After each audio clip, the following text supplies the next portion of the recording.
What's up guys, this is your favorite fanfic YouTuber, the Fanfic Majesty. Join my Discord if you want to chat and share your thoughts, the link is in the description. In Pirate, I can copy any talent 1 CT Chapter 1. Born on the battlefield at the beginning? The Kingdom of Oikot is a member of the world government, but it is a very remote small country. This once peaceful country is now littered with corpses and filled with gunfire. Ever since the pirates King Goldo Roger uttered those tempting words on the execution platform, the dangerous age of exploration has begun. In order to find the great secret treasure, countless vicious people went out to sea, causing trouble everywhere, and created batch after batch of vicious pirates. The Kingdom of Oikot has often suffered invasions and killings by pirates in recent years. A small village in the kingdom was reduced to ruins during the pirates' looting. At this moment, a small figure suddenly appeared, staggering and groping among the ruins.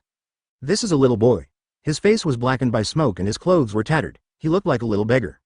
Neuer's face was also full of confusion at this time. I actually traveled through time and came to the world of the Pirates King?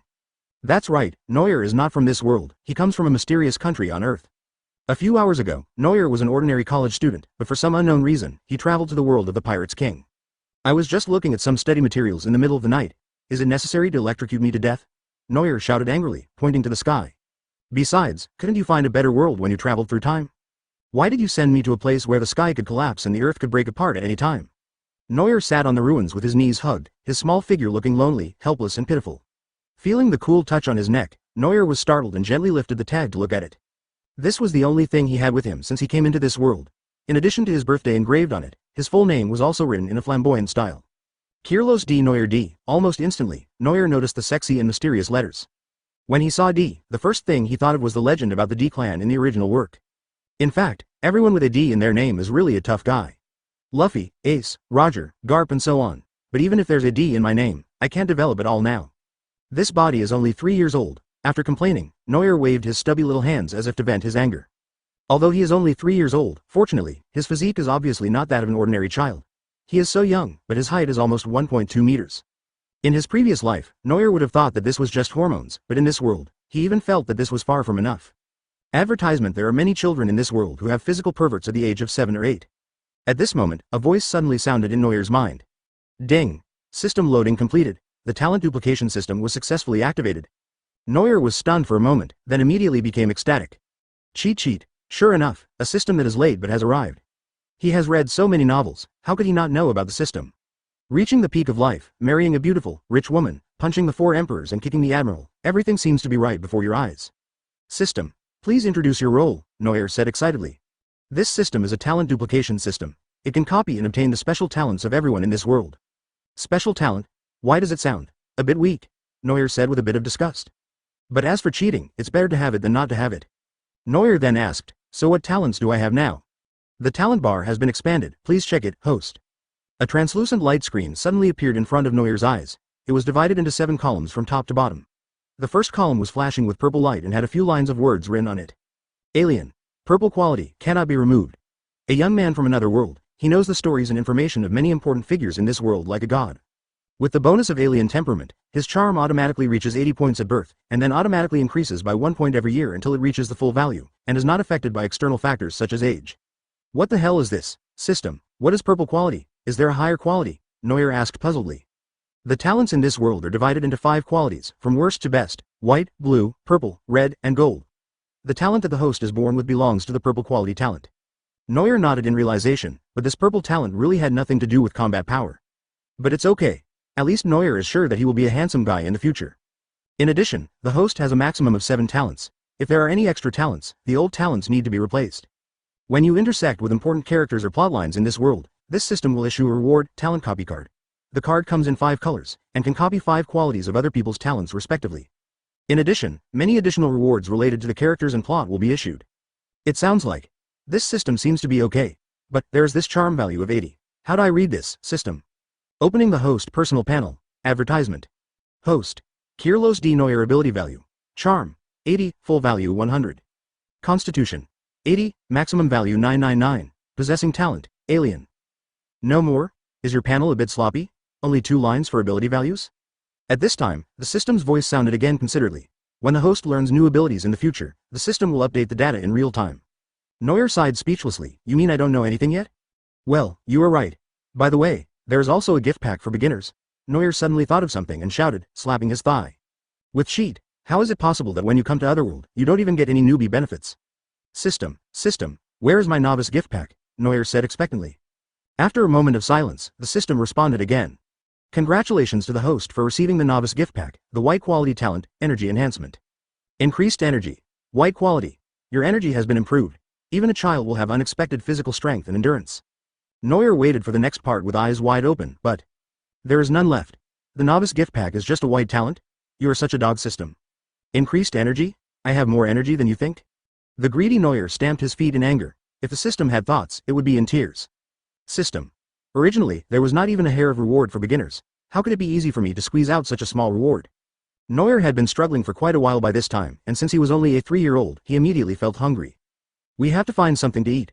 Neuer rubbed his stomach, stood up, and continued to grope in the ruins, hoping to pick up some supplies. What Neuer didn't know was that not far away, a pair of bright big eyes were looking at him vigilantly. Chapter 2 being followed by a little girl. Neuer naturally couldn't notice the peeping from a distance. The owner of those big eyes had short purple hair and a petite body that looked like it could be blown away by the wind. She looked to be about the same age as Neuer. In her arms, there was a little girl who looked just 1 year old, with tufts of orange hair on her little head. The orange-haired little girl had a dirty face and looked pitiful. She tugged at the arm of her sister next to her and spoke in a milky voice. Sister, I'm so hungry. The young lady frowned when she heard this, looked at Neuer's receding back, gritted her teeth, and said softly, Be good, don't talk, let's follow him. Then, 2 tiny human cubs tiptoed behind Neuer. After walking for a while, Neuer, who was walking in front foolishly, finally realized that something was wrong. Why do I feel like there's a naughty kid's aura coming towards me? Neuer frowned vigilantly, then slowed down his pace and looked back suddenly. What? There was nothing, but behind a damaged wall, a purple and an orange ahoge were exposed in the air. Neuer raised his eyebrows, pretended not to notice, and continued walking as if nothing had happened, but after taking a few steps, he suddenly turned back. Well, 2 short hairs like wildflowers were exposed outside, and from a distance they looked like 2 small mushrooms. Neuer was almost amused and wanted to play a trick on them. He turned around, took a step, and then turned back in a coquettish manner. Then, a 1-year-old cub jumped out right under his nose. The little sister just came out, and when she saw Neuer staring at them, she quickly pulled her little cutie back. Neuer laughed softly, then shouted to the 2 girls in the bunker over there, Come out, I can see you. The 2 little guys trembled at the same time, and then slowly walked out from behind the wall. 2 girls, 1 big and 1 small? Are they war orphans? Neuer tried to make his smile gentle, walked up to the girls and asked softly, Why are you following me? The orange-haired girl timidly hid behind her sister. The sister looked at Neuer, who was a head taller than her, and said, We want to find something to eat. Food? Neuer was stunned. He was so hungry that he was almost exhausted. Where could he find food? I don't have any food on me. How about we walk forward together, maybe we can find something. Advertisement. The 2 little girls stopped talking. Neuer scratched his head and said, If you don't want to, forget it. After saying that, Neuer turned and left. The 2 little guys hesitated for a while, but still followed him not too far away. Neuer glanced at the 2 sisters calmly and couldn't help but breathe a sigh of relief. After all, he is a child and it is easy for him to trust others. Just like that, Neuer led his 2 little followers and walked for a while. The rotten and burnt smell around them became stronger and stronger, making it difficult for the people to open their eyes. There were more and more bloodlines on the ground, and even after walking a few steps, Neuer saw several corpses. Neuer felt a chill in his heart, but with 2 girls following him, he couldn't show any fear. Walking step by step to the body, Neuer began to feel the body with trembling hands. This looks like the body of a pirate, with bloodline all over the body and a sailor towel tied on the head. The expression before death looks extremely hideous. But thankfully, Neuer found a small package on his waist, which he quickly took off. He hurriedly untied the bag, and found only a nearly dry piece of bread inside. Neuer swallowed his saliva, looked at the girl who was staring at him eagerly, sighed, and said, Here, you guys eat it. The young lady took the bread, bowed politely to express her gratitude, and then handed the food to her younger sister. Then the 2 of them shared and ate it bit by bit. With this experience, Neuer began to touch the corpse skillfully. As the number of corpses increased, the 3 found more and more food, and the relationship between the 2 sisters and Neuer became closer unknowingly. Gradually, the sky began to darken. The 3 people felt a little scared, as if they were walking in hell on earth, so they found a place to rest. Looking at the 2 sisters snuggling together, Neuer showed a smile, which seemed to be a bit of a joyful look. Perhaps because of his talent of enhanced energy, Neuer still doesn't feel very tired. This ability is quite good for him now. It smells really good, right? In the distant sea, a marine warship was slowly approaching. On the deck, a pink-haired girl in marine clothes was staring blankly at the sky. Not far away, a group of marine soldiers looked at the girl with worry on their faces and said, Is Belmir all right? She hasn't eaten for several days. Her body won't be able to handle this. Advertisement. There's nothing we can do. After all, her previous team. Liar, little snort. Belmir seemed not to hear the people whispering behind him, and there was an inextricable sadness between his ruffian eyes. Gather. At this moment, the warship commander suddenly roared, and the soldiers on the ship quickly gathered in pairs on the deck, including Belmir. Seaman First Class Belmir. Yes. Belmir swept away his previous sadness and responded heroically. You lead the team to the island to scout the village first, and the rest of you will follow me to support the interior of the kingdom. Yes. As they were leaving, Belmir walked up to the Marine commander and asked, Sir, I'm leaving. The Marine officer looked a little complicated and asked, Are you really going to leave? You still have a bright future ahead of you. Belmir shook his head silently. Your team was wiped out before, and you were the only one who survived. You should live well with their hopes. The Marine commander's tone gradually became a little agitated, but looking at the decadent Belmir in front of him, he chose to give up temporarily. Think about it carefully. Yes, Belmir looked at the nightmare-like battlefield in the distance and sighed inwardly. What's the meaning of living? On the battlefield, Neuer, who had just fallen into a light sleep, suddenly heard a series of noisy footsteps in his ears, and he immediately opened his eyes in shock. The two sisters leaning against him seemed to have noticed something and woke up. The footsteps were getting closer and closer. In the dim sky, Neuer suppressed the fear in his heart, and beads of sweat soon broke out on his head. Protecting the little lawless behind him, Neuer gritted his teeth and waited for the group of people to come in. He took a closer look. Marine uniform? That person is Belmir. Sack? Is that behind me? Chapter 3 I am Nami's brother? Is it that behind me? Nami and Najiko. By the way, it seems that it was mentioned in the original book that Belmir used to be a Marine. On a battlefield, he found the orphans Najiko and Nami and adopted them as his daughters. Is it just such a coincidence? Belmir looked at the three little guys in front of him in surprise. Why were their children on the battlefield? War orphans. Two cute little girls, and a precocious little brat? Belmir smiled and rubbed Neuer's head, then pinched his arms and legs like a female gangster. Neuer looked disgusted. Touch your sister. Have you never seen the biceps of a 3-year-old child? Nami and Najiko, who were hiding behind him, carefully poked their heads out, looking at the girl in her early 20s in front of them with some fear and curiosity. Belmir, on the other hand, was not shy at all. He held one of them in each hand with a happy look on his face. Little ones, what are your names? Belmir asked with a smile on his face. Nojigao lowered his head sadly and said, I don't know. I was an orphan before the war. I see. Belmir thought for a moment and took Nokigo's hand. Then you will be called Nochigo from now on. Then he touched Nami's head and said, just call me Nami, Nami-chan. And? Belmir stared at Neuer and suddenly asked in confusion, how old are you, kid? Neuer picked up the pendant around his neck and said, my name is Neuer, I'm 3 years old, and I don't know where my family is. 3 years old? Belmir gestured to his large size. You're growing up really fast then. Neuer curled his lips. I grow up fast. Then you probably haven't seen what Big Mom looked like when she was a kid. Advertisement my small body is not even big enough to fill her mouth. When Neuer was daydreaming, Belmir suddenly hugged him and Nami Nochigo into his arms. Neuer was stunned, and then he heard Belmir's gentle whisper. Don't worry, Belmir will protect you from now on. Neuer's emotions were stirred. In the original novel, Belmir did fulfill her promise and died tragically at the hands of Arlong in order to protect the two Nami sisters. This is a very strong character with a maternal radiance. When Neuer first came to this world, he was still somewhat indifferent to the people in this world. But now, Belmir's gentle embrace made him understand. This world is a real world full of human touch. His long-tired nerves seemed to relax all of a sudden, and Neuer's mind gradually calmed down in the arms. Unconsciously, he fell into a dream. He was so confused that he didn't hear the sound of the system. It is noticed that the host has made acquaintances with important people and has participated in important plots. Rewards are being distributed. If Neuer was still awake at this moment, he would definitely be surprised that the usually cold system sound had become a little gentle. Belmir watched the children gradually become quieter, as if he had found the motivation to survive again. She smiled and said to herself, sure enough, as long as you are alive, there will be many happy things.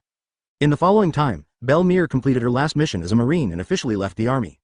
This time, none of her Marine officers or friends were worried that she would become depressed. Because everyone saw the yearning for life in Belmir's eyes. In this way, Belmir said goodbye to Marine and set out on the journey back to his hometown with Neuer and his two siblings. The boat was sailing leisurely in the calm sea. Neuer lay in the cabin of the boat, counting his previous rewards. Participate in an important plotline. Belmir adopts sisters. Rewards have been issued. Gold talent copy card *1. White talent copy card *3. Physical fitness +1/5. Meet important people. Nami, Belmir, Najiko. Rewards have been issued. Red talent copy card *1. Purple talent copy card *1. Blue talent copy card *1. A bag of top grade orange seeds. Neuer scratched his head in confusion and asked, System, why are there so many copy cards issued? Is there any pattern? The importance of participating in the plot varies, and the quality of the copy cards obtained varies. Belmir's adoption of the sisters determines the survival of the important protagonist Nami, so it is very important. Advertisement. As for meeting important people, the more people you meet who are involved in the storyline of this world, the richer the rewards. I see. You just want to get to know the people who have more roles in the original novel. I have to meet Luffy and the others more often in the future, since they are the protagonists after all. There are also reward seeds. No need to think about it, it must be because Belmir and her daughter are both related to oranges, so the system gave this. As for Constitution plus 1-5. System, open my panel and look at all the data. Host. Kirlos D. Neuer ability value. Charm. 80, full value 100. Constitution. 95, maximum value 999, items possessed. 1 gold talent copy card, 1 red talent copy card, 1 purple talent copy card, 1 blue talent copy card, 3 white talent copy cards, and a bag of top quality orange seeds. Possessed talents. Alien, purple quality, a young man from another world, who knows the stories and information of many important figures in this world like a god. With the bonus of alien temperament, his charm automatically reaches 80 points at birth, and then automatically increases by 1 point every year until it reaches the full value, and is not affected by external factors such as age. Enhanced energy. White quality, your energy is enhanced, even a child will have unexpected physical strength and endurance. Neuer nodded with satisfaction. Although the properties were still a bit boring, they were finally fuller. By the way, how is this physique calculated? System. The competent and responsible system quickly came out to explain. Constitution only counts physical strength, not other abilities. 1 to 99 is the value for an average person, and 100 to 299 is enough to go out to sea and fight to the death, like Usopp. Physiques between 300 and 499 are considered monster physiques, which are enough to fight freely in the first half of the Grand Line. Secondly, if you get injured, you can recover quickly by sleeping and eating, such as Luffy and Zoro in the chapter 2 years ago. A physique of 500 to 699 is enough to gain a foothold in the New World and create a kingdom for oneself. Generally, they are at the level of deputy cadres of the 4 Emperor's pirates. A 700 to 899 physique can suppress a powerful person. With physique alone, it can defeat most people, such as Garp, Whitebeard, Red Hair, etc. And the physiques of 900 to 999 are almost undead creatures, whose defenses cannot be broken by conventional means, or they have super-limit self-healing abilities, such as Kaido and Big Mom. In this regard, my 95-point physique is really insignificant and pitiful. However, little by little, your physical fitness will improve sooner or later. Neuer was lost in thought when Nuoki Gao Nuanuan's voice suddenly rang out from outside the cabin. Brother, come out and watch Belmir fishing, Chapter 4 Nami's talent. Neuer quickly responded, coming. As for the address, it was natural. Neuer and the 2 girls have been through thick and thin together and are now a family, so they have been calling him brother these days. As for Belmir, Neuer had previously been struggling over whether to call her mother, but in the end she herself did not allow them to call her mother. According to her, it is easy to make people feel old. That's fine, after all, Belmir is only 21 years old. In the previous life, this would have been just the first step towards a better life. Neuer walked out of the cabin and saw 3 figures, 1 big and 2 small, sitting leisurely in a row beside the boat, each holding 3 fishing rods in their hands. It suddenly occurred to him that he hadn't checked other people's talents since he awakened the system. System, check the talents of Belmir, Nejigo, and Nami. Check completed. Talent panel has been opened for host. Name. Belmir female hero, blue quality. Belmir is a woman but has the same willpower and fighting aptitude as men. When she is single, her learning efficiency of fighting skills is doubled. Maternal light, blue quality. After Belmir becomes a mother, her combat power will be increased by 30% for a short period of time when fighting to protect her children. The children she educates are likely to have a kind and strong personality, but they will inevitably have bad attributes. Name. Nokagao Sister's Majesty, blue quality. As a sister, Nejigo has a natural ability to suppress Nami. When comforting, encouraging and persuading her sister, the possibility of success is doubled. After seeing the talents of the 2, Neuer had only 2 words in his mind, speechless. It seems that these copy cards in my hand are useless. Isn't there a talent that men can use? To replicate these talents, would one have to become a sister, a heroine, or a great mother? Neuer was a little depressed and full of complaints until he saw Nami's talent and his eyes widened. There's only 1 bare talent, though, and the color is a bit brighter. Name. Nami Climate Super Perception, red quality. Nami has the ability to sense the air with her body, thereby predicting various climate changes. Without special circumstances, the predicted climate will never be wrong. When sailing at sea, the possibility of being killed by weather conditions is infinitely close to 0. Red talent. Sure enough, Xiaomei is the only faith in this ocean. Advertisement. There are actually a lot of descriptions of Nami's navigation skills in the original work. Nami, who traveled a lot when he was young, became a navigator with only a little knowledge of navigation from East Blue. Not only can he sail easily on the East Blue, but he can even use this talent to maneuver and avoid the complex climate of the Grand Line. You know, what a general navigator relies on for navigation is knowledge and a lot of sailing experience. But Nami's talent is like that of the Climate Queen, perfectly avoiding all the disasters in the first half of the Grand Line. In the original work, even the knowledgeable Princess Vivi was amazed at Nami's talent, and the Golden Lion was so shameless that he kidnapped her directly. Neuer looked at the red light on the virtual panel and laughed wildly with excitement. Ha ha ha, Belmir, her daughter and the other 2 had already turned their heads and were silently watching Neuer, who was pounding the ground and laughing. Nokagao asked doubtfully, he is demented? Nami, holding Belmir's arm, nodded seriously. Ahem. Neuer also realized that his action was not very elegant, so he stood up and walked over as if nothing had happened. Belmir handed him a fishing rod, and Neuer took it and sat down next to Nami. System. Extract the red talent copy card. A subtle light flashed, and suddenly a red card appeared out of thin air in Neuer's hand. While Belmir wasn't paying attention, Neuer hid the card in his palm and touched Nami's head. Ding, copying successful. The system's voice sounded, and the card in his hand melted and disappeared. Neuer withdrew his hand and instantly felt the changes in his body. The wind flowing around me seems to come alive under the perception of my skin. The air seems to have turned into an elf, clearly telling me its temperature, humidity and other factors. Through the air, Neuer has a clear view of the climate changes around him. No matter how it changes, he can always observe it from all aspects. It feels like there is a naked beauty standing in front of him. Stop it. It can't be stopped. Neuer closed his eyes and comfortably looked at the beauty. Ahem, felt the weather. The weather in East Blue is not as complicated as that in Grand Line, so the environment is quite pleasant and comfortable along the way. In a warm atmosphere, the four quickly returned to their hometown of Belmir. Kikoyashi Village, a peaceful and tranquil paradise. Advertisement, of course, in the world of pirates, peace and beauty are meant to be broken. About 9 years later, the dragon pirates invaded the village and it fell into Arlong's brutal rule. Neuer clenched his fists when he thought of Arlong. Belmir died tragically at the hands of Arlong in order to protect the two Nami sisters. This incident has always been a pain in Nami and Najiko's hearts. Neuer looked at Belmir's gentle profile in front of him and swore secretly in his heart that these things would never happen in this life. 9 years left. Neuer figured that as long as he had Luffy's strength when he was 12 years old, he would be able to fight against him. Although the pressure is huge, fortunately, he still has a system. Belmir's boat slowly approached the shore, and she led her 3 children into her village.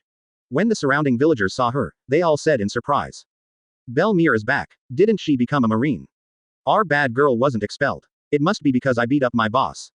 The villagers greeted her warmly along the way. Although the words they said were quite unpleasant, Neuer could still feel that these people cared about her very much. Belmir responded to everyone with laughter and scolding. Nami and Nohigo seemed to sense the kindness and looked around without any shyness. Just then, a puzzled voice came. Belmir. Belmir looked at it and asked in surprise, Mr. Gien. Are you still a village policeman? Neuer turned his head and saw a middle-aged man in a police uniform with short-sleeved shirt and shorts appeared in front of him. He had a mustache and his expression was serious and surprised. Is he the uncle in the original book who wears a windmill on his head all year round in order to make the little princess Nami laugh, Mr. Kensuken? Neuer was curious and immediately threw a talent at him to check the method. Name. Kensuke. Village police fighting skills. White quality. After Kensuke became a village policeman, he learned the fighting skills summarized by generations of village police in Kokosi village. Focus on one thing. White quality. Jonju is born with strict requirements for everything. When doing only one thing, his concentration and efficiency will be improved. Quote. Fighting skills. A village policeman also knows fighting skills. Chapter 5. The strongest person in the village 7 years later. Neuer frowned and asked, System, is fighting considered a talent? The system determines that both innate talents and acquired special skills are recognized by the system. As long as the abilities are rare in this world and only possessed by a special group of people, they will be copied by the system. In addition, innate talent depends on one's future upper limit. Basically, everyone has at least one. Acquired talent can be improved through training. Neuer nodded. Kensuke's village police fighting skills were also considered a talent because of their rarity. Kensuke pointed at the 3 children hesitantly and asked, Belmir, who are they? They are my adopted children. Child. Kensuke was a little surprised, but you are still so young. Belmir patted his shoulder nonchalantly and said with a smile, It's okay, I'm very good at educating children. But this child is too old. Kensuke didn't say anything else, but just pointed at Neuer and asked curiously. Neuer angrily knocked his hand away and said, My name is Neuer, and I'm only 3 years old.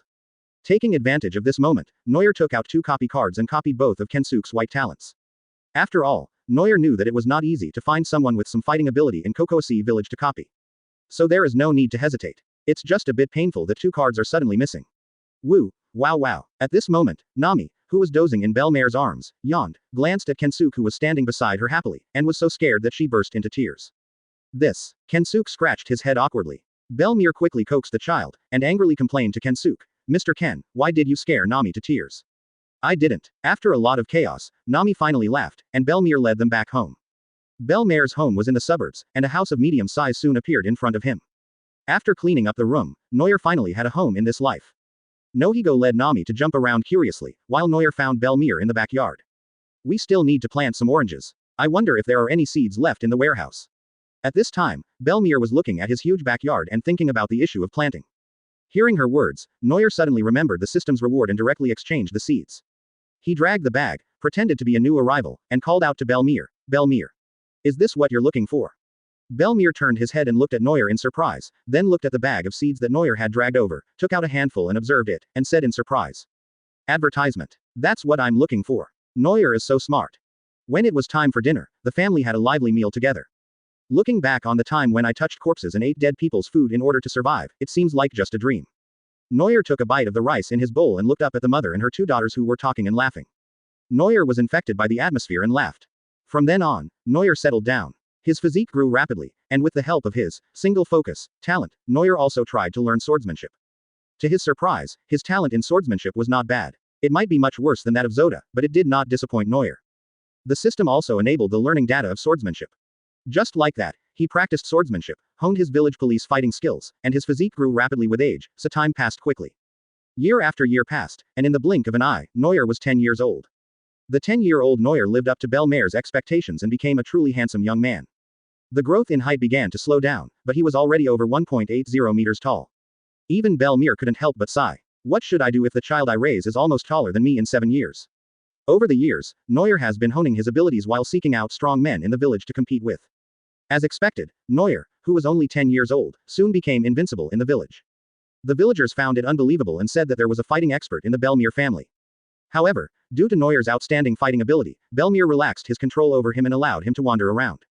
Nohigo and Nami were in a miserable situation and could only wander around under Belmere's nose. Although Nami, who was still unwilling to give up, asked Neuer to take her out to play several times, Neuer still righteously refused. Are you kidding? Taking you out? Belmere's fist hurts so much. The fisherman from Kekoyasi village went out to sea to fish, and Neuer followed closely behind. Sitting on the deck, Neuer checked his data. Host. Kurlos D. Neuer. Ability value. Charm. 87, full value 100. Constitution. 213, max value 999. Advertisement. Swordsmanship. 150, max value 999. Items. Gold talent copy card 1, purple talent copy card 1, blue talent copy card 1, white talent copy card 1. Talents. Alien, energy enhancement, climate super perception, single-minded focus, village police fighting skills.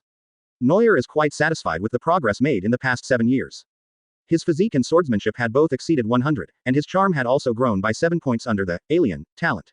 Neuer roughly estimated that if he were to go out to sea as a pirate now, the bounty would probably be in the tens of millions. But this is not enough. There are still 2 years left before the Arlong invasion, and he must increase at least one value to more than 300 to have a chance of winning. However, after so many years, Neuer also discovered a drawback of the system.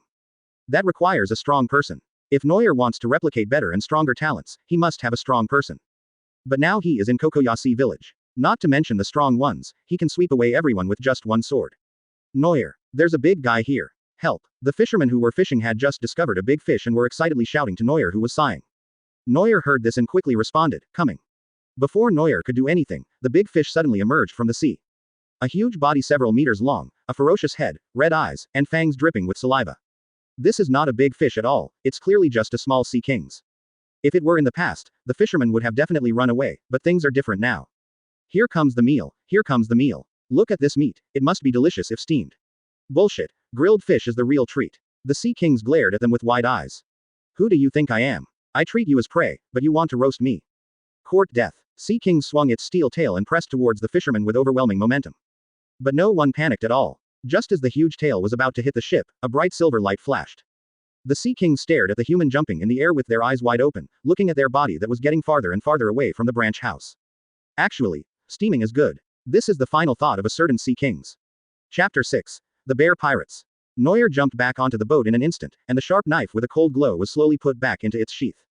The Sea Kings with branch houses behind them fell into the sea and into the large net that the fisherman had already set.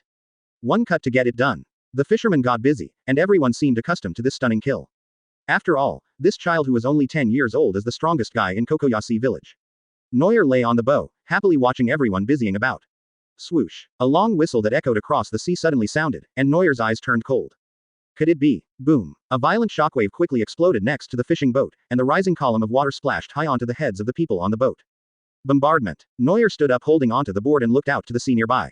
A huge black ship was slowly approaching. A steel cannon on the side of the ship was still emitting white smoke.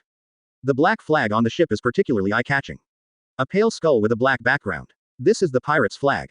Are the pirates here? Neuer straightened up, holding the knife, with an unremovable gloom on his face. Who can be in a good mood after being shot at for no reason? But the good news is that this group of pirates is obviously not the dragon pirates. I have always been the one using cannons to attack others, but no one has ever dared to shoot me with cannons. Neuer was furious and shouted to the panicked fisherman on the boat. You go back to the village first. I want to let them know what cruelty is. On the pirate's ship, a man with a scar and shifty eyes smiled flatteringly at the man next to him. Captain, look how scared those guys are. They panicked when they saw the pirate's flag of our barbarian bear pirates. The man called the captain had a face full of flesh, strong arms, and a beer belly. Lousy as the wild bear, Kembla, everyone has to give way to me. Advertisement. Captain Kembla laughed arrogantly, pointed his stubby finger at the fishing boat, and shouted, get on board. Then charge into the village and take away everything you need to rob. Oh, the crew members, who looked like monsters, screamed in surprise and started to take action. Several claw hooks were thrown out by the strong sailors and hung on the fishing boat, forming a cableway. Here, boys, come on, Kembla roared, baring his stinking yellow teeth. A group of pirates rushed over on the ropes like locusts. Neuer frowned and said to the fisherman, I'll cut the ropes, and you go back to the village to report the news. Leave these people to me. After saying that, Neuer jumped over the ropes, bent over and rushed towards the pirates. Neuer, the fisherman called out, but Neuer didn't listen at all. He has wanted a real fight with real guns and swords for a long time. The fishermen on the boat stared at each other in amazement, and finally someone gritted his teeth and said, let's go back to the village to get help. Neuer rushed towards the pirates' ship, holding the scabbard with his left hand, and swung his right arm vigorously. There was a flash of sword light, and the remaining ropes broke with a sound. A large number of pirates fell into the sea with screams. Neuer did not stop, stepping on the only rope to face his enemies head-on. Kembla saw a little devil rushing up and killing many of his brothers. He couldn't help but get angry. What do you do for a living? Chop him into pulp and throw him into the sea. Seeing the pirates rushing up with great momentum and swinging several steel knives at him, Neuer did not panic at all. The blade in his hand hit the pirates, blade like a snake, instantly blocking all attacks. In that split second, in front of the pirates' panicked eyes, the sharp blade in Neuer's hand had already fallen on them. Fresh red wounds appeared, and the scarlet blood was carried into the air by the gleaming knife. Pirates fell unconscious into the sea like dumplings. You know, Neuer was born among a pile of dead bodies, so he doesn't care about this little bit of killing. What? Kembla looked at Neuer, who was standing alone against the enemy, in surprise. The scarred man beside him was so frightened that he couldn't even speak. Seeing his men scrambling back in fear, Kembla shouted angrily, What are you afraid of, you useless bastards? Go ahead. Let me help you. A childish voice sounded, but the pirates couldn't help but shiver. Neuer leapt directly onto the attacking pirates' heads, then landed on the pirates' ship like a flying man. Supporting himself with one hand and holding a bloody long knife in the other, Neuer raised his head and looked at Kembla with a fake smile. Hello, Captain Pirates. With his eyes fixed on Kembla, he stood up, then turned around and cut the last rope. Seeing this, the fishing boats in the distance changed direction and headed towards the village. Advertisement. Ignoring the screams of the pirates falling into the sea behind him, Neuer pointed his knife at the scarred face next to Kembla and said, You were the one who fired at me. Scarface's face turned pale instantly and he waved his hands quickly. No. I didn't mean it. I just. Kembla, who was sitting next to him, had a gloomy face. He punched Scarface into the deck, and it was unknown whether he was dead or alive. The surrounding pirates fell silent for a moment. Neuer raised his eyebrows and asked jokingly, What? You killed all your own men? Kembla grinned and said with a strange smile, Useless trash, you are not worthy of being my crew member. Boy, do you want to join my pirates group? Neuer was stunned for a moment, then smiled and said, Your pirates group. Are they famous? Kembla laughed wildly without saying anything, and the pirates around him also laughed along. One of the younger brothers pulled out a yellowed bounty from his pants and shouted proudly, Our captain is a super pirate with a bounty of 15 million Baileys. The captain of the Savage Bear Pirates, Lord Kembla, also known as Savage Bear. Even Krieg, the overlord of East Blue, is no match for the captain. Kembla waved his hand, and the laughter of the brothers suddenly stopped. Then he said to Neuer, Krieg is no match for me. Sooner or later, I will become the new overlord of East Blue, but this is not the end. I will defeat everyone easily. I will find the great secret treasure and become the king of pirates. Come and follow me, kid. Neuer, who was recruited, watched Kembla's performance in silence. When there was such a big fuss at the beginning, he thought the bounty on this guy was intimidating. East Blue Overlord, Pirates King, 15 million super pirates. Oh, to put it bluntly, he is just a frog in a well who has never seen the world.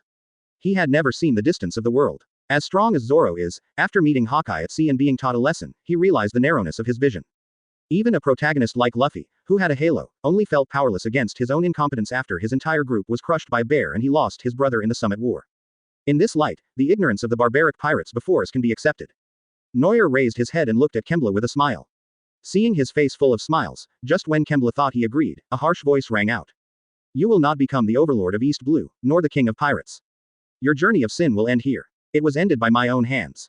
Chapter 7. Can Devil Fruit also be copied? Hearing this, Kembla's face darkened again. His heart was no longer excited, and his hands were no longer trembling. He stared at Neuer fiercely and said, "Little devil. What did you say?" Neuer smiled softly, holding the hilt of the knife tightly with both hands, and said, "I will defeat you and then go to the Grand Line myself. Don't refuse my toast and drink the wine for punishment, you little brat." Kembla suddenly jumped up, raised his fist and hit Neuer hard. Neuer didn't dare to take it head on and quickly jumped to the side to avoid it. A huge force hit the deck, smashing the poor wooden board into pieces, and the raised wood chips almost rolled onto Neuer's face.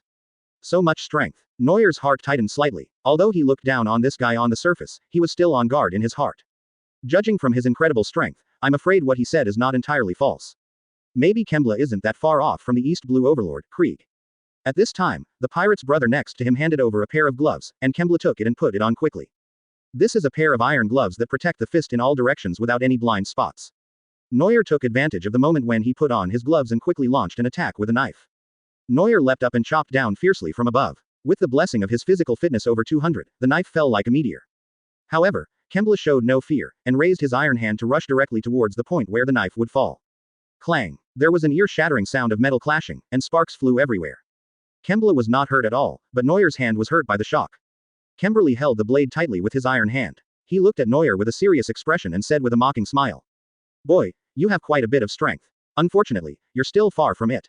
Kembla gripped the blade, his arm muscles bulged suddenly, and then he threw Neuer out with the knife and the man. Neuer quickly steadied himself in the air and landed on the fender at the edge of the boat. "This guy is too strong, we can't fight him head on." Neuer's eyes flashed, and he kicked his legs and rushed towards him again.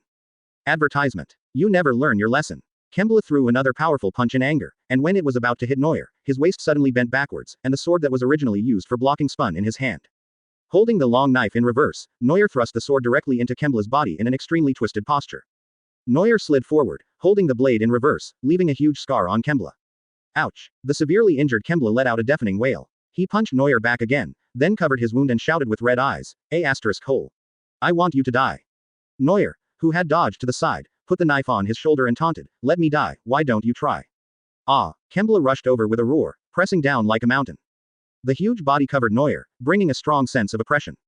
Neuer dodged again, bent down, and the iron fist passed over his head at high speed with a gust of wind. His black hair was blown up, but Neuer's eyes were unusually calm. He took the knife and chopped directly at Kembla's knee. Kembla was fooled once before and quickly pulled his legs back, but Neuer took advantage of the situation and changed direction, hitting his calf hard with the handle of the knife.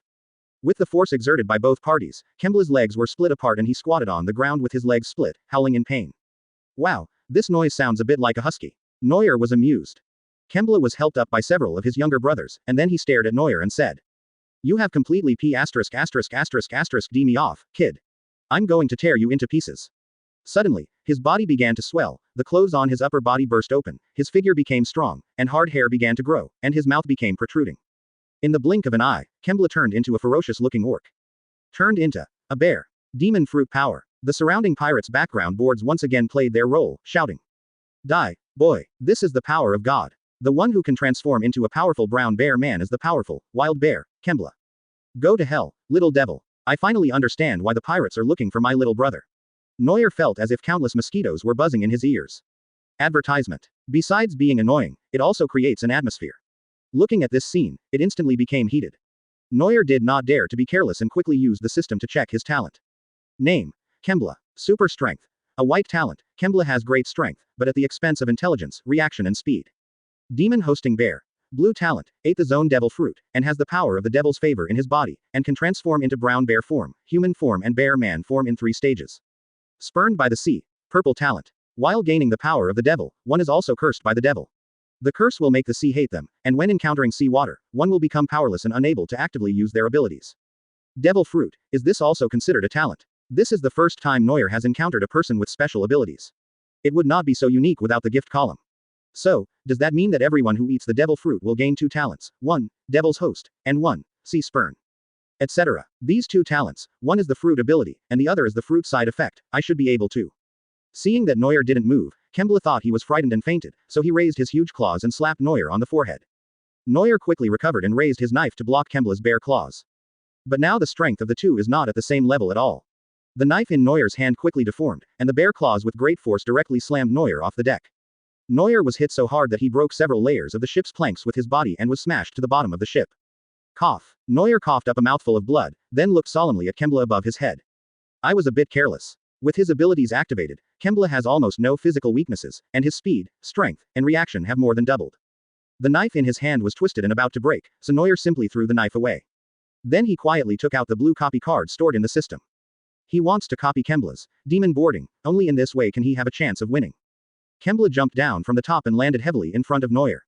The rather oppressive bear man form, coupled with Kembla's ugly face, made even Neuer nervous. Over the years, he has gained a deep understanding of the system. In order to copy the card, he must touch the other party so that he can copy the talent from the other party's talent column. So, he had to approach Kembla one more time. Chapter 8. Meeting Shanks. Neuer adjusted his breathing and attacked the bearman Kembla's lower body with his bare hands. Annoying fly. Kembla sneered, lowered his head, and kicked Neuer. Neuer quickly rolled forward to avoid his attack, then took out the card and reached towards Kembla's waist. Kembla was startled and rushed to attack with a punch. Neuer narrowly avoided the punch, but he didn't notice that another bear claw from the side had already hit him hard. Bang! Neuer's pupils suddenly shrank, and then he felt as if a bomb had entered his body. His bones and lungs suffered a huge impact, and a large amount of blood spurted out of Neuer's mouth. Neuer flew backwards again, smashing through layers of obstacles again, and was buried under the wooden boards. Kembla laughed arrogantly. Little brat. Is this all you can do? Ha ha ha. Kembla laughed arrogantly, then turned around and prepared to leave. Isn't that all you have? A calm voice sounded again, and the disgusting laughter stopped abruptly as if someone had grabbed his throat. The smoke cleared, and Neuer pushed away the wooden board that was pressing on him. There was no will in his eyes at all, and his spirit seemed to have reached a higher level. He stood there like a javelin. Looking at Neuer, who seemed to be intact, Kembla couldn't help but doubt himself. Did I not hold back my strength? He had already taken 2 blows from me, how could he be fine? Is Neuer okay? Of course. Something's up. Neuer stood there and felt that he could not move at all. If he moved any further, his bones would fall apart. So what if you're okay? Can you take more of my punches? Neuer smiled and said, it wasn't possible before, but it may not be possible now. Kembla was a little confused and was about to ask a question when he found that the little ghost in front of him was undergoing body changes. The brown bear fur, the thick and long fangs and the huge body, it all seems so familiar. Why do you have my ability? Kembla looked at Neuer, whose ability increased dramatically, and shouted in jealousy and confusion. I have to thank you for that punch you gave me earlier. Advertisement. Neuer sighed in his heart. Fortunately, I put the copy card on him when he hit me, otherwise I would have lost a lot of money. Impossible, only I can possess this ability, give it back to me. Kembla rushed at him like an angry wild bear. This time Neuer did not dodge, but raised his arms and collided with him directly. Boom. The powerful air waves blew away the debris of the ship's planks around the 2 men, and the pirates who were watching the show overhead were thrown to the ground. This kind of battle is no longer something a bunch of little losers like them can get involved in. Under the boat, the excited Neuer and the furious Kembla were engaged in a passionate hand-to-hand fight. If you punch me, I'll kick you. If you use your claws, I'll bite you with my teeth. If you headbutt me, I'll kick you in the crotch. The 2 men simply gave up on defense, Neuer because he wanted to test his ability, and Kembla because he had given up thinking and just wanted to kill Neuer. After another round of attacks, Neuer finally realized something was wrong. The bear form brought by the talent, Demon's Host, is obviously not as good as Kembla's bear form. It seems that the system can only copy the opponent's fruit ability, but the opponent's level of fruit development cannot be copied synchronously. But this is already a bug. After all, he only copied the talent of Demon's Lodge, and did not copy the talent of Spit of the Sea. This means that he can become a person who is not afraid of the sea in the future. And because the system defines fruit abilities as talents, in the future, he can even absorb more fruit talents and become a person with multiple abilities. During the battle, Kembla fought more and more fiercely. Neuer had just been seriously injured, his condition began to decline, and the battle began to be suppressed. Soon, Neuer felt that his physical strength was about to be overdrawn, and he could hardly maintain his bearman form. However, as long as it is in this kind of terrain, Neuer has a chance to counterattack. Go to hell. Kembla knocked Neuer back with another punch and chased him like a mad dog. It's so annoying. I have no choice but to use my trump card. Neuer clenched his fists and then gave the ground a bear punch, breaking the bottom of the boat. A large amount of seawater rushed in instantly, but Neuer did not stop and frantically expanded the hole. Kembla was instantly awakened by the rush of seawater, and at the same time, a feeling of powerlessness surged up. He was unable to maintain the bearman form and it was soon dissolved. A terrified Kembla yelled, "What are you going to do? Are you going to die with me?" But what frightened him even more was that the little ghost in front of him did not change his bear man form. The sea water was above the waist of the bear man form, and Neuer was wading towards him step by step. Advertisement. He reached out his hand, grabbed Kembla, who was soaking in the sea water, and then smiled like a villain. The bear claws stretched out, and the tall and long-armed bear man Neuer pushed Kembla directly into the water. No. Kembla, who was pushed into the water, had his eyes wide open and was spitting bubbles out of his mouth crazily while speaking, but his sound could no longer be heard. Neuer held down the bear with one hand and raised his bare paw with the other hand, punching Kembla hard on the body of the fish in the water. Like a machine, Neuer kept repeating this action. Finally, when the sea in front of Neuer was dyed scarlet and the struggle in his hands ceased, he let go. Kembla, who was smashed beyond recognition, floated on the water, which meant that his life as the demon fruit power had come to an end. The pirates' ship gradually began to sink, and Neuer used all his strength to return to his original state. After a lot of effort, he finally climbed back to the deck. But as soon as he returned to the deck, the pirates who had been ignored suddenly rushed over, shouting, "Kill him and avenge the captain." Neuer curled his lips in disdain. Revenge for him. You were just watching the show the whole time, and you still have the nerve to shout for revenge. Just as Neuer was gathering his strength to kill the soldiers, a terrifying aura suddenly came from behind him. Boom. This aura was almost turning into substance, impacting everyone in waves, and the pirate soldiers in front of them fell down one after another in an instant. Neuer's current condition was not good either. He was already exhausted and collapsed on the ground. His eyes could hardly focus and he didn't even have the strength to move a finger. But he recognized this power. Conqueror's Haki. And at this time, the only person who has this Conqueror's Haki and is still staying in East Blue is. Hey, little boy, I helped you. A young man stood in front of him. Neuer looked at his bright red hair and immediately recognized who he was. The red-haired Shanks who will soon take the throne of the four emperors. Neuer noticed at a glance that he only had one arm left. Did this mean he had just returned from Luffy? Say, I'm doing you a favor, can you do me a favor? Shanks said with a cheerful smile. Neuer was silent for a moment, then said, you go ahead. My pirate's ship is lost, do you know where it is? Neuer. Advertisement Chapter 9 Golden Talent. Your pirate's ship is lost. Lose your mother. I think you got lost. I'm sorry, I don't know where your ship is either. Neuer said with an awkward but polite smile. Okay, I'll take you to the shore first. Shanks sighed, then picked up Neuer with one arm and jumped into the sea. Shit, do you, a strong man like you, have to swim? But he obviously underestimated Shanks, as he only saw his long hairy legs lightly touching the water surface. A layer of extremely high waves instantly exploded on the water surface, leaping forward with tremendous force. With every step he took, there was an extra layer of waves behind him. Neuer looked at the scene behind him and was so shocked that his eyes almost popped out. The clown turned out to be me. Am I just ignorant? While his mind was shaken, Neuer did not forget to use his talent to probe Shanks. Name: Shanks. Conqueror's talent. Gold quality, a man who was born with Haki. The speed of practicing Conqueror's Haki is very fast, and Conqueror's Haki will be awakened at the age of 17. Every time he wins a battle, one of the Conqueror's Haki will be randomly improved. Pride of the sea. Gold quality, the freest and most open-minded person in the entire ocean. When traveling, the possibility of encountering divine help is very high, personal charm is greatly improved, and the majesty is enhanced to make the most correct decision at critical moments. Willpower is improved when fighting at sea, and the strength of Conqueror's Haki is increased by 10%. Inheritance of Will. Red quality. Shanks who receive the inheritance of the will from the Pirate's King have a heavy responsibility and are determined. The consumption of Conqueror's Haki in battle is reduced by 60%. After the inheritance of the will, this effect disappears and the total amount of Conqueror's Haki increases by 30%. Hegemon Sword. Purple talent, sword attainments deepen, and the swordsmanship is affected by Haki, with greater power and more lethality. When practicing swordsmanship, a random Haki will be improved simultaneously. My dear. Golden legend. No wonder Shanks became one of the 4 strongest pirates in the New World at such a young age. There are 4 talents in total, 2 golds, 1 red and 1 purple. It would be strange if such a character is not a strong pervert. Back on the shore, Neuer, who was lying on the ground exhausted, chatted with Shanks, who was looking out at the distant sea.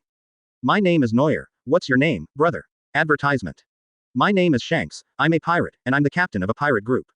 Neuer asked curiously, then how did you lose your pirate's ship? Shanks got angry when this was mentioned, and angrily explained, it's all my crew's fault for being so stupid. I just took a nap on the shore, and the pirate's ship was lost. I don't know where my crew went to play.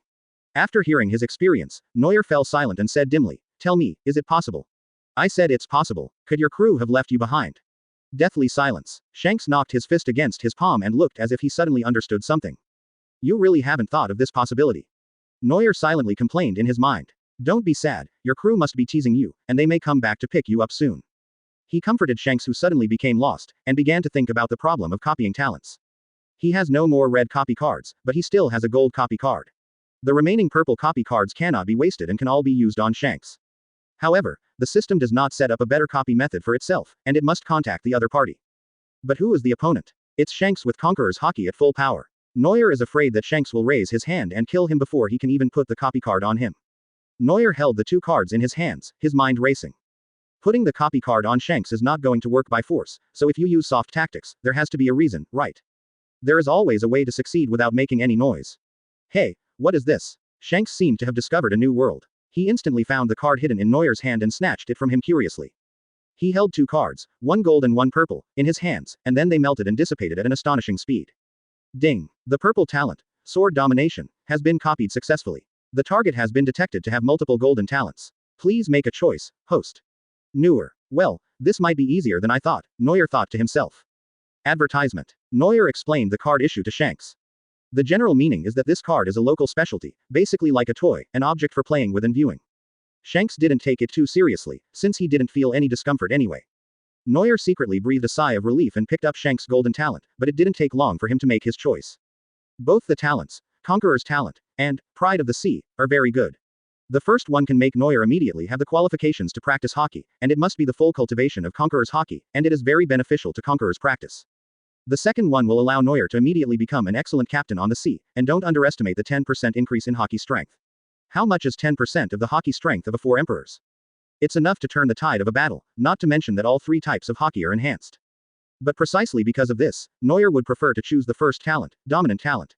Although Neuer has shown great talent so far, he can't say what the future will be like.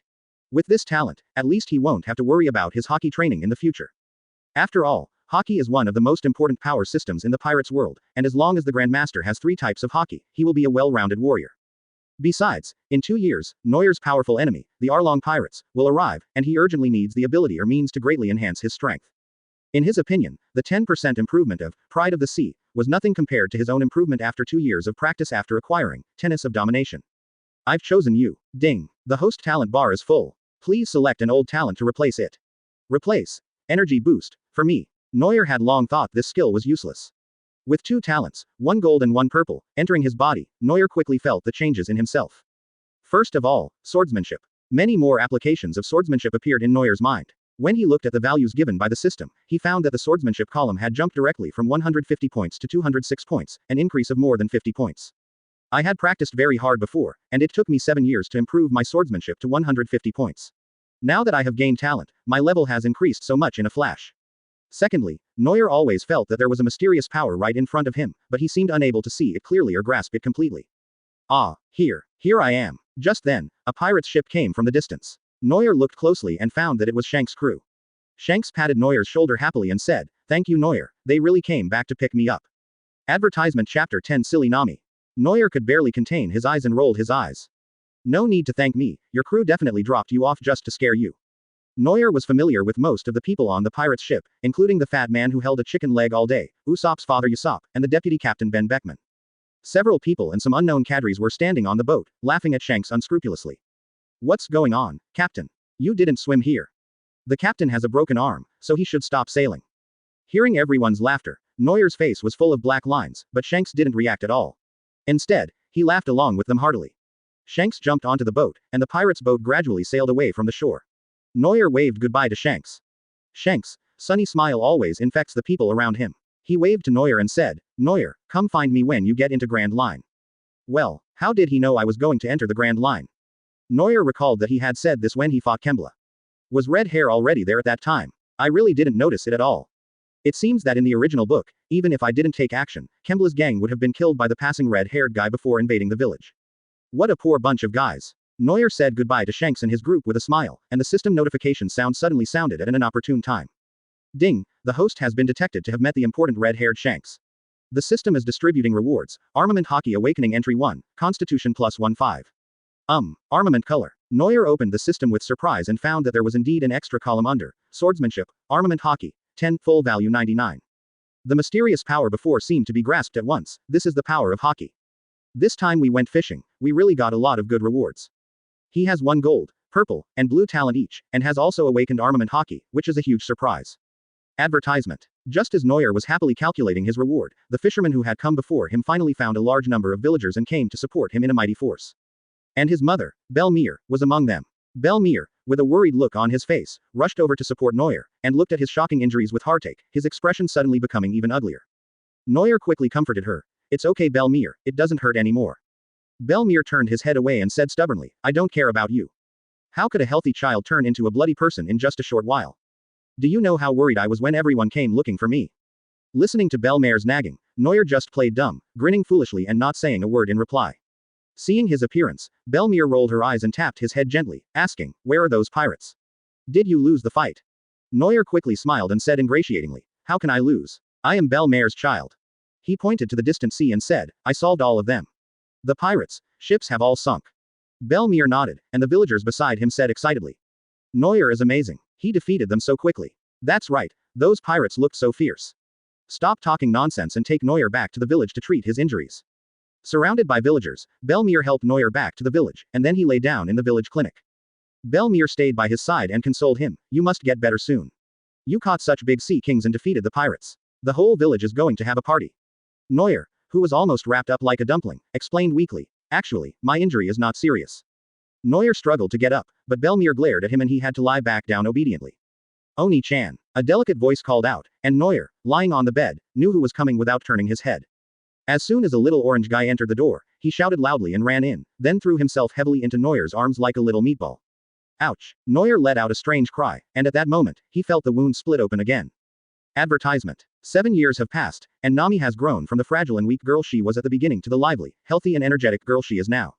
Under the orange short hair, Nami lay in Neuer's arms with her little face raised, her two big, blinking eyes were tearful, and snot was about to flow out of her little nose. Little Nami cried out in a sad tone, "Oni-chan, don't die."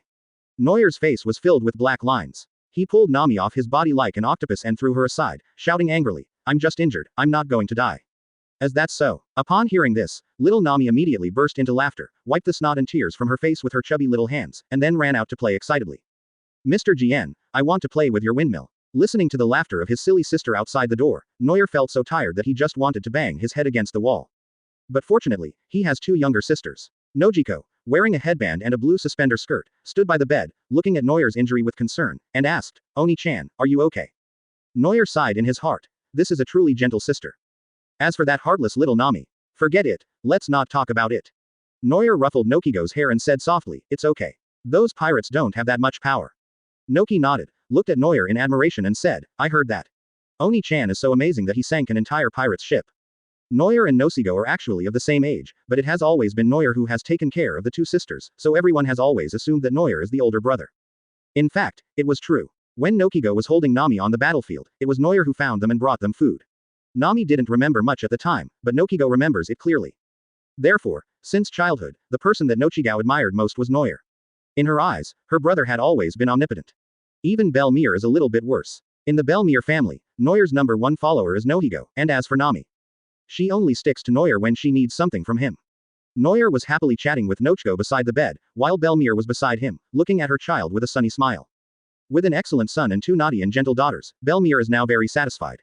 This is the life she wants. Chapter 11 Arlong's Bribe. Belmir finally did not let Neuer lie in bed all night, and Neuer still went to attend the village banquet. I have to say that the banquet culture in the pirates' world is quite attractive. Neuer is so big that there will always be 1 or 2 banquets during festivals and harvests. Every time at this time, it's time for the 3 Neuer siblings to have fun. Only then would Belmir allow Neuer and the villagers to drink some wine. Nojiko and Nami can always get lots of delicious food and fun things from adults with their cute looks. Of course, at this banquet, Neuer, who was injured and unable to drink, was destined to lose his happiness. It was already late at night when the party ended. Belmir and Neuer each took the 2 tired sisters home. Back home, Neuer decided to talk to Belmir. "What, you want to practice in seclusion for 2 years?" Belmir looked at his son in surprise. Neuer nodded. He had had this idea for a long time. "Now that I have the power of the devil fruit, as well as the extraordinary talent of swordsmanship and Haki, it is time to focus on development. Kid, you are strong enough." Belmir held his hand and said worriedly, "Don't put so much pressure on yourself." Belmir has always understood that his son seemed to have something on his mind ever since he adopted him. "I have never relaxed in my practice, as if there was some burden on me." This once made her very depressed. "You are my child. Are you afraid that I can't protect you?" "Don't worry, Belmir. It's only 2 years. Nothing will happen." Neuer soothed her gently. Belmir was silent, but Neuer knew that she agreed. She never interferes with any decision her children make. But she will always stay with you until the child succeeds or feels tired and returns to her arms. Guilt flashed in Neuer's eyes, but he quickly hid it and swore secretly in his heart. 2 years, after I get out of the customs and deal with Arlong, I will definitely accompany you well. Since then, the villagers of Kekoyasi village seemed to feel that something was missing. Advertisement. The little devil no longer clamored to challenge others, was no longer seen stealing wine, and no longer practiced sword skills in sight. This made everyone very uncomfortable. Neuer found an isolated island in the nearby sea. There were many ferocious beasts on the island and the natural environment was harsh enough, so he planned to stay there temporarily. 2 years is enough time to change a lot of things. 2 years were enough for Luffy to grow from a silly boy into the 5th Emperor of the New World, enough for Zoro to become a great swordsman with no rivals, and enough for Nami Robin to grow into a beautiful girl. Everything changes with the passage of time. In the past 2 years, many vicious pirates have emerged in East Blue, which is known as the weakest sea. Although on the Grand Line, such pirates are mostly cannon fodder, but on East Blue, they can still act with impunity. The Marines of the world government are enforcing the law here, but they are far slower than the pirates who are emerging. From this perspective alone, Roger, who opened the Age of Discovery, is indeed a nobody. How many people were aroused by this one sentence, setting out to search for illusory treasures and thus losing their lives at sea? How many people's homes have been trampled and destroyed by the pirates, and their families have been separated? No matter what Roger's real purpose was, he was absolutely right about this sin. Although some pirates are not after the so-called great treasure, they only harm others in order to live a luxurious and superior life. But the world will also blame Roger for these pirates' mistakes because he gave them an excuse. An excuse to follow the great trend of the times. In the original book, Marine stands on the opposite side of the protagonist, but this does not mean that Marine is a bad person. On the contrary, if it weren't for the law enforcement actions of the righteous soldiers in the Marine, there's no telling what kind of chaos the East Blue area would be in. But in this world, it is much easier to create evil than to give birth to good intentions. Therefore, it is not so easy to end this chaotic age of discovery. And in the Marine, not all soldiers represent justice for peace. On a certain island, there is a G-16 Marine branch directly under the naval headquarters, but this is just one of the branch's bases. After all, Marine personnel are spread across the 4 seas and are quite reliable when it comes to establishing bases. The person in charge of the base is a colonel, and he is receiving a special guest at this time. In the office, copper boxes were opened one by one, revealing the gold, silver and jewelry inside that were shining with golden light. Advertisement. The number was so huge that the colonel was almost instantly dazzled. The colonel wore a mouse hat and had a long and thin face with a pointed nose. There were 3 disgusting whiskers on both sides of his cheeks, and his narrow eyes revealed greed. Colonel Mouse, are you satisfied with my gift? A gruff voice sounded, and the guest in front of Colonel Mouse grinned with pointed teeth. He has sea blue skin, a long, saw-like nose, a shark face, flippers on his hands, and is wearing shorts and a short-sleeved shirt with his shirt open. He is sitting in front of Colonel Mouse with his legs crossed. This is a fishman, it is Arlong that Neuer has always been afraid of. Satisfied. Of course I'm satisfied. The mouse colonel seemed to be possessed, and put his face on the treasure in the treasure chest. Then he picked up a gem, kissed it hard a few times and asked, you have already attacked more than 10 villages. Isn't that enough? Arlong laughed and shook his head, saying, how can this be enough? My dragon empire is much more than this.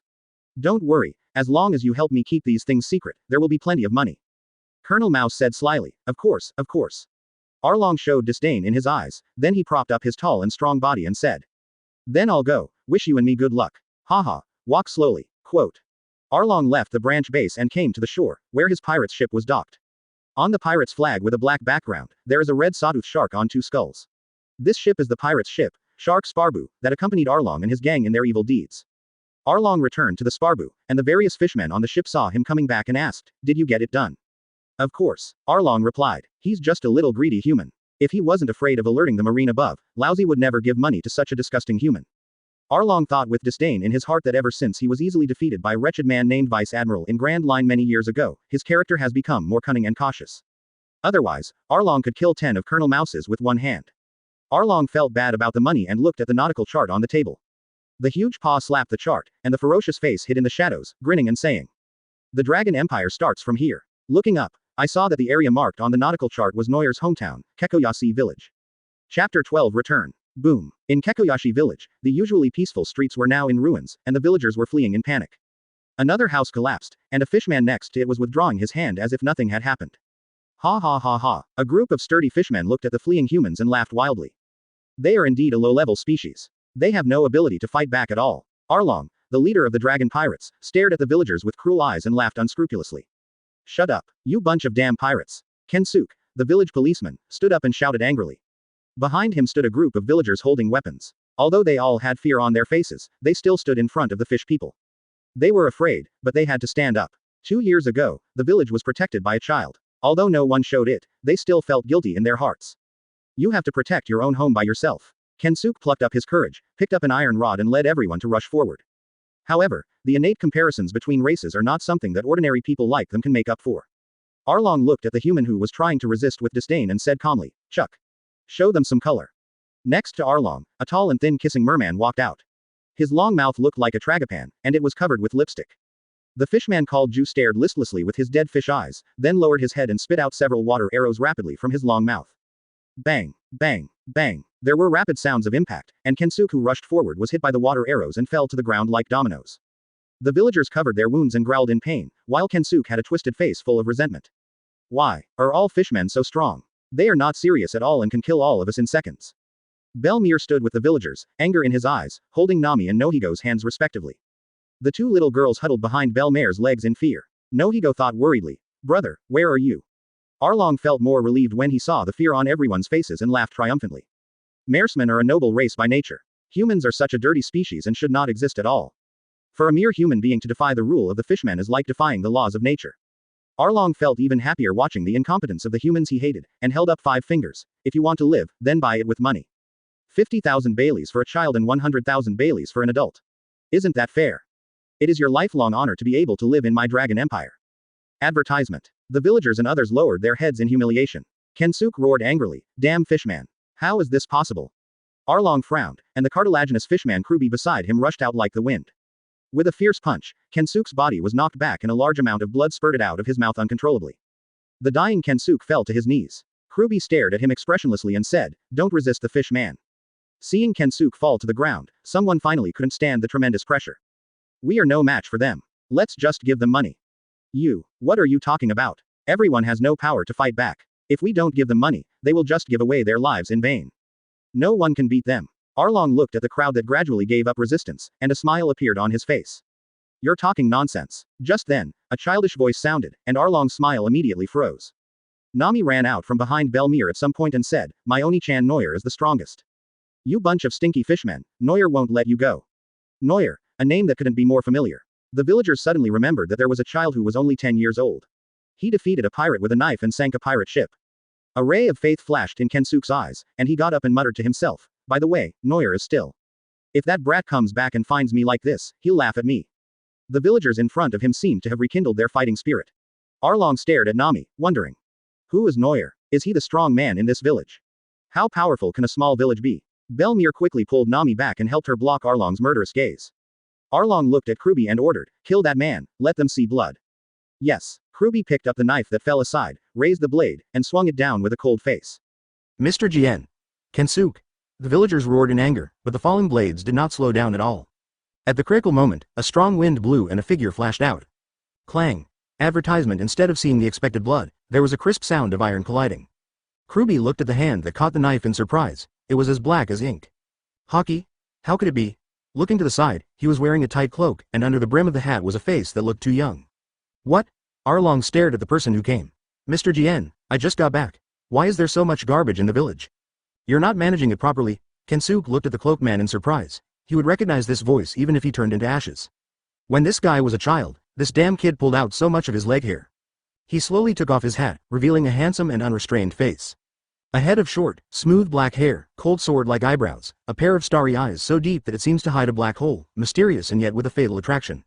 "Isn't it that handsome guy Neuer? Neuer, Oni-chan. Stinky brat. My baby." When Neuer heard the villagers' surprised cheers, he immediately grinned with satisfaction. "Sure enough, my popularity remains as high as it was back then. Etc. It seems like there's some strange name mixed in?" In the crowd, a certain orange-haired loli who did not want to reveal her name shrank her neck.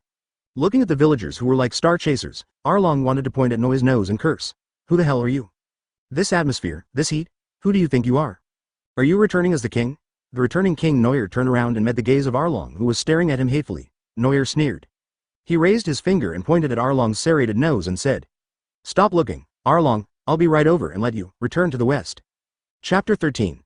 Killing the Murloc cadre. Arlong's face immediately turned pale when Neuer pointed at his nose and scolded him. Seeing his boss being humiliated, Kruby couldn't stand it anymore. "You are just a human, you are looking for death." Kruby relied on his huge body and raised his fist to smash Neuer's head. Neuer smiled disdainfully, raised his hand lightly, stretched out his hand and easily grabbed Kruby's fist, and then he couldn't move forward at all. What? Kruby looked at his hands in shock. Even though he hadn't used his full strength, this human was able to catch his attack so easily. Neuer didn't have time to care about what Kruby was thinking. He grabbed his fist, used the force to turn sideways and kicked him in the abdomen. How much strength can a human being have? Kruby suddenly felt a huge force coming at him, and his internal organs seemed to have been displaced, and his tall body fell straight down. Under the shocked gaze of everyone, Neuer leisurely withdrew his legs. If I had faced such an opponent 2 years ago, I might have been very troubled. As for now, after 2 years of hard training, his physical fitness and swordsmanship had already exceeded the 300-point mark, making him stronger than the main force of the Straw Hat crew who fought against the Dragon Pirates in the original work. Moreover, armament Haki has also reached the level where it can be hardened and wrapped at will with the help of the heavenly ability of the Tyrant, and the way of the Tyrant sword. I lost with my head? Huh? Kruby stood up holding his stomach, his eyes wide open, and with 2 small braids on his head, he looked very funny, like a New Year picture doll. He roared, "Human! You are asking for death. Must kill, Fishman Karate." 1000 Tile Punch. After getting ready, Kruby used his most proud and unique killer move. A smile appeared on Arlong's face, and the fishmen behind him also showed joy. This is the strongest killing move of the leader of the Dragon Pirates, Kruby, the 40th degree Fishman Karate. How can that human block it? But in Neuer's eyes, the seemingly ferocious Hua Jung Quan was like a paper tiger. Buzz. Advertisement with a clear sound. Neuer's fist instantly covered Haki, and he found the right angle and swung a punch at random. Kruby pounced at him like a wild wolf, but at the moment of the fight, he flew back at an even faster speed like a wild dog. His body crashed heavily into the house, and Kruby fell under the rubble, already unconscious. His forearm was bent in a terrible posture, obviously having been hit by a huge impact. The fishmen from the pirates looked at him in disbelief. Kruby, a 40-stage air drilling master, was defeated by just one punch? Arlong's expression also turned ugly. He saw clearly that the boy used armament Haki. Why would anyone in this remote area of East Blue use Haki? The cadres who were originally watching the battle couldn't bear it anymore. They took advantage of Neuer's inattention and stretched out their mouths to launch a sneak attack. 100-shot water cannon. Several water cannons were quickly fired at Neuer. Neuer had a cold face, covered his Haki with his arms, and crossed them in front of his chest. The sound of blows rang out, but none of them could hurt Neuer. Neuer, who was unhappy about being ambushed, immediately changed direction and rushed straight towards Ju. Stop! Arlong's eyelids jumped, and he wanted to stop Neuer who was rushing towards him, but Neuer was so fast that he ignored him and punched him in the face. Bang! The annoying mouth was directly made concave by the brutal Neuer, and Neuer also took the opportunity to hit him with a knee. After a series of combos, Ju decisively rolled his eyes and fell down, and no one knew whether he was dead or alive. Ah! Damn it! When Xiao Ba, the octopus man who was also one of the 3 cadres, saw his friend fall to the ground, he rushed up angrily and wanted to fight to the death with Neuer. When Neuer saw this face, he suddenly remembered that Xiao Ba seemed to have been whitewashed in the subsequent plot. What does that have to do with now? All enemies must fall. Xiao Ba held a knife in each of his 6 arms, and used the 6 sword style to slash at Neuer fiercely. Neuer's eyes flashed with a cold light, his right hand reached to his waist, grasped the hilt of the knife and instantly got into a stance. The threatening sword light lit up, and the blade was as fast as if cutting through the air, and he drew the knife and swung it out. 1 sword against 6 swords, such a huge disparity in numbers did not give Xiao Ba any hope of winning. Advertisement: the 6 sharp blades were shattered into pieces by the sword, and a bloody wound on the chest spurted out blood. As the last cadre fell to the ground, the fishmen of the pirates finally began to feel fear. The advantage of the innate race is that this group of fishmen are short-sighted and think that their innate physique is enough to crush humans. Now, a human being broke this concept with just 2 moves and 1 sword, and even stepped on it hard twice. How can this not terrify them? Neuer, who dealt with the 3 cadres, did not have a proud look on his face. In the eyes of these fishmen might be the ceiling. But in his opinion, that's all. In the original work, Shu was knocked unconscious by God-tier Usopp with a hammer. Xiao Ba was knocked unconscious twice by the seriously injured Zoro with 1 move, and turned into the secret Lao Ba on the spot. Only Kruby took advantage of the underwater advantage and almost suffocated Sanji. But, hey, are you mad that there is no water in the village? Being defeated by the Straw Hat Pirates who had just set out to sea not long ago, this evil Dragon Pirates group is so powerful that they can dominate the East Blue. Apart from the ridicule in Neuer's heart, Arlong now saw that several of his capable men had become like dead fish. Arlong finally got angry. Arlong looked at Neuer fiercely. The goldfish man beside him brought a black serrated knife. Arlong took it and said with a horrified look, "Boy, I changed my mind. I'm going to catch you, then I'll let you watch as I hack all the people in the village to death one by one." Arlong angrily raised his sword and swung it with great force, but Neuer quickly blocked it with his sword, followed by a series of slashes and blocks. Relying on the special features of the serrated blade, Arlong suppressed Neuer for a while, but in Arlong's fierce attack, Neuer's eyes seemed extremely calm. He was adapting to Arlong's attack rhythm. After Neuer knocked Zanfeng flying again, he finally swung his knife and launched his counterattack. Arlong was startled and quickly pulled back his sword to block the long knife that was heading towards his neck. The attack and defense changed instantly. Neuer took advantage of the large size of the sword and the difficulty in retracting it. He shook his wrist quickly and continuously and slashed towards Arlong's fatal point. Then, Neuer exposed a flaw and Arlong chopped the peak hard to the ground. Neuer seized the opportunity, and the armament color gushed out from his palm and wrapped around the knife in his hand. Then he raised the knife and slashed at Zhangfeng fiercely. After a loud bang, Zhangfeng broke apart. Arlong's heart was also broken. Chapter 14: Arlong runs away. Arlong looked at the broken Zanfeng and felt so heartbroken that he almost bled. Although the Zhangfeng is not made of any precious or easy-to-use materials, its manufacturing method is complicated and it fits Arlong's attack method very well. What's more, it has been with Arlong for many years. This is equivalent to Neuer slashing Arlong's little wife with one knife and crushing her into pieces. Veins popped out on Arlong's head, his steel teeth were almost broken, and he stared at Neuer with bloodshot eyes. You lowly human. Die. Arlong's blue head suddenly stretched forward, and his jagged nose stabbed forward ferociously like a spear. Neuer held the knife against his serrated nose, and Arlong came closer, opened his bloody mouth and bit down on his neck. Neuer quickly freed up one hand, covered with armament color, and his arm hardened and turned black again, and Arlong's teeth also bit on the iron arm. Neuer raised his leg to push Arlong's body away and quickly stepped back. This guy is covered in weapons. Neuer frowned, and Arlong also felt that the human in front of him was extremely difficult to deal with. When he was at Grand Line, Arlong was one of the executives who helped Fisher Tiger create the Sun Pirates. His insights were far beyond those of East Blue's narrow-minded people. He knew about the Haki power system, but as a pure racial prejudice, Arlong only relied on the superior physique of his own race and never thought about practicing other powers. Later, after Tiger's death, Arlong was arrested by Marine, but was rescued by Jinbei, who became the Shichibukai, and after the two parted ways, Arlong did not continue to move forward in the Grand Line, but instead began to retreat. Returning to East Blue, the weakest sea, with this kind of people and this kind of experience, the upper limit of strength is just that. Arlong slowly put his hand into his mouth and gripped his neat, sharp teeth. Neuer. Are you hungry? Arlong paused, a big, Jing character appeared on his head, and he quickly took the tooth out with his hand, and then the tooth quickly grew back in his mouth. Neuer pulled out a row of neat teeth, clamped them in his palm, and held them in his hand like a castanets. Neuer clapped his hands and shouted, "Wonderful, is this acrobatics?" "Shut up, human." Arlong was too lazy to pay attention to this sharp-tongued human boy. "This is the advantage of a fishman. My whole body is covered with weapons. I have many ways to kill you." Neuer shrugged and asked, "So?" Arlong rushed over with his braces in his mouth, shouting, "Watch out, iron teeth." Neuer raised the knife with one hand to block left and right, but Arlong's seemingly fierce attack could not break Neuer's simple defense. Advertisement. Neuer chopped down the iron tooth with his knife and then quickly changed the direction of the blade and kicked the iron tooth away with all his strength. Arlong dropped the weapon from his hand. Naturally, he would not give up this opportunity, and with the black knife wrapped in the color of armed forces, he slashed horizontally, and Arlong's open chest was immediately filled with a deep knife wound. The fisherman's bright red blood flowed out freely, and the people around him seemed to be able to see the jagged white bones beneath the flesh and blood. "Ah!" Arlong fell to his knees, covering his wound and screaming loudly. After shaking off the blood from the blade and sheathing it, Neuer looked at Arlong without a trace of pity. Neuer scoffed softly, "How long has it been since you last exercised? You use your racial advantage to slaughter humans who are not as strong as you. Have you forgotten to practice? What qualifications do you have to insult humans with your invincible strength?" Arlong Land's face turned red. "Shut up, shut up, shut up."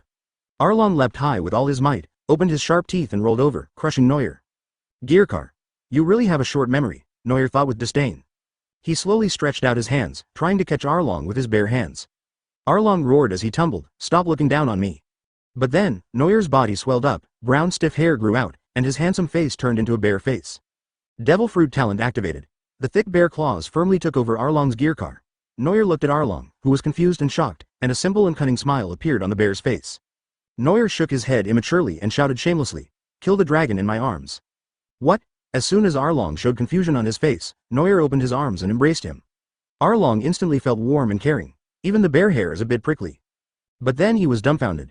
Neuer gradually exerted his arm strength and hugged Arlong in his arms with all his strength. "No, don't." Neuer ignored Arlong's miserable cries, and shouted passionately, "It's over, Arlong. Advertisement, let me love you well, my little darling." Crunch, crunch, crack. First there was a teeth-grinding sound of bones dislocating, and then there was a crisp sound of bones cracking. Neuer slowly loosened his arms, and Arlong fell from his arms like a puddle of mud, like a dead fish. "Damn. Humans." Arlong cursed weakly. Neuer was surprised. "He's not dead yet?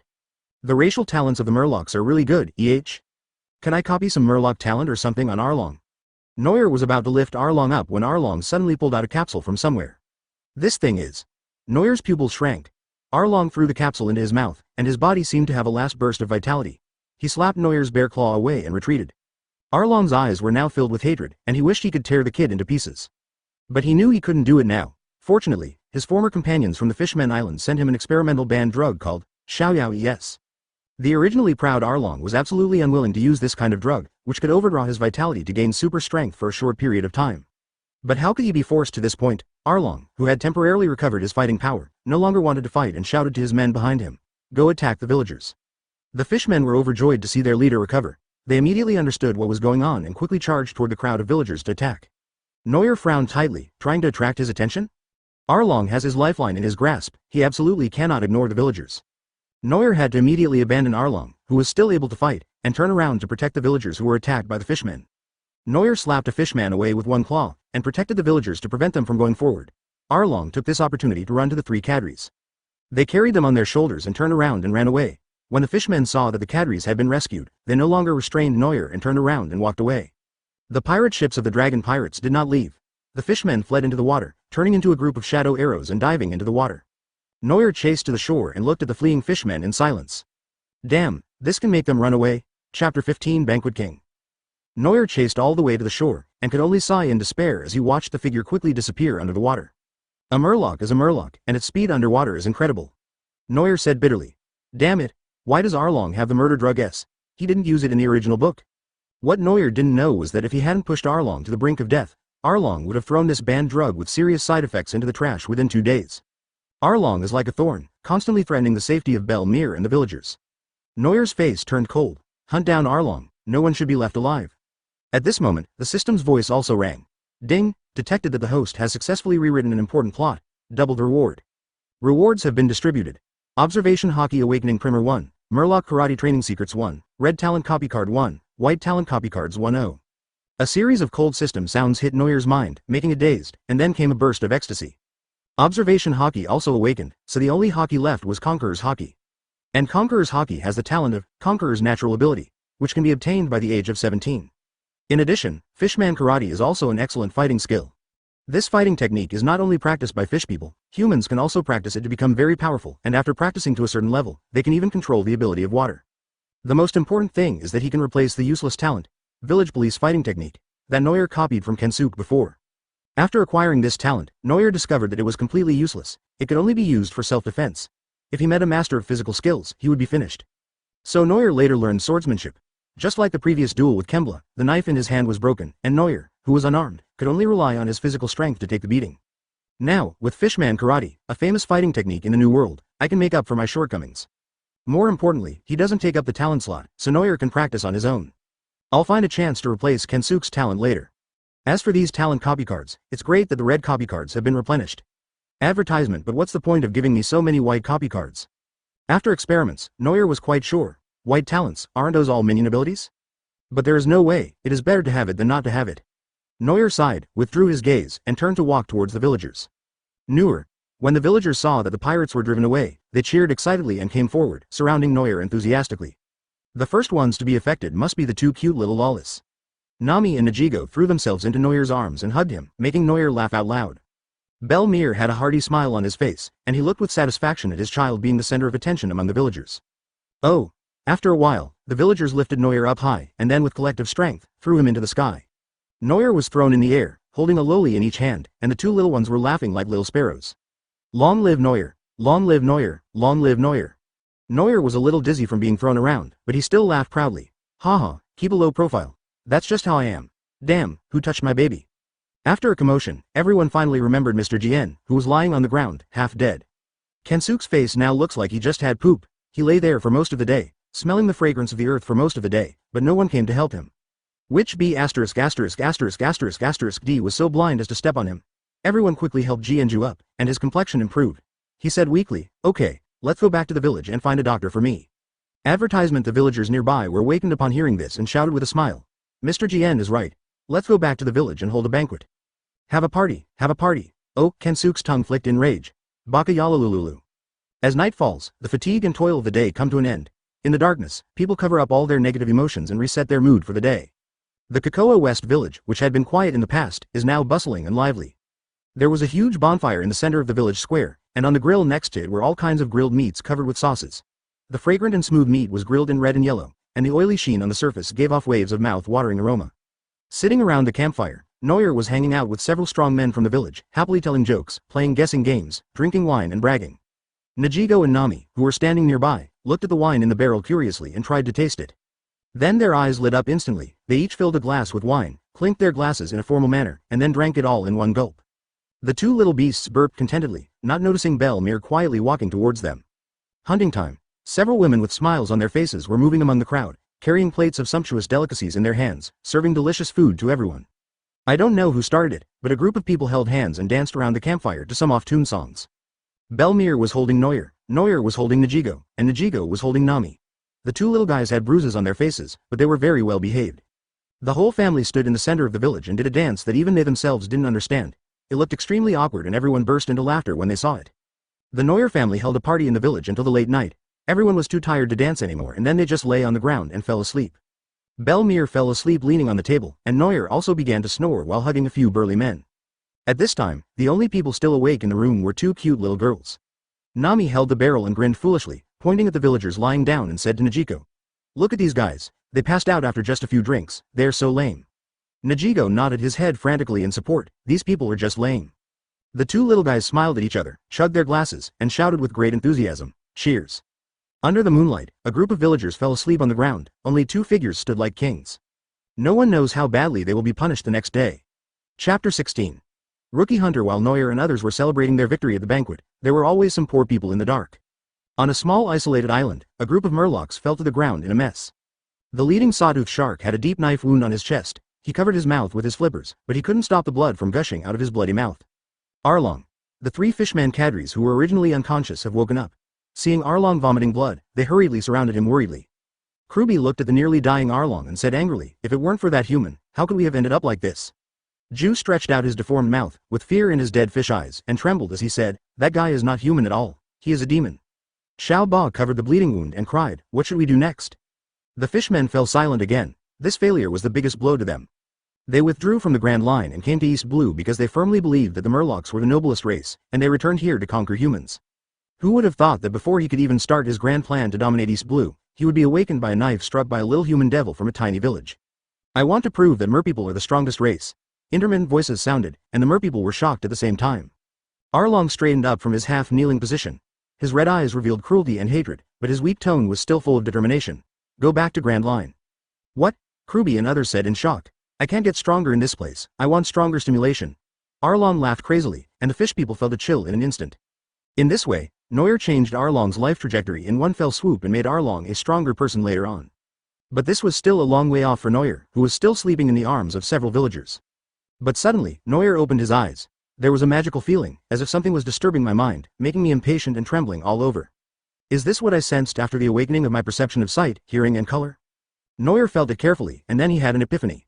Urgent need to pee. Neuer covered his crotch and ran to the woods outside. He aimed his gun cleanly and opened the floodgates to release the water. Advertisement off. This is comfortable. Neuer was whistling and walking swaggeringly on the path at night, when suddenly he heard the creaking sound of footsteps on wooden boards.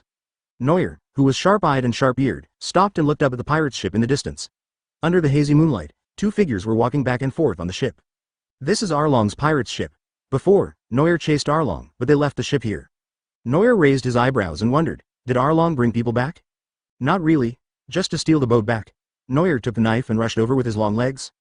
Under the moonlight, Neuer walked to the side of the ship, tapped a few wooden planks with his toes, and climbed up the flagpole silently, watching everything happening on the deck from above.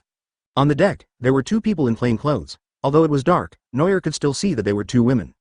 The two women looked to be about 17 or 18 years old. Each of them had a long sword on her waist. Judging from their actions, they were in good physical condition. One of the women searched the boat inside and out, then suddenly sat on the boat and started talking. "Sister, is this really the Dragon Pirate's ship?" It would have been fine if she didn't say anything, but once she started talking, Neuer almost lost his balance and fell down. The sound was so loud, it was like a thunderclap in the night. Neuer even wondered if the woman next to her was deafened. Before Neuer could react, the girl next to him shouted even louder, "Keep your voice down. We are sneaking in." Neuer almost fell to his knees. Where are these two sisters from? It's a blessing that I haven't been hacked to death for so many years. Arlong. This guy has been doing evil and has destroyed so many villages. We must kill him this time. The older sister didn't listen to her elder sister at all and spoke in a loud voice. Neuer couldn't stand it anymore, so he sat on the flagpole and asked leisurely, "Are you Arlong's enemies?" "Who is it?" The two sisters reacted quickly and shouted. "Be careful, sister. I heard his voice before I saw him. He must be an expert." "That's right, sister. Come closer or you won't be ambushed." Neuer looked speechlessly at the two people spinning around on the deck and said, "Look up." The elder sister's heart tightened, and she quickly reminded him, "Don't look at my sister, it must be a trap."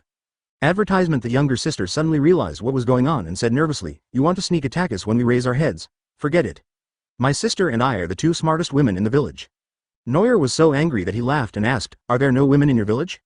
He couldn't talk to this crouching dragon and phoenix anymore, otherwise he might have a cerebral hemorrhage. Neuer jumped off the deck and looked at the two sisters who were facing a formidable enemy and said, "Who asked you to come to find Arlong?" When I got closer, I found that the two girls were pretty good looking. They each had a single ponytail, but one was on the left and the other on the right. They are not absolutely beautiful, but not ordinary either, with delicate features. There is a teardrop mole on each of their rosy cheeks. They wear belly-bearing tops and shorts, with a katana on their waists. They really look like wandering warriors. Such a good girl, but unfortunately she has a big mouth. We are pirates hunters, coming for Arlong's bounty. The one who spoke louder was the elder sister, and she said to Neuer. As he spoke, he took out a bounty ticket with Arlong's ferocious face drawn on it and a number written below it, 20 million Baileys. This should be the pirates with the highest bounty in East Blue right now. No wonder pirate hunters are tempted. You came at an unfortunate time. Arlong has already been dealt with by me. Neuer spread his hands and said helplessly. Solved? My sister asked in surprise. The younger sister was skeptical. Just a little kid like you? Those are the big pirates worth 20 million Baileys? 20 million Baileys, is that strong? Neuer asked in a calm and pretentious tone. My sister nodded seriously and said, it's definitely very strong, it can crush you to death many times. If you can defeat him, even my family's ancestral graves will be filled with corpses. Your sister is as stupid as the one in my family. Neuer was choked again and couldn't speak. I finally managed to show off, but no one is cooperating with me. Neuer looked at the two pirates hunters with boredom and said, then you can try it. As he spoke, Neuer slowly drew out his sword, and the sharp sword energy was revealed as the blade was unsheathed. Come on, just try it out and you'll know. Chapter 17. Accepting two apprentices, Neuer drew his sword, and the two sisters quickly pointed their swords at him, looking at him warily. Go! The eldest sister roared, and the two of them raised their swords and fought with Neuer. A quarter of an hour later, the two sisters, whose faces were swollen like pigs' heads, knelt on the ground and said in a vague voice, as expected, Lee defeated Arlong, no poke. Neuer squatted on the ground and looked at them curiously, and asked, are you really pirates hunters? You look so weak. The elder sister nodded quickly and said, we didn't lie to you. My name is Niwan, my sister's name is Neiman, and we are very famous pirates hunters in East Blue. Is he famous? There is no such person in the original novel? Neuer thought in confusion, but soon he figured it out. Today they came to trouble Arlong. If Neuer hadn't changed the plot, and Arlong was still here. I'm afraid they have been killed. Neuer, in a cautious attitude, still threw a probing technique at the famous sisters. Name. Niwan killed the master with random swords, white quality, has a special talent for the katana. In a one-on-one duel, the random swords will be triggered when the emotions are excited, and there is a 1% chance of hitting the enemy. East Blue intelligence bucket. White quality, because it is extremely thick-skinned, it is difficult for obstacles to occur when communicating with others, so it records the intelligence of most pirates and evil forces in East Blue. Name. Neiman inherited Shaji Ba sword technique. White quality, has a special talent for the katana. When facing a large number of enemies, the ancestral sword technique will be triggered when the emotions are excited, and there is a 3% probability of chopping at least one of them. Reporting bounties. White quality. Because he is bored, he memorizes almost all the bounties of pirates and reports them accurately. Neither of them can create a blue talent. Neuer fully understood that the differences between people are different. Even though Mr. GN is a weakling in combat, his innate talent is still a talent that requires concentration and cultivation. Why are the talents of these two sisters more amazing than each other? No wonder when I was fighting with them just now, they all fell down before I even had time to exert any strength. I have to thank them for not getting too emotional. Neuer covered his forehead and said helplessly, okay, I believe it. But Arlong was really defeated by me, and now he has escaped. You should look for him somewhere else. Niwan and Neiman exchanged glances, then their necks arched and their foreheads hit the floor with a bang. Neuer's heart skipped a beat with fright, and he stared in amazement at the two people who were kowtowing. Advertisement what? Do you know that you have to kowtow to get lucky money during the Huxia New Year? The two sisters shouted in a voice as loud as a bell, Master. Please accept us as your disciples. Neuer tilted his head in confusion. Niwan raised her head and said seriously, there are very few people in East Blue who can defeat us sisters together. Neiman nodded desperately and looked up. I think so too. Niwan's eyes seemed to be shining with wisdom. Your swordsmanship is superb, and you can even kill the great pirates Arlong. You must be a master who lives in seclusion here. Neiman agreed. I think so too. Niwan bowed her head devoutly again. Master. Please accept us as your disciples. Neiman kowtowed again with great sincerity. Master. Neuer looked at these two weirdos, not knowing what to say for a moment. He really didn't dare to accept two such talented disciples. Neuer quickly waved his hands and said, but I'm only 12 years old, and you two are older than me, so forget it. Niwan and Neiman looked shocked and said, Master, are you only 12 years old? You look so old. Niwan looked humble and said, although the master is young, he is stronger than us. We will not despise you. But I despise you. Neuer wanted to cry but had no tears. Then he suddenly had an idea and pointed behind the two sisters and said, look. The sun. What? Bah. While the two were looking back, Neuer jumped off the pirate's ship and ran for his life. Neuer swore that he had never run that fast before when he went to the cafeteria to grab a seat. Where is the sun?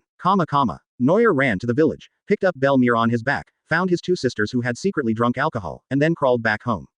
Neuer wiped the sweat from his forehead and smiled slyly. That's all, little guy. Can you still find this place? Advertisement. The next morning, Neuer looked at Neuer and the other two standing at the door of his house with despair in his eyes and an angry expression. Why is this? Belmir smiled brightly and said, I went to the village early in the morning and saw these two girls asking about your location on the street. They said they were your apprentices, so I took them home. Ah, Neuer collapsed and covered his face and screamed. But there was no other way. He couldn't just leave them alone, so Neuer had to go out to meet them. When Neuer and Niemann saw Neuer coming out, their eyes lit up and they immediately bowed respectfully and shouted, Master. Neuer felt his head buzzing and said, You don't have to bow. Neuer said seriously, bowing is a basic etiquette to show respect to the master. Neuer pressed his agitated temple and said, Does your family bow 180 degrees? Well, that's life. Since you can't resist it, you can only accept it passively. Maybe it will make you feel better. On the bright side, Neuer has two younger brothers who can run errands. Oh no, the younger sisters are pretty good. At least in the future when I fight, there will be two loud voices around me to applaud and shout. 6. To create atmosphere. Although these two guys may not have fully developed cerebellum. Neuer accepted Niemann as his apprentice and taught them swordsmanship diligently, but unfortunately their foundation was too poor, so Neuer made them start from the basics. Neuer is quite interested in the pirate's hunter profession. Killing pirates and asking the marine for a bounty is a good way to make money. You can also use this name to go on adventures when you go out to sea in the future. Neuer doesn't have much affection for pirates. Unless he is forced into a desperate situation or annoyed by others, Neuer will never take the initiative to become a pirate. In this ocean, there are pirate groups like Luffy, but they are only a minority after all. Neuer didn't want to be a marine even more. Although it is stable and safe enough, how is it possible to work for the corrupt world government and clean up the celestial dragons from time to time? If Neuer met that bunch of crap called celestial dragons, it would be his own skill if he didn't just draw his sword and kill them, never mind protecting them. Forget about protecting the people for justice and overthrowing the government from within. Neuer himself is not a good person. He is very selfish and only cares about the happiness of those around him. The style of the righteous man in Marine does not suit him. Chapter 18 Pirates. This is a psychopath. Neuer had a good idea. He would never volunteer to be a pirate or a marine. Pirate hunter was a pretty good identity for him. Of course, Neuer himself also wanted to try it out. How far could he go on the Grand Line with a legal identity? Early in the morning, the villagers gathered together and pulled Arlong's pirate's ship, Sparb, into the village, and started smashing it. After a morning of work, the Sparbu had been simply transformed into a normal-looking ship. This was Neuer's request. He was planning to debut as a pirate's hunter, so he wanted to find a boat to ride on. It just so happened that Arlong's boat was wasting time lying on the shore, so he simply renovated it. Neuer talked to Belmir and she didn't object. After all, with Neuer's current strength, it would be a piece of cake for him to be in East Blue. Just think of it as extra money. However, when Nami heard that Neuer was going out to make money, she clamored to go with him, but was quickly ruthlessly suppressed by Belmir. Above East Blue, Neuer, who has super weather perception, sails easily. Lying comfortably on a beach chair basking in the sun, Neuer and Niemann stood beside them and talked seriously about the goal of the action. Neuer held a small notebook and said, Master, our target this time is located in Tandil village. There is a pirate's base called Yuk there. Every time they rob the civilians, they will store the treasure there. So we can just go straight to Wonglong, grab the treasure directly, then wait there and kill Yuk. Neuer picked up the orange juice on the table and took a sip, praising, Neuer, your intelligence gathering work is really amazing. You can even get this kind of news. Neuer's nose was lifted high after being praised, and then she continued, although the bounty on Yuk is not high, he mostly kills people for money and rarely messes with big shots, so he should have accumulated a lot of money. Neuer asked curiously, so what's the bounty on this guy? It's my turn to perform. The background music seemed to sound all around. Iman, who had never had a chance to show off his skills, finally found his specialty and shouted out very fluently and quickly, the total is 3,126,549 Baileys. There is no mistake. Neuer looked at Niemann as if she were a monster. Your talent is truly heaven-defying. How come there are both zeros and whole numbers? Neuer asked doubtfully, are you sure? What if the bounty is updated? Niemann said proudly, no, I will recite the updated bounty every night. New Zealand dollar. What else can I say? Advertisement. Neuer used to wonder why the skill of reporting bounties was a talent. What the hell are you doing with this little change? Saving up to buy a chopper. No wonder even the system says you are too idle. It's really your fault. Just as Neuer was marveling at the talents of the two sisters, a ship slowly approached from a distance. The familiar black background with white skulls, it's worthy of the age of discovery. Not long after we started walking, we ran into a group of pirates. Neuer walked to the bow and looked over. He saw a large group of pirates jumping up and down, just like hounds seeing their prey. So many minions again, so annoying. Neuer said with boredom as he looked at a group of pirates' minions. It's not because it's troublesome. These guys don't pose much threat even if they attack together, but they are really annoying. But I am indeed a good tool for showing off. Neuer looked at the dumbfounded Nguyen and the other two, his eyes suddenly brightened and he said, my disciples, let me teach you something. On the pirate's ship, the pirate's leader who had just debuted was staring excitedly at the ship that appeared in front of him. Judging from the appearance, there are only 3 people, including a little devil and 2 silly women. Finally, there is an easy prey. When the 2 ships approached, the pirate's leader shouted, boys. Get on. Oh, the pirates screamed and climbed onto the boat like monkeys, drawing their knives and staring at the enemy with pretended ferocity. The leader of the pirates took the lead, rushed onto the boat with a machete in hand, waved his weapon recklessly, and shouted viciously, give me the money, or don't blame me, ah. The pirate's leader seems to be strangled by someone, the picture seems wrong. Neuer sat on a chair with his legs crossed, wearing a pair of sunglasses, and looked very showy with his serious expression. Next to him, Nguyen and Neiman stood solemnly on both sides, leaning on knives, wearing pink sunglasses and with sullen faces. If these 3 people were each given a matching suit, they would definitely look like someone in the Matrix. The pirate's leader was almost hurt by the strange temperament and shouted, don't act like a big shot. Hurry up and give me the money. Upon hearing this, Neuer's face showed a CEO smile that was 3 parts sneer, 3 parts disdain and 4 parts nonchalant. Neuer held out his hand and snapped his fingers gently. Advertisement. Puff. Didn't work. Neuer cleared his throat to hide his embarrassment, then stretched out his hand and clapped vigorously. Bang. Mighty powerful. When the bodyguard sisters on both sides heard the secret signal, they immediately knocked on the ground with their scabbards. Their loud voices finally came in handy at this time. When the pirate's leader heard the thunderous shout, he felt a little nervous even though he had a lot of people on his side. That's the effect. Neuer looked at the confused pirates and thought to himself, this is the benefit of having younger brothers. Do you think you can rob people? Neuer pinched his throat and made a magnetic sound. As he spoke, he stood up. Nguyen, who was standing beside him, saw the opportunity and raised her hand to shake out a coat, then put it on Neuer handsomely. It just seems like I used a little more force. The coat fluttered and fell perfectly on Neuer's head.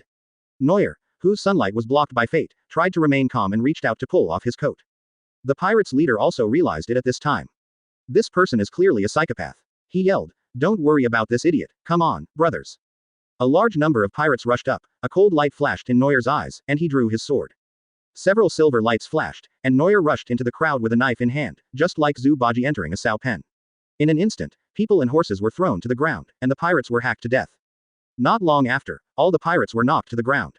Neuer slowly sheathed his knife, looking as lonely as snow.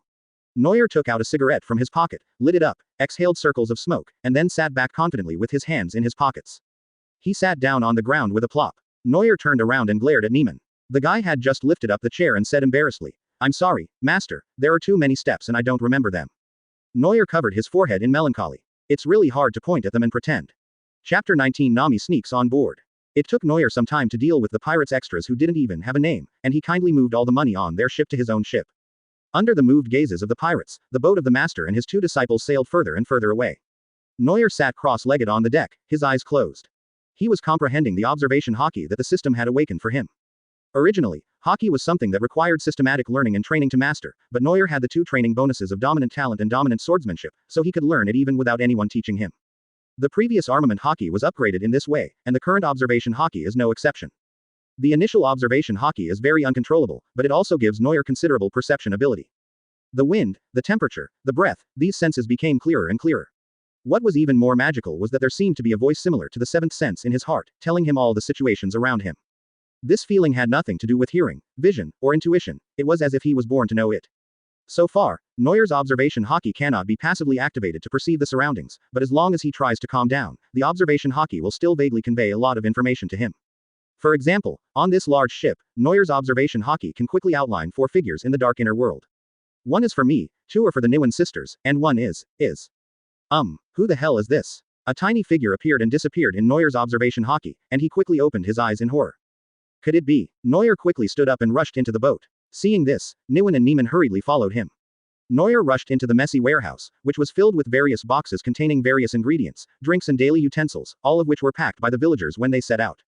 At this time, a wine barrel caught Neuer's attention. The wine barrel was shaking, and it was obvious that someone had just gotten in. Don't hide. If you don't come out, I'll chop you with a knife. Neuer looked at the wine barrel, his face turning a little dark. The person in the wine barrel seemed to hesitate for a moment. After a while, the lid of the barrel was gently opened, revealing an innocent smiling little face.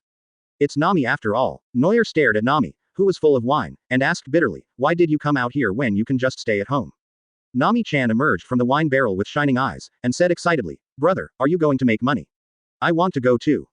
Advertisement. Neuer pinched Nami's face in anger and scolded, I'm going to fight the pirates, Nami can't follow me.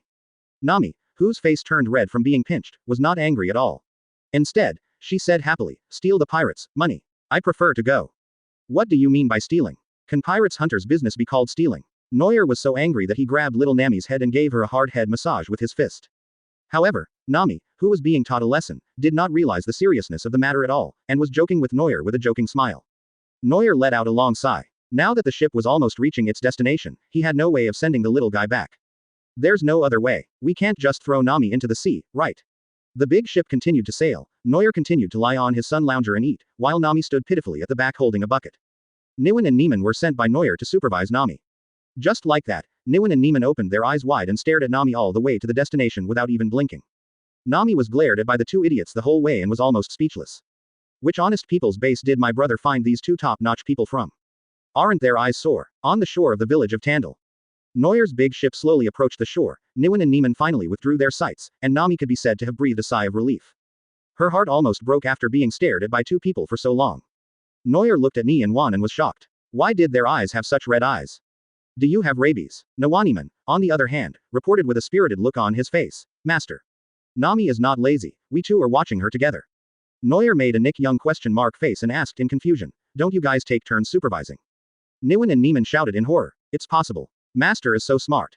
I'm smart, you. Neuer refrained from swearing. He felt that being with these two sisters might cause his IQ to drop. Neuer tried to calm down and walk towards the shore while saying, you don't have to follow me. Just help me keep an eye on Nami. You don't have to keep an eye on her. Just don't let her run around. Advertisement. Nami puffed up her cheeks when she heard this and said, why don't you let me come along? I can help my brother. Neuer waved at Nami, smiled and said, next time, Nami-chan. I'm going to rob money. No, I'm going to defeat the pirates. Ha ha ha. With arrogant laughter, Neuer gradually disappeared from Nami's sight. Nami pouted unwillingly and stamped her feet angrily, but she seemed to remember something quickly and turned her head to look at the silly Niwen and the other two. A cunning smile gradually appeared on her face. Hey, da omega da. As for Neuer, he passed through a forest on the outskirts of the city and soon saw a village not far away. However, the people coming and going in that village do not seem to be villagers, but rather sailors who have been sailing on the sea all year round.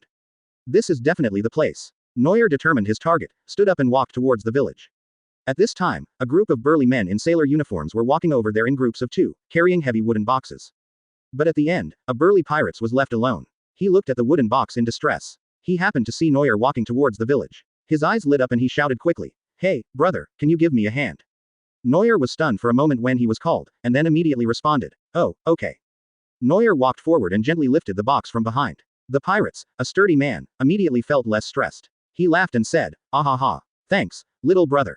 It's all right. The two followed the team, and when they arrived at the village gate, Neuer was surprised to find that there were two pirates inspecting the village. However, as he followed the team, Neuer chatted with the burly pirates. The two pirates checking the entrance looked at him in confusion, but still let him in without saying a word. Then one of the pirates looked at the other and asked, do you know that little devil? No, I thought you knew him. When Neuer entered the village, the pirate's man patted his shoulder with gratitude, and then he and his other companions left arm in arm. Before leaving, Neuer heard a few words of conversation between him and his companions. Hey, who is that guy? I don't know either, but he helped me move things, so he must be an intern. Oh, Chapter 20. Good Sword Ching Shing. After entering the village, Neuer looked around. As a pirate leader, this pirate named Yuka obviously had some brains. From time to time, there were several teams of pirates with ferocious faces patrolling the village. There were no villagers in every house, most of them were driven out by these pirates. This small village has become the base camp of these pirates. But Neuer, the pirate's hunter, stood in the village as if he was transparent, and no one cared about him. Neuer shook his head nonchalantly, caught up with a group of pirates who had just passed by, and asked calmly, brother, where does Yuke live? The pirates were stunned by the question, and then answered, Boss Yuke's house is in the center of the village. You can see it if you walk forward. Thank you. Neuer nodded, took big strides and walked forward. The pirate who was asked was confused and asked his companion beside him, when did our pirates group get such a young intern? His companion had a puzzled look on his face and hesitated, could it be an intruder? The man immediately denied it and said, impossible. How can someone invade and ask the pirates for directions? That's true. Neuer's side was inexplicably smooth sailing, but Nami's side encountered a lot of problems. Nami looked at her brother's two silly apprentices with a smile, and poured a drink for them diligently. Niwen and Nieman were served comfortably by the little guy. Nami saw that the time was right and said, "Two sisters, can we get off the boat and play?" When Nieman heard this, she immediately put on a serious expression and said, "No. The master told us to keep an eye on you."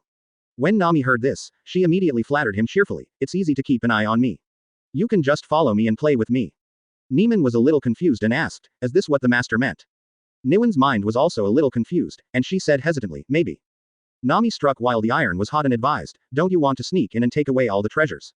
Advertisement. Just imagine, when your brother comes back and sees a boat full of Baileys, he will definitely praise you. Nami's tone at this moment was very similar to that of the MLM leader in Neuer's previous life. The words he spoke seemed to have the magical power to bewitch people, and Niwen and Nieman were stunned. Seeing the two people's excited expressions, Nami smiled and said, "Then let's walk." Niwen and Nieman looked at each other and shouted excitedly, "Let's go." The big liar Nami, at this time, also led two followers and walked towards the village stealthily. At this moment, Pirates Yuka had no idea that he had been targeted by a group of bad guys. He was now sitting in a big house, holding a wine glass in his hand, and boasting to his subordinates with a radiant look. "Congratulations, big brother, you found another good weapon on the black market." "Yeah, that weapon came from that terrible Grand Line, it's definitely worthy of Brother Yuck's strength." "Brother, everyone is so happy, take out that knife and show it to the brothers." Yuk listened to his subordinate's flattery and laughed proudly, okay, since you all said so, I'll show you." As he spoke, Yuka pulled out a long object covered with a black cloth from beside his seat. Gently peel off the black cloth, revealing a long sword. The scabbard is exquisite and gorgeous, the handle is in the shape of a white cross, and the handle is a gray grooved cloth strip, which looks very comfortable to hold. The famous sword Aoki is one of the 50 best swords. Even in the Grand Line, it is a famous sword. Now it has fallen into my hands. Yuk held the Qingxing knife in his hand and smiled with satisfaction. "You are so awesome, can you give me this knife?" "Ha ha ha ha, of course." An unfamiliar voice sounded, and the complacent Yuk was not paying attention for a moment, and he threw the knife out as soon as he opened his mouth. But Yuk soon reacted and yelled angrily, "Nonsense. Who is so presumptuous?" The pirates focused their attention on a kid who was eating voraciously in a seat. Yuk thought about it carefully and found that he didn't know this person at all, so he asked, "Who are you?" Neuer stuffed the chicken drumstick in his hand into his mouth, wiped his hands with the pirates' clothes next to him, and said, "I'm a pirate's hunter, I want your head." Advertisement. Pirate's hunter. The pirates in the hall were shocked. Why would a pirate's hunter appear here? Yuk said in surprise, "How is this possible? I have set up so many guards around the village, how could you sneak in quietly?" Neuer recalled the alert along the way and said with a serious face, "It was indeed very strict. It took me a lot of effort to get in." Damn it. Yuk looked at Neuer's leisurely appearance, and for no reason he became angry. He shouted at his fellow brothers around him, "What are you doing standing there? Kill this ignorant fellow." Yes, a group of pirates heard Yuk's order and acted quickly, drawing their scimitars and rushing forward like a pack of wolves. In an instant, the harmonious atmosphere in the room disappeared without a trace, and the sounds of shouting and weapons clashing resounded throughout the hall, making people shudder. But Neuer was surrounded by the pirates, human wave tactics, but there was no panic expression on his face. He raised his knife and swung it at the oncoming enemies, easily blocking all the attacks from the pirates and occasionally giving them a backhanded blow. Neuer walked leisurely towards Yuk, who was surrounded by the crowd. The groups of pirates were desperately piling up, but there was no sign of slowing him down. Seeing that so many pirates couldn't stop this guy, Yuka said anxiously and angrily, "Call people. Call everyone outside in." With Yuk's command, the pirates outside the hall rushed into the house, all the guards were withdrawn, and the area outside the village became empty in an instant. Nami, Niwen and Nieman were squatting outside the village, wondering how to sneak in, but for some reason everyone had left. The three of them stared blankly at the empty village. "Is there any good news?" Nami's lively black eyes quickly turned into the Bailey symbol, and she rubbed her hands and said with a smile, "Great, let's go find the pirates' treasure house." Niwen and Nieman nodded heavily, and the three of them swaggered into the village, looking for the place where the treasure was stored. Meanwhile, in the hall, waves of pirates poured in from the doorway, instantly crowding the room, leaving only a large open space around Neuer. Seeing Neuer guarding the gate alone, the pirates were still terrified and they shrank back, not daring to move forward. Before Neuer could do anything, more and more pirates were trampled to death. Neuer glanced indifferently at the pirates who had become cowards, then stared at Yuka, who was holding a sharp sword, Qingxing, with his eyes almost glowing green. "I want both the knife and the reward." Chapter 21 Desperate Pirates. Neuer quickened his pace and swung the long sword in his hand wildly. The sharp sword energy overflowed, and any enemy touched would be either killed or injured. The pirates were no longer able to stop the increasingly frantic Neuer. Yuk in the crowd was terrified and retreated step by step, apparently wanting to abandon his companions and run away. Neuer frowned, rushed forward with his sword, chopped down the pirates who were blocking his way, and then slashed at Yuka. Yuk was stunned with shock, but he still reacted and pulled out the sharp sword in his hand to block. A huge force came over Yuka, and the force from the knife caused pain in his palm, and he almost let the knife slip out of his hand. Neuer took advantage of the situation and kicked Yuka away with a flying kick, and took away the good and fast sword Qingxing. Neuer held the new knife in his hand, his eyes shining and his mouth almost stretched to the back of his head.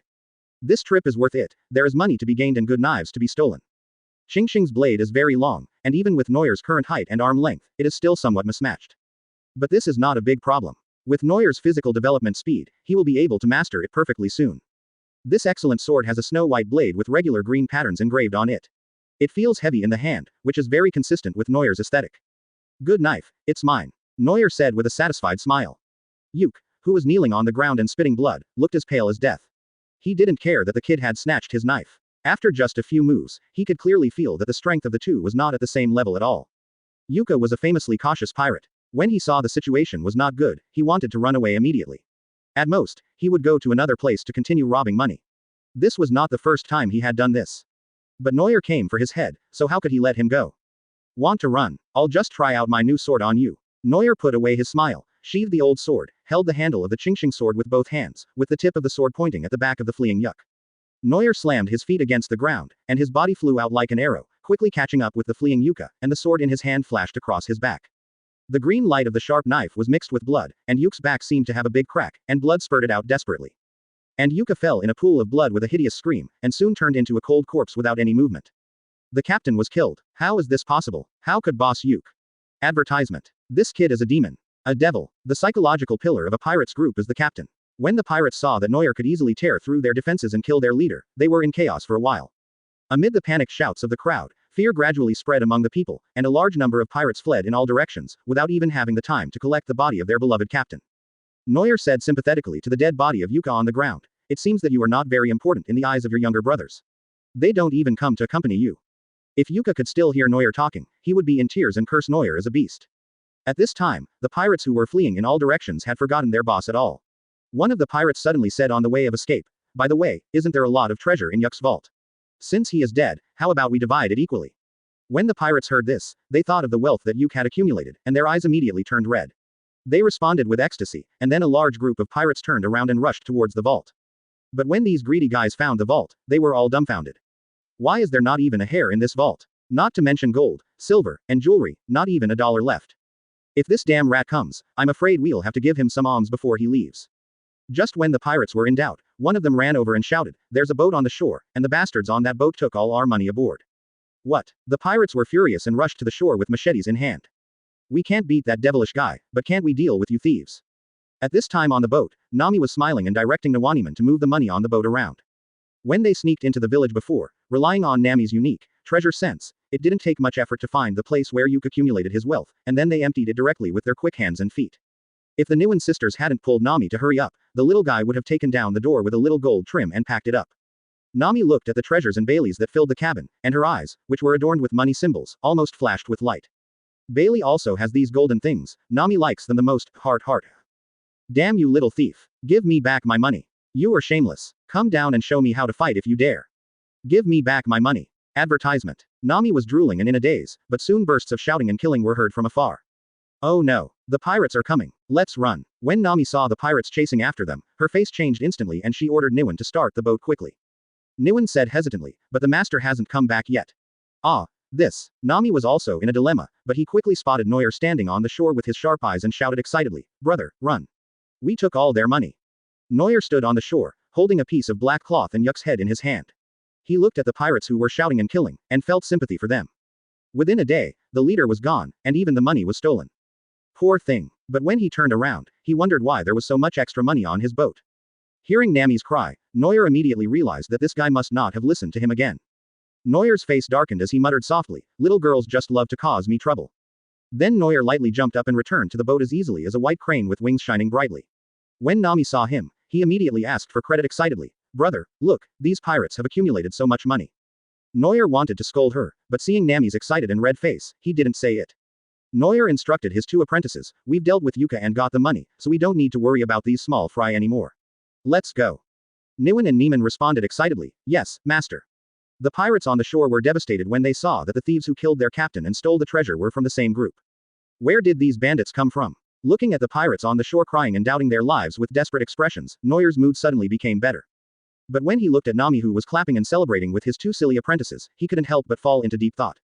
Arlong's plot has changed. Why does Nami still like Bailey so much and even likes to steal Bailey? Could this be Nami's nature? Chapter 22 My Money.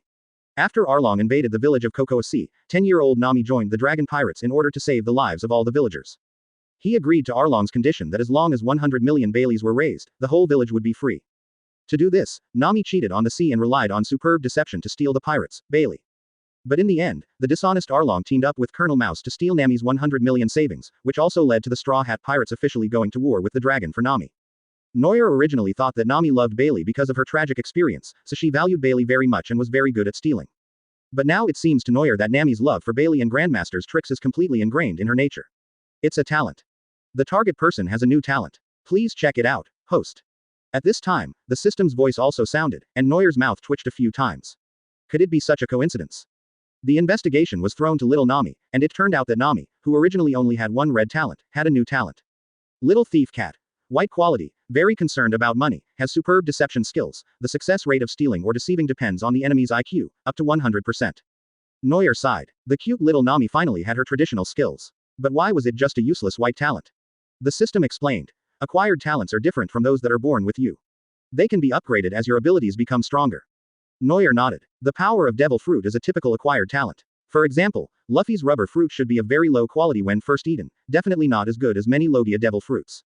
However, in the chapter 2 years later, Luffy developed the rubber fruit into the 4th gear, and this talent must be of more than just such a low quality. Neuer looked at Nami, who was holding a large bundle of Baileys, kissing and chewing them, with a happy expression on his face. But Neuer had a sly smile on his face. Little guy, even if I can't cure you, there will always be someone who can. Do you think Belmir is a vegetarian? Nami, who was counting money, suddenly felt a chill on his back for some reason, and a big danger seemed to appear on his head. Nami looked at Neuer suspiciously, but Neuer was smiling and had no intention of snatching her money, so she felt relieved. Advertisement. The journey was quick, and the return was also quick. In addition, they did not encounter any extra pirates to waste their time, so Neuer and his crew's boat quickly returned to Cocoa West Village. Belmir and Nohigo were waiting on the shore early. It turned out that Belmir only discovered that there was one less daughter in the family after her son left.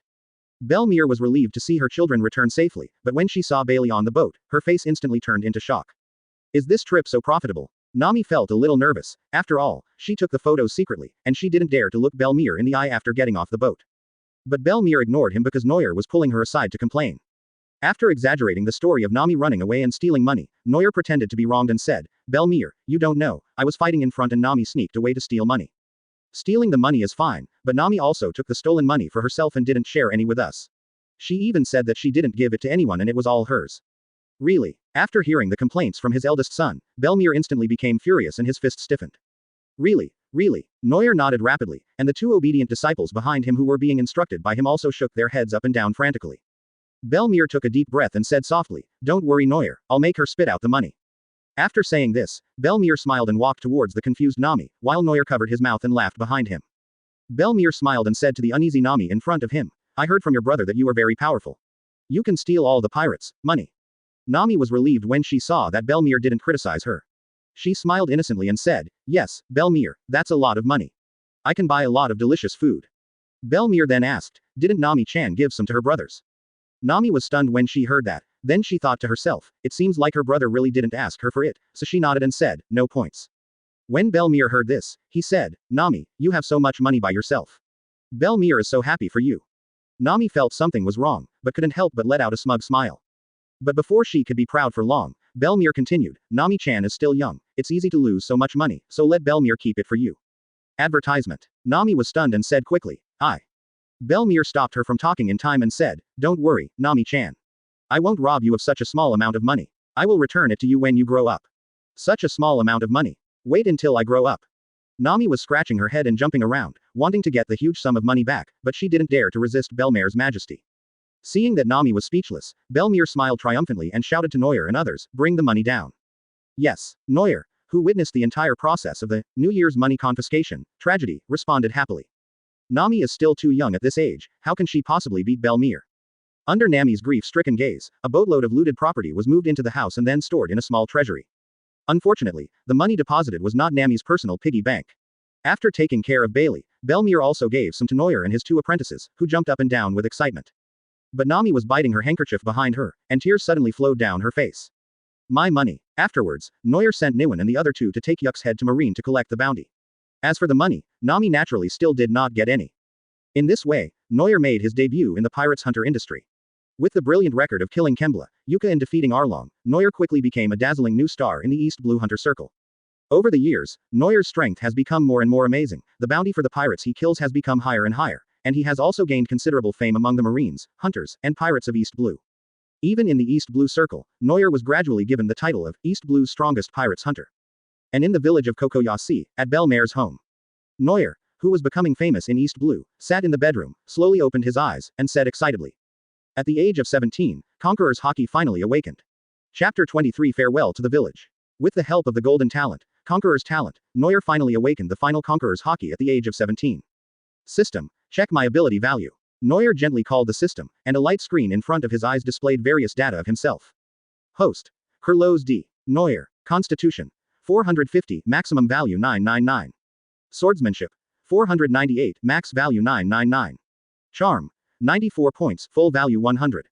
Armament Haki. 62, full value 100. Observation Haki. 50, full value 100. Conqueror's Haki. 10, full value 100. Possessing items. Red talent copy card *1. Possessing talents.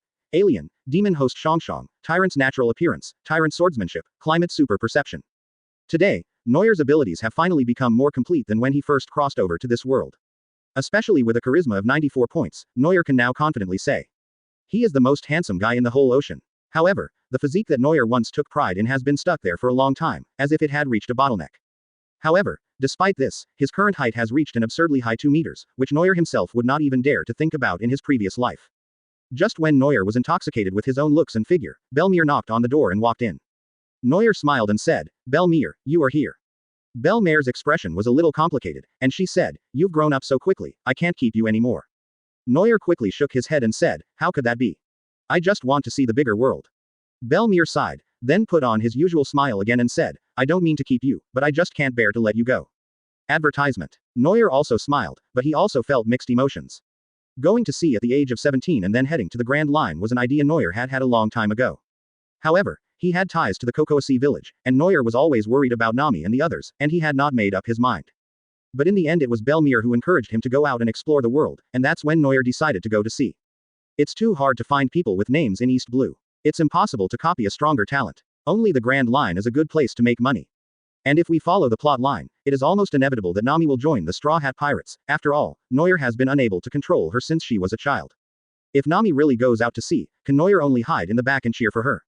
The only way is to become stronger before the plot happens. Neuer packed his bag in the room, slung a sharp sword around his waist, and put on a super cool black and white gradient windbreaker. A neat and energetic young man is ready to go. Neuer walked out of the house with his bag on his back. As soon as he got outside, he found the street full of people. Kensuke still had a serious face, the windmill above his head spinning happily. He stood in front of Neuer and said, don't embarrass the village when you get outside. Neuer looked at Kensuke and the familiar faces behind him, and couldn't help but feel touched and said softly, of course. The villagers sent Neuer to the shore. The boat was already ready. Neuer looked at the people who came to see him off and said, thank you all for seeing me off. I'm leaving now. Nojiko and Nami, who had grown into big girls, gently hugged Neuer's waist and said uncomfortably, brother, be careful on the road. Neuer smiled and patted their heads. Neuer looked at Niwen and Neiman who were crying loudly and scolded them with a smile. Why are you crying? I'm not dead yet. Listen carefully, be careful as a bounty hunter, and help me take care of everyone in the village. Do you hear me? Neuer instructed the two. The Niwen sisters nodded heavily and shouted, yes, master. After Neuer finished speaking, he walked back onto the boat, hoisted the sail, and looked at the villagers waving goodbye. Neuer shouted, goodbye, wait for me to come back. Goodbye, stinky boy, let us hear your reputation. Be safe. Advertisement. The villagers bid farewell to Neuer with laughter, and Belmir in the crowd was smoking a cigarette with a cheerful smile on his face, looking very cool. Nami and Nojiko were waving their hands frantically. Nojiko's face showed reluctance, but also a bit of pride in his brother. Nami thought of the ideal she had always cherished and said to Nojiko beside her, my brother went to sea. He said he wanted to become the strongest man in the world. And I want to draw the first complete world nautical map. One day, I will go out to sea to realize my dream. Nochigao was stunned for a moment, then looked at the confident girl in front of him and said with a smile, I believe you. Neuer stood at the bow and waved goodbye to his hometown, feeling more and more melancholy in his heart. It was a very complicated feeling. Neuer is not sure how many years he will stay on the Grand Line, but he will definitely not see everyone for a long time. Neuer sighed, went back to the deck, found a lounge chair and sat down, and began to think about future plans. According to the instructions on the nautical chart, Neuer still has a long distance to reach Upside Down Mountain, the starting point of the Grand Line, so there is no need to rush now. Neuer plans to go to a nice place in East Blue first. Baratti, the sea restaurant, is where Sanji worked before going to sea and is also East Blue's famous gourmet restaurant. When Neuer thought of the fame of Baratti spread on East Blue, his eyes lit up and his mouth watered. When he was working as a bounty hunter, he often heard people talk about how they didn't have time to go there before, but now they can finally go there and have a good meal. By the way, you can also see what good talents Sanji has. Neuer stretched lazily as the boat sailed forward leisurely and steadily, feeling very comfortable for a moment. However, after lying comfortably for a while, Neuer soon felt that there was nothing to do. After all, when a person is sailing on the vast ocean with sufficient supplies, his biggest enemy is probably loneliness. In order to pass the time, the bored Neuer had to take out the dumbbells prepared in the cabin and start exercising. While Neuer was exercising, on an isolated island in this sea, an unlucky guy was standing on a large green rock, looking at the sea in a daze. This guy had messy short green hair, wore a white t-shirt, and had 3 drop-shaped gold earrings on one ear. What is even more eye-catching is that he has 3 knives hanging on his waist. Zoro half closed his eyelids, his face was very gloomy, and he whispered to himself in an irritable tone, "Where on earth is this place?" Chapter 24 Zoro is lost. Zoro sat cross-legged on the ground, and suddenly his mind echoed the words that his master had said to him when he left Shimotsuki village. "Zoro, here is a sea chart for you. If you follow the instructions on the map, you will find a town. You can buy some supplies there." Zoro waved his hand and unfolded the sea chart that Master Koshiro had given him. He held his chin with his hand, tilted his head and looked around for a while, and finally said, "Are we on the right track?"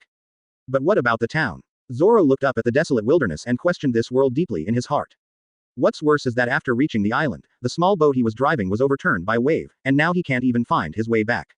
Just when Zoro was completely confused and didn't know what to do, a sailboat slowly passed by the isolated island.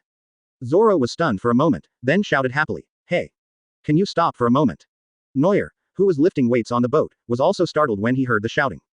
This voice sounds familiar. Looking back, I saw this familiar green algae head and those 3 knives. Zoro. Neuer was shocked. He ran into someone from the main group right after he went out to sea. He didn't plan to look for Zoro, did he? But what happened to him? Is he lost again? Now that he had seen it, he couldn't just ignore it. Neuer pulled the boat to the shore, and a group of green algae immediately flew over here. But why did it go astray? Neuer watched this guy helplessly. He took a straight route but suddenly made a sharp turn and rushed in the opposite direction. Is this considered getting lost? Is this a disease? Neuer's eyelids couldn't help twitching, and he yelled, "Over here." After a lot of trouble, Neuer finally got Zoro on board.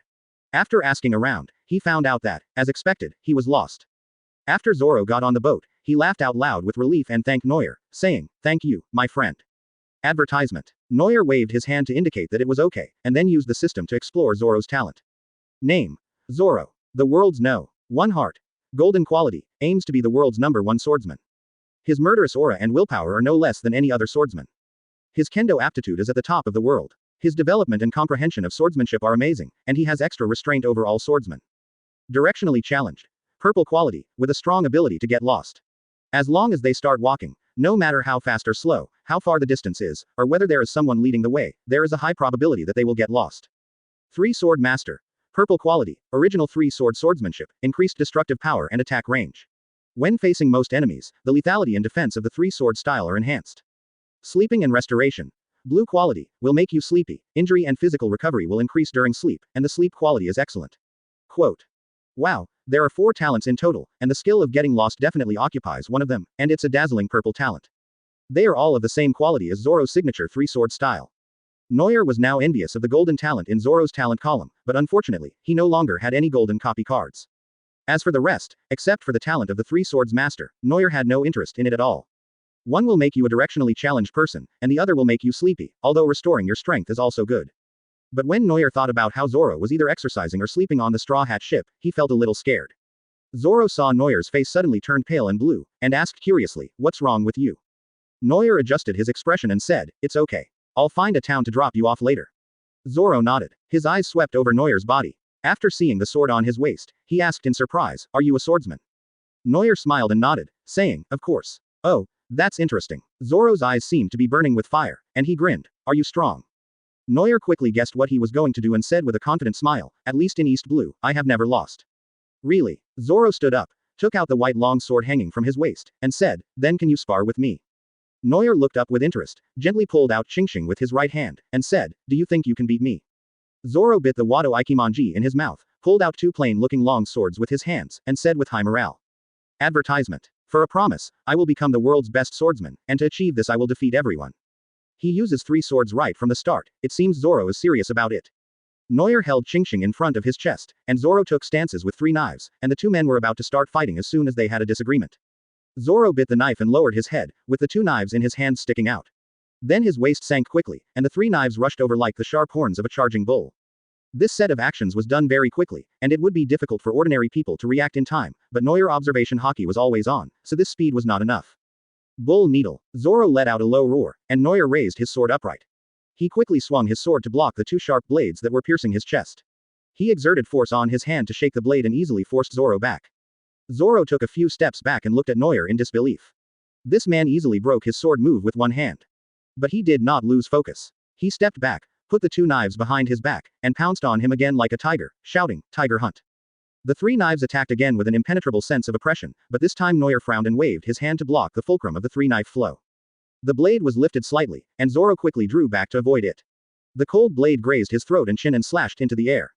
Damn it, Zoro said angrily. He attacked so many times but didn't even touch his Kakuzu. But this guy made him so embarrassed with just a random counterattack. The names are all good, but they're too fancy. Neuer commented as he shook Qingxing. When swordsmen of the same level fight each other, various techniques can indeed greatly increase the chances of winning. But Neuer's swordsmanship level was firmly suppressed by Zoro, and his sword moves with cool names had no effect at all. By the way, Neuer also wanted to name the sword move, but he was bad at naming, and he really envied this kid Zoro. Zoro seemed to have a determination to not give up. He bit the Wado Ikimonji tightly, crossed his 2 swords and slashed again, shouting, "Demon slash." Neuer's eyes sparkled, and for the first time he took the initiative to attack with his sword, saying, "Then I'll let you see the gap between you and me." Qingxing moved with the force of thunder, still an ordinary upward swipe, but with a force that could cut through steel. A loud clanging sound of swords rang through the air. Zoro still held up his 2 swords, but the blades had shattered into pieces and fell to the ground. Neuer sheathed the intact Qingxing and said, "You are not the only one who wants to become the best in the world." Chapter 25. Flying Sword Style. Zoro stared at the broken swords in a daze, and a bitter feeling suddenly surged in his heart. He lost. It had only been a short time since he graduated from his master's school, but he had already tasted the bitterness of failure. Zoro kept silent, put away the Wado Ikimonji on his lips, and said sullenly, "There are really many people who are stronger than me." Neuer smiled. It was a good thing that Zoro was aware of the shortcomings of his own strength. In the original novel, he did not feel much pressure in the battle against Yingqian, and there was no room for improvement at all. Neuer leaned down and patted his shoulder, saying, "You want to become the world's greatest swordsman. It's not good to be defeated by failure like this." Zoro's eyes instantly regained their brightness, and he said in a deep voice, "Of course." Sheathing the Wado Ikimonji, Zoro looked at Neuer and asked, "What's your name?" Neuer responded confidently, "Kilrose D. Neuer, I am not just a great swordsman, I want to be the real world number 1. The strongest in the world." After being defeated, Zoro did not become depressed. Instead, his ambition grew stronger and stronger. He said confidently, "My name is Roronoa Zoro. I will definitely defeat you. I will become the strongest swordsman." Neuer laughed and said, "I hope you can do that." Neuer has no doubt about Zoro's talent in swordsmanship, but he wants to defeat himself with the help of the system and cheats. That's harder than climbing to the sky. Meet the important person Zoro. Rewards have been issued. Flying Sword Style Grandmaster, Red Talent Copy Card 1, Sword Skill plus 10. The system's cold prompt sound rang in his mind, and Neuer was suddenly ecstatic. Another red copy card, and a 10-point increase in swordsmanship. Now his swordsmanship value has officially exceeded the 500-point mark, and he can fight against strong opponents even in the new world. There is also the hidden sword style. Neuer was a little puzzled and asked doubtfully, "System, is this the hidden sword style I imagined? Rurouni Kenshin's. Can the system also give me powers from other anime as rewards?" The hidden sword style comes from the work, Rurouni Kenshin. After the adjustment of this system, it is suitable for use in this world. Neuer couldn't help but feel delighted. Originally, the system could only give him some rewards from the pirate's world, but he didn't expect that it also included all the swordsmanship in Rurouni Kenshin. Advertisement. It seems that I will have to look for more original characters to get rewards in the future. Zoro looked at the startled Neuer and asked curiously, "What are you doing?" "Ahem, it's okay." Neuer looked at Zoro's tattered clothes and asked in confusion, "Don't you have any money? Why are you so miserable?" Zoro leaned against the wall in frustration and said, "I have used up all my travel expenses and now I don't know where to earn more money." Neuer was stunned and asked, "Aren't you a pirate's hunter now?" "Pirate's hunter? What kind of job is that?" Zoro looked at him in confusion. Neuer gave Zoro a brief introduction, and his eyes lit up. He said, "I'm going to make money from this in the future. I want to become the strongest hunter in East Blue." Neuer pointed at himself proudly and said, "By the way, I am also the strongest hunter in East Blue." Zoro's face beneath the green algae head instantly turned dark. Why are you everywhere? The arrogant Zoro pretended to be deaf and dumb, closed his eyes, and fell into a deep sleep. In this way, Neuer and Zoro walked together for a while. Although Zoro was a taciturn guy, Neuer finally had someone to talk to. Zoro, who likes quietness, was almost driven crazy by this long-winded guy. Fortunately, not long after, Neuer's boat saw a village, and Zoro quickly ran down from Neuer's boat where Tang Seng was chanting a spell. Zoro smiled and waved to Neuer, saying, "Goodbye." Neuer looked at Zoro with some reluctance and waved goodbye to his short-lived companion. Zoro was walking on the main street of the village with the only knife on his waist. Suddenly he saw a tavern on the street that was doing very good business. Zoro's eyes lit up. Although he knew he didn't have a penny, his feet couldn't help moving. Walking into the pub, Zoro quickly asked for a drink from the counter. The waiter saw Zoro's poor appearance and asked with a frown, "Hey, bro, do you have money? Don't come here for free food and drinks." Facing the store owner's questioning, Zoro replied calmly, I have no money, not even a penny left." Advertisement. You. The boss was about to get angry when he heard this, but suddenly there was a loud noise and the door of his tavern was kicked open. A group of men with ferocious faces rushed in. Looking at the horrified expressions of the people in the store, they grinned with satisfaction and said, "Ha ha ha, a bunch of weaklings. Give me your money." Zoro frowned and asked the shop owner, "Who is this idiot?" The shop owner quickly blocked his mouth and said fearfully, "This man has a bounty of 1.2 million Baileys. He is a murderer and arsonist." Pirates. When Zoro heard the bounty for pirates and remembered what Neuer had told him before, he immediately had an idea. "Isn't the money for the wine here?" Zoro walked silently in front of the pirates. The leader of the pirates, seeing a guy coming over, shouted, "What are you doing? Give me the money." Zoro walked up to him. Without a word, he put his hand on the hilt and unsheathed the knife. A swift sword strike was swung out, and a line of blood immediately appeared on the neck of the pirates who had just been talking nonsense. "You." The pirates' leader showed a terrified expression before he died, then fell to the ground, dead. The tavern was completely silent at this point, no one dared to speak, and everyone looked at Zoro in awe. Zoro returned to the counter and asked, "Now I have enough money, get the wine."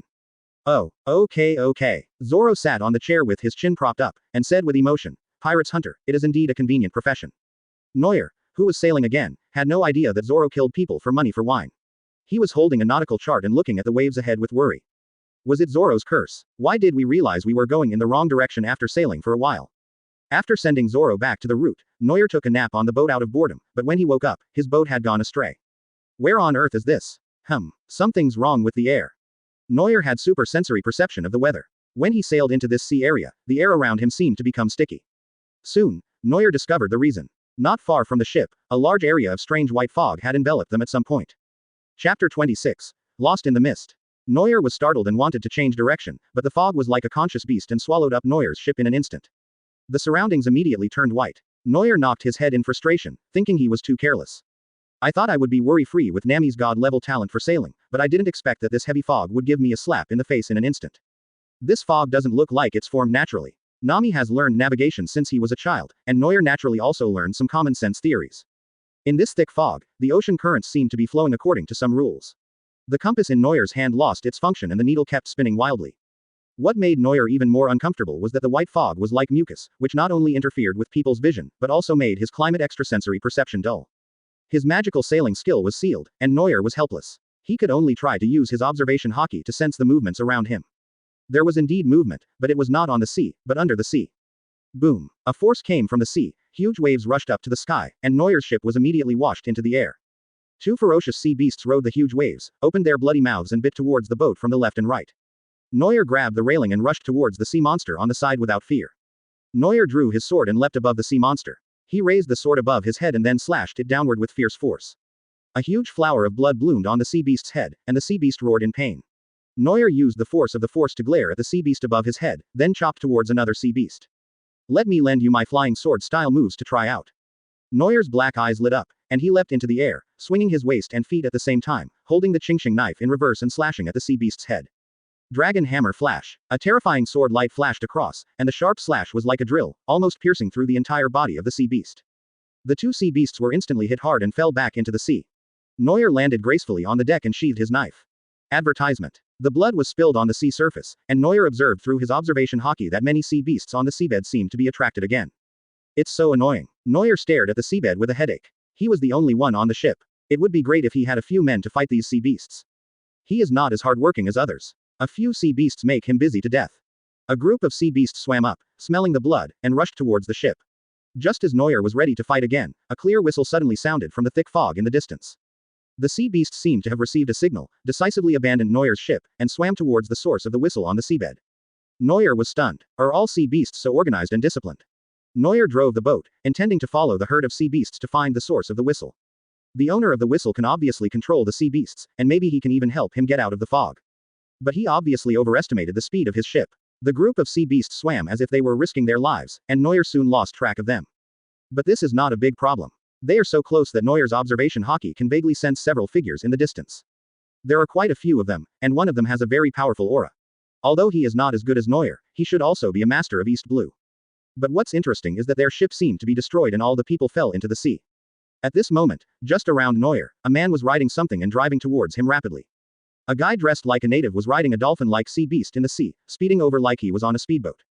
Die, outsider. The natives had red stripes on their faces, and their voices were full of barbarism. The man held a spear and climbed onto the boat nimbly with the help of a sea beast, then poked it towards Neuer's head. Neuer was enraged when the barbarians who had boarded the ship without permission launched an attack. Lousy gave you face. You can kill me just like that. Neuer didn't bother to draw his knife, but quickly grabbed the spear with his bare hands, then exerted force with his hands and crushed the spear shaft. Having destroyed his weapon, Neuer raised his foot and hit the barbarian in the face, causing blood to immediately flow from his nose. Advertisement. Damn it. The man was knocked down by Neuer with one move, but he was unwilling to give in. He rushed up again with fangs and claws bared, stretching out his hands to strangle Neuer to death. Neuer was also completely annoyed by this rogue style of play and suddenly activated his devil fruit ability. The bear's body became huge, and its ugly bear face was extremely intimidating. Neuer stretched out his huge bear claws and grabbed him in his hand. When the man saw Neuer turned into a bear, he finally showed a look of fear on his face and kept shouting, "You turned into a bear. You are not a human, you are a demon." Neuer grinned and said, "Demon. A guy who kills people without saying a word, calling others demons." The huge bear paw exerted force suddenly, and a crisp sound of bone cracking was heard. The barbarian howled loudly in pain. The bear's claws were about to crush the man, and Neuer waved his hand and threw the man back into the sea. The dolphin-like sea beast with fangs and red Madara immediately swam over and caught the man. Sitting on the sea beast, the man forgot the pain even though his scars had not healed yet. Before running away, he shouted, "Wait for death, outsider. Red Leaf Island is your burial place." Neuer watched the man running further and further away, and sneered, "Don't worry, I'll come find you in a while." The boat was getting closer and closer to the gang. Neuer could gradually hear shouts and screams. Were they also fighting with the barbarians? A large ship passed by, and in the thick fog, Neuer finally saw the group of people in the sea. A group of people were riding on the same red Madara sea beast as the previous guy, holding spears, staring at the enemies in the sea as if they were prey. There were 4 other people swimming in the sea, splashing water constantly. There was also the wreckage of a ship nearby. It seemed that the ship of these people was smashed by a sea monster. Although the ship was in pieces, Neuer was able to identify the pirate's ship from the skull and crossbones flag floating on the sea. Among the group of guys riding sea beasts, the man who was just beaten away by Neuer was also among them. He whispered something in the ear of a man who looked like a boss, and then the boss also became furious. Neuer ignored these clown-like natives. He was now looking at the 4 pirates in the water with curiosity. A group of pirates with such a small number of people, if they are not a group of new pirates, then they are all ruthless people like Red Hair and his friends. Among the 4 people, the appearance of a young man suddenly attracted Neuer's attention. Neuer stared at the man and muttered, "This face, this Madara, looks so familiar." Chapter 27. Fishman Karate shows power. Black hair and black eyes, with Madara on her face, and an orange hat on her head with a smiling face and a crying face on it. Neuer was stunned. Is this Ace? Why did I meet him here? Oh, by the way, if we count their ages, Neuer and Ace are the same age. He went to sea, so it was normal for Ace to become a pirate. Neuer looked at Ace and the others staring at him blankly, and greeted them, "Hello." Ace watched a large ship approaching, and the owner of the ship even greeted him. He naturally knew that Neuer was not in the same group as that group of people, so he said happily, "Brother, can you let us get on the boat to hide for a while? We can't fight in the sea." Neuer smiled and nodded, saying, "It just so happens that I have a grudge against those guys, so come on up." Ace was delighted and climbed onto the boat carrying a crew member in one hand. His other companion followed behind with a sniper rifle. Back on the boat, the 4 pirates instantly regained their confidence. Ace laughed excitedly, stepped on the bow of the boat, pointed at the group of natives and shouted, "Come on. Let's continue fighting." Neuer knew what was going on when he saw that Ace was fine after being soaked in seawater for so long. It seems that Ace hasn't eaten the devil fruit yet, otherwise Ace would have charged up and launched a fire punch, and these guys would have been turned into ashes. The natives, taking advantage of the sea beasts on the sea, began to disperse and surround Neuer's ship. "Foolish outsider, you dared to approach our holy land and hurt our people." The leader had the strongest muscles, his face was covered with weird red graffiti lines, and he expressionlessly ordered the death penalty to Neuer and his men. Ace yelled angrily, "It was you who first instructed those sea beasts to attack our ship. You are the ones looking for trouble. The native who was taught a lesson by Neuer pointed at Neuer and others and said, Casa. Don't waste your words on them. Use their meat to feed our red Madara dolphins. The barbarian leader called Casa snorted coldly, took out a wooden whistle from his neck, took a deep breath and blew it. One of Ace's crew members frowned and said, they're going to call out the sea monsters again.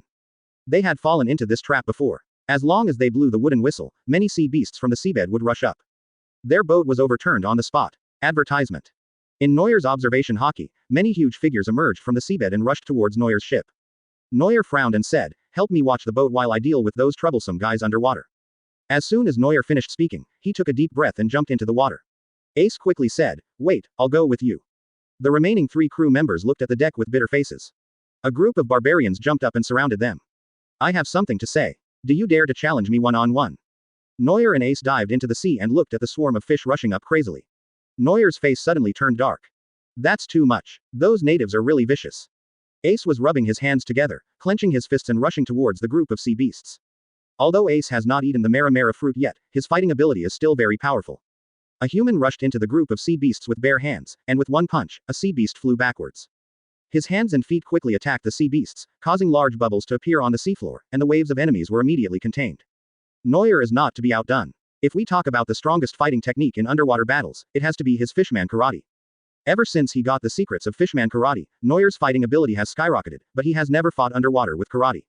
Neuer took a stance, gently spread his arms, and gently spread his palms. A blue light seemed to light up at the fingertips, turning them into webbed fingers. Gun wave group rain. Reciting the name of the move silently in his mind, Neuer waved his arms and swung his palms forward with great force. The water in his palms gathered around his body and shot out like a cannonball. Several strong ocean currents became extremely powerful at the bottom of the sea. Gun waves with power comparable to that of explosives hit the group of sea beasts, causing huge waves on the seabed. Several waves of fish that attacked the ship were instantly repelled. They stared at Neuer in horror with ugly faces, not daring to move forward but unwilling to leave. Ace held his breath and couldn't speak, but he stared at Neuer with wide eyes in shock, then gave him a thumbs up in admiration. Praise for Ace. Advertisement. Neuer raised his eyebrows at him smugly, then waved his hand to signal him to move aside. Ace was stunned for a moment, then he splashed around and swam away from the battle with the sea beast. Neuer placed his fists on his waist, then put his hands behind his back following the flow of the current and made the starting posture for an over-the-shoulder throw. Fishman Jiu-Jitsu, derived from Fishman Karate, can control ocean currents more strongly than karate. The sea current throws over your shoulder. Neuer grabbed the seawater behind him with an over-the-shoulder throw, and was thrown forward by a huge wave like a torrent. The devastating ocean currents hit the schools of fish. Even the creatures living on the seabed could not withstand this catastrophic attack. All the sea beasts were driven back to the bottom of the sea by the huge waves. Neuer looked at the dim depths of the sea in surprise. He didn't expect that the power of Fishman Karate underwater would be so great. Much better than someone's village police's fighting skills. After Ace defeated the enemy, he walked up to Neuer and patted him on the shoulder with bubbles coming out of his mouth, as if he was praising him. Neuer pointed overhead, Ace nodded, and the two swam back toward the boat. At this time on the ship, Ace's 3 crew members were fighting back to back against the natives. It has to be said that the companions who are valued by the future Fire Fist Ace are not that bad in strength. The 3 of them managed to hold out for so long against a larger force, and with so many people lying on the ground, they were only slightly injured. One of the blue-haired young men, wearing a dark blue mask covering his eyes, said worriedly, "Why hasn't Ace come back yet? We can't hold on any longer." A man was wearing a skull mask, and almost all the decorations on his body had skull patterns on them, and he seemed to have a special liking for this thing. His tone was extremely firm, and he gritted his teeth and said, "We must hold on until the captain comes back. They are fighting sea monsters. If we can't even stop these guys, how can we follow the captain?" The remaining man was wearing a top hat and holding a sniper rifle. The bullet was fired as he raised and lowered his hand. The enemies were shot before they even had time to react. There was no expression on his face hidden under the hat, but his eyes suddenly focused, and a smile appeared on his lips as he said lightly, "They're back." Before he finished speaking, Neuer and Ace broke through the sea and jumped back onto the deck. Ace stretched his muscles and said menacingly, "How dare you bully my crew? I'm going to settle accounts with you." Chapter 28. Fire of Kindness Amaterasu. After hearing Ace's majestic words, his crew members were so moved that they almost cried. When the indigenous people heard this, their faces turned green. "Are we the ones who bully you? Are you blind? Don't you see that those lying on the ground are my brothers?" Their leader Casa looked even uglier, and gritted his teeth as he said, "Capture these guys and offer them to the Great Witch." Yes. The group of natives rushed up again, but this time they fought on the boat. Ace used his fists and feet to his full potential, not to mention with the help of Neuer. The situation on the field immediately became clear. Even though there were only 5 people, this group of enemies with inferior weapons and average physical fitness could not withstand their offensive and were defeated one after another. In desperation, Casa had to shout to everyone, "We are no match for them, retreat." "Want to run?" Neuer's eyes narrowed, and the not-so-proficient conqueror's Haki in his body surged out. A strange wave vibrated in the air in front of him, and the people who were running away began to tremble as if they had seen a ghost. Plop. Plop. A figure dived into the water as if in a hurry to be reborn. Without any struggle, those who jumped off the boat to escape fell into the sea unconscious, and the guy who shouted at Neuer to feed the fish also fell in. I guess he's going to end up in the fish's stomach. The remaining few who did not jump off the boat also fell to the ground with foam at the mouth. Only Casa was trembling all over, rolling his eyes, and kneeling on the ground stubbornly without falling down. Ace looked at Neuer thoughtfully. He always felt that the power just now was a little familiar. Neuer looked at Karsa in surprise. Is he quite lucky? Although his conquerors is still at the primary level of power, it shouldn't be impossible for him to take out these guys. Fortunately, Neuer didn't care about this. There was someone sober who could lead the way. Neuer grabbed him by the neck and ordered him fiercely. Lead the way. I want to meet the great witch you mentioned. Kasa's eyes were full of anger, and he cursed. You despicable villain, what kind of magic did you use? The great witch will send down fire from the sky. Burn you evil people to death. Ace stepped forward dissatisfiedly and said, you are the ones who want to kill me, so why don't we fight back and just stand there and wait to die? Advertisement Skyfire. After hearing what he said, Neuer suddenly thought of something. Could he use the power of fire? Considering that Ace next to him also appears here, could it be that the previous owner of Bellemere Fruit's ability is this great wizard? Then he has to go there. Neuer slapped Kasa's graffiti face twice and said coldly, lead the way. Stop talking nonsense, or I'll pull out your tongue. When the tough guy Kasa heard the threat, he immediately became timid and led the way obediently. According to him, the sea beast they raise is called the Madara dolphin, and its nest is said to be under the island where Kasa lives, so it can easily find its way in the fog. The ship finally found the correct direction, and the people on board breathed a sigh of relief. Ace thanked Neuer excitedly, and then introduced himself. Hello, my name is Portgas D. Ace, the leader of the Spade Pirates. The guy wearing the mask is called Deuce, a doctor. The guy covered in skull decorations is called Scar, a heavy pirates fan and a collector of skull-related items. And this one is called Mahali. He's a sniper, even though he's shy and can't talk. His shooting skills are super accurate. Mihawk couldn't help but roll his eyes as he listened to the captain's introduction of himself.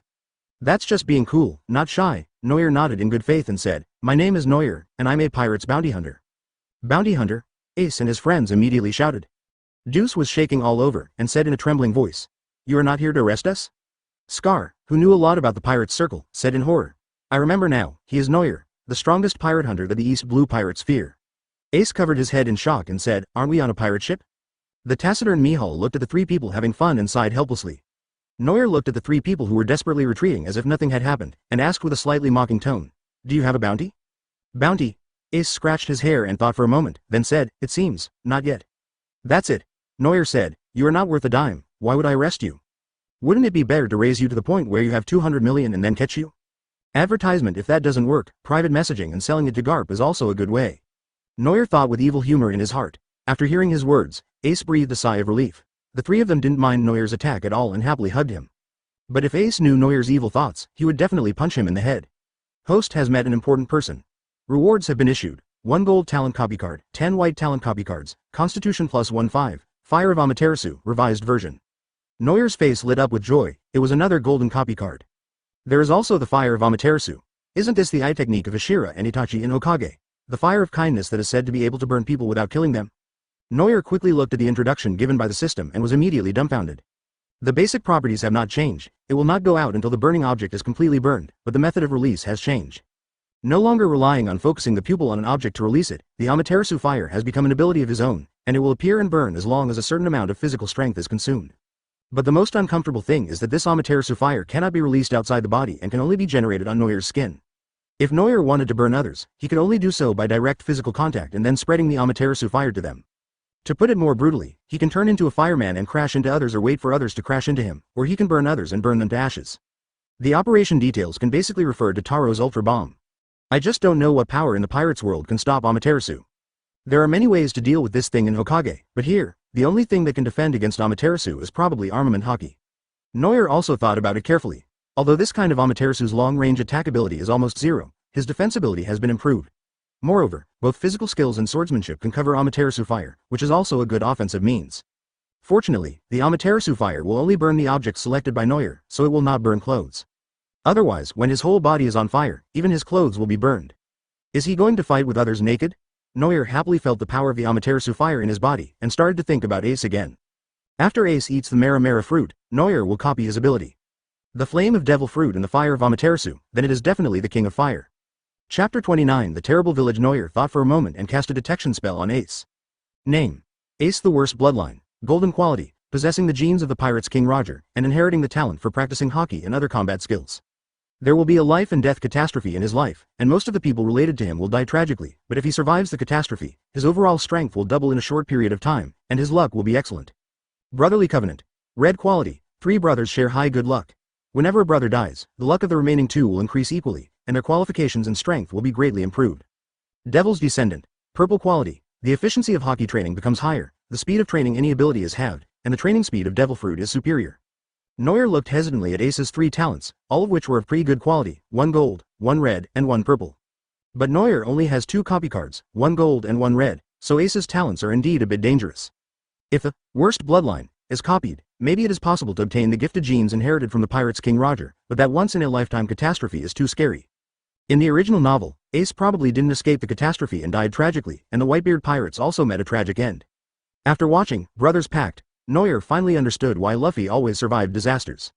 But Neuer decided not to copy his talent, which probably didn't help him. The best option is to keep the copy card, wait until you enter the Grand Line, and ask Hawkeye to copy his swordsmanship talent. Ace stared at Neuer hesitantly, and said sincerely, Neuer, can you join our pirates group? Neuer was stunned, then smiled and refused. Forget it, I don't want to be a pirate now. Ace asked unwillingly, why, isn't it good to be a pirate? You can go on adventures everywhere.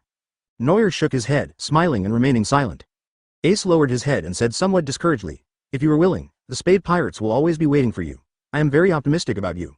Neuer was somewhat moved by what he said and said, we'll talk about it later, just don't let others defeat you and recruit you. Ace pounded his chest loudly and said confidently, how is that possible? That's very possible, Neuer complained silently in his heart. If Whitebeard punches you a few times and then acknowledges you as his son, you'll burst into tears right away. Advertisement led by Casa and the Red Mater Dolphin, the ship quickly found the place, and the thick fog around it gradually changed color. Ace stood by the boat, looking at the fog in amazement and said, how strange, the fog has turned a light red. Deuce, wearing a black mask, said horribly, like a blood mist. Neuer frowned and activated his climate super perception, but since entering the deep red fog, the effect of this skill has become weaker and weaker. And in the red fog, an island full of red maple trees appeared in everyone's sight. The red leaves make the entire island look like it has been dyed red, and the ground is also covered with roads paved with bright red leaves. Casa looked at the red island and said, this is the island where our village lives, Red Leaf Island. The leaves of the trees on the island emit a special kind of mist. Ordinary ships will never be able to find their way here. The red fog created by these red leaves is very suitable for the Red Mater dolphins to live in. The routes around the island are only familiar to the Red Mater dolphins, so we rely on them to lead the way. Neuer nodded in sudden realization. The world is full of wonders. Even a pervert like Nami was frustrated by his sailing talent. Ace excitedly pressed down his hat and said, let's go to the island. Without saying a word, Michael walked towards Neuer with his gun in hand and asked, Mr. Neuer, I will stay and guard the boat. Neuer saw that Ace and the others were used to it and knew at a glance that Mihawk often watched the boat. He also trusted Ace and his gang, so he nodded and said, okay. So Neuer and his 4 companions escorted Casa to the island. As soon as they stepped on the ground, Ace said in surprise, this island is really strange. The ground is covered with red leaves. It's really soft. Neuer cautiously released his observation Haki and observed, saying, there are a lot of poisonous insects and lion majesties. Can people really live on this island? There was a hint of disdain in Casa's eyes. A bunch of stupid outsiders who don't understand the sacredness of this island at all. When the terrible witch arrives, you will all be reduced to ashes. There was a sinister look on Casa's face. When Ace saw his expression, he was like, wow, you still dare to be so arrogant. He pinned him to the ground and started beating and kicking him, leaving Casa confused. I provoke you and you beat me up. Advertisement Casa, with a bruised face and nose, led the way obediently and finally brought the 4 people to a village that looked very backward. As soon as we stepped into the village, a group of people rushed out from all directions, holding weapons in their hands and with strange graffiti on their faces. Regardless of gender, age, or whether they were young or old, women or children, everyone had a ruthless look on their faces, staring at the few people as if they were staring at roasted prey. Some of the children even had drool coming out of their mouths.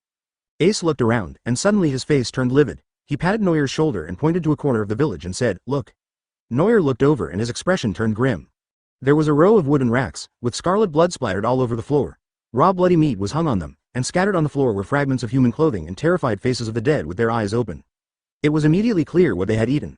Neuer shuddered and glared at the villagers who were like wolves.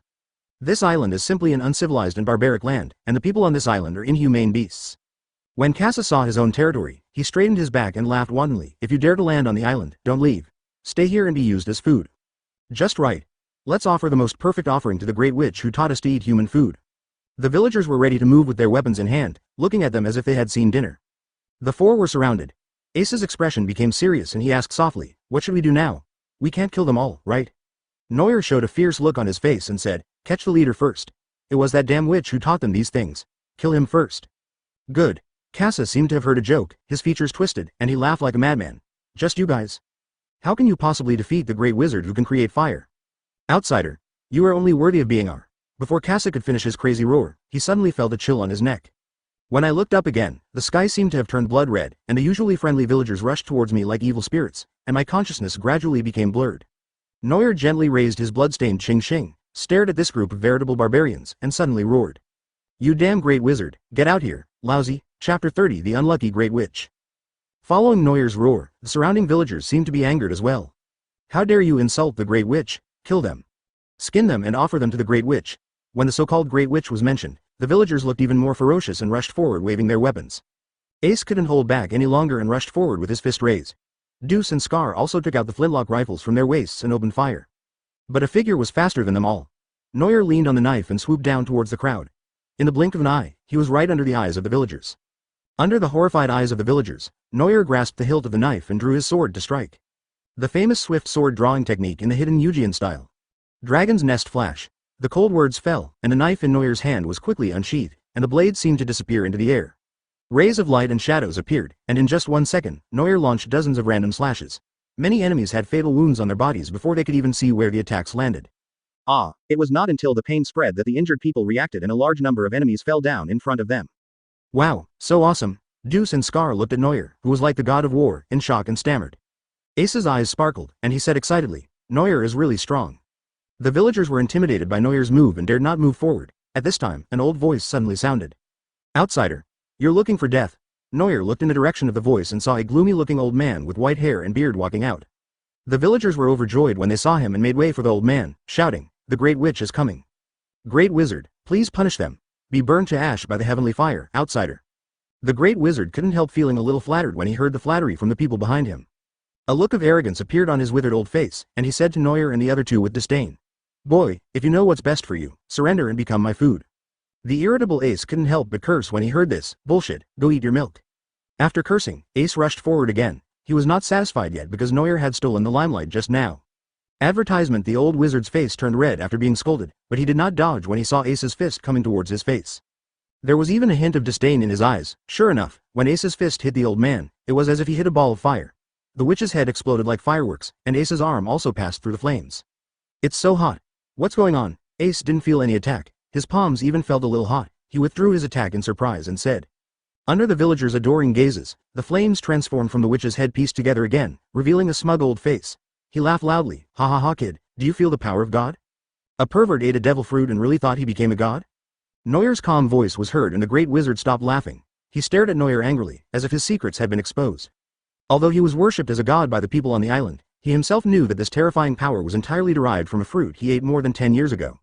He was not a native of the island. He was originally a pirate. Because of his terrible hobby of eating human flesh, he was abandoned by the pirates.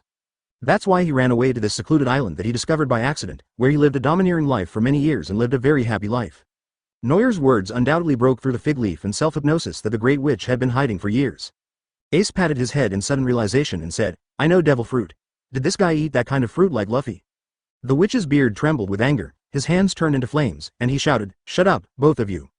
Both arms stretched out and turned into flames, and 2 pillars of fire rushed towards Neuer and Ace respectively. But to Ace, Neuer and the other man, the speed of the fire column was nothing to them. They just jumped lightly and the surging fire column was deflected. Ace taunted, Old man, your aim is not good enough, is it? Neuer curled his lips. Here was another guy who wasted the ability of a good fruit. The great wizard, with his beard puffed and eyes glared, was completely enraged. His lower body completely turned into flames, and he quickly rushed towards the two of them under the propulsion of the flames. Ace, knowing that he couldn't attack him, quickly dodged and the wizard turned around and rushed towards Neuer. Looking at Neuer, who was in a daze, the great witch couldn't help but feel happy. You little brat. Burn me to ashes. To Neuer, the speed at which the wizard was rushing towards him seemed like a turtle's pace. After finally waiting for him to appear in front of him, Neuer slowly lifted his long legs above his head. Success. Just when the great wizard was about to feel proud, he suddenly felt a sharp pain in his head that almost made him faint. Advertisement. A big foot stained black with armed colors stepped on the top of the great wizard's head, and the great wizard was knocked to the ground like a head-first onion. What? The villagers were in complete panic. Why did the great wizard's miraculous ability to transform fire become useless? Ace looked at Neuer in confusion and exclaimed, Why were you able to hit this guy? Neuer smiled at him and said, this power is called Haki. I will teach you later. Okay. Just as the two were happily chatting, a muffled voice came from under Neuer's feet. Don't be so proud. B*******************************************************************************************************************************************************************************************************************************************************************************************************************************ght turned into flames and fled from Neuer's magic feet. He roared in anger. D me off, kid. Ace picked his ear and asked, he said D him off, Neuer. Oh, Neuer didn't take it seriously and said calmly, then I'm really great. As fanatical believers of the Great Witch, the villagers' faces looked as if they had eaten shit.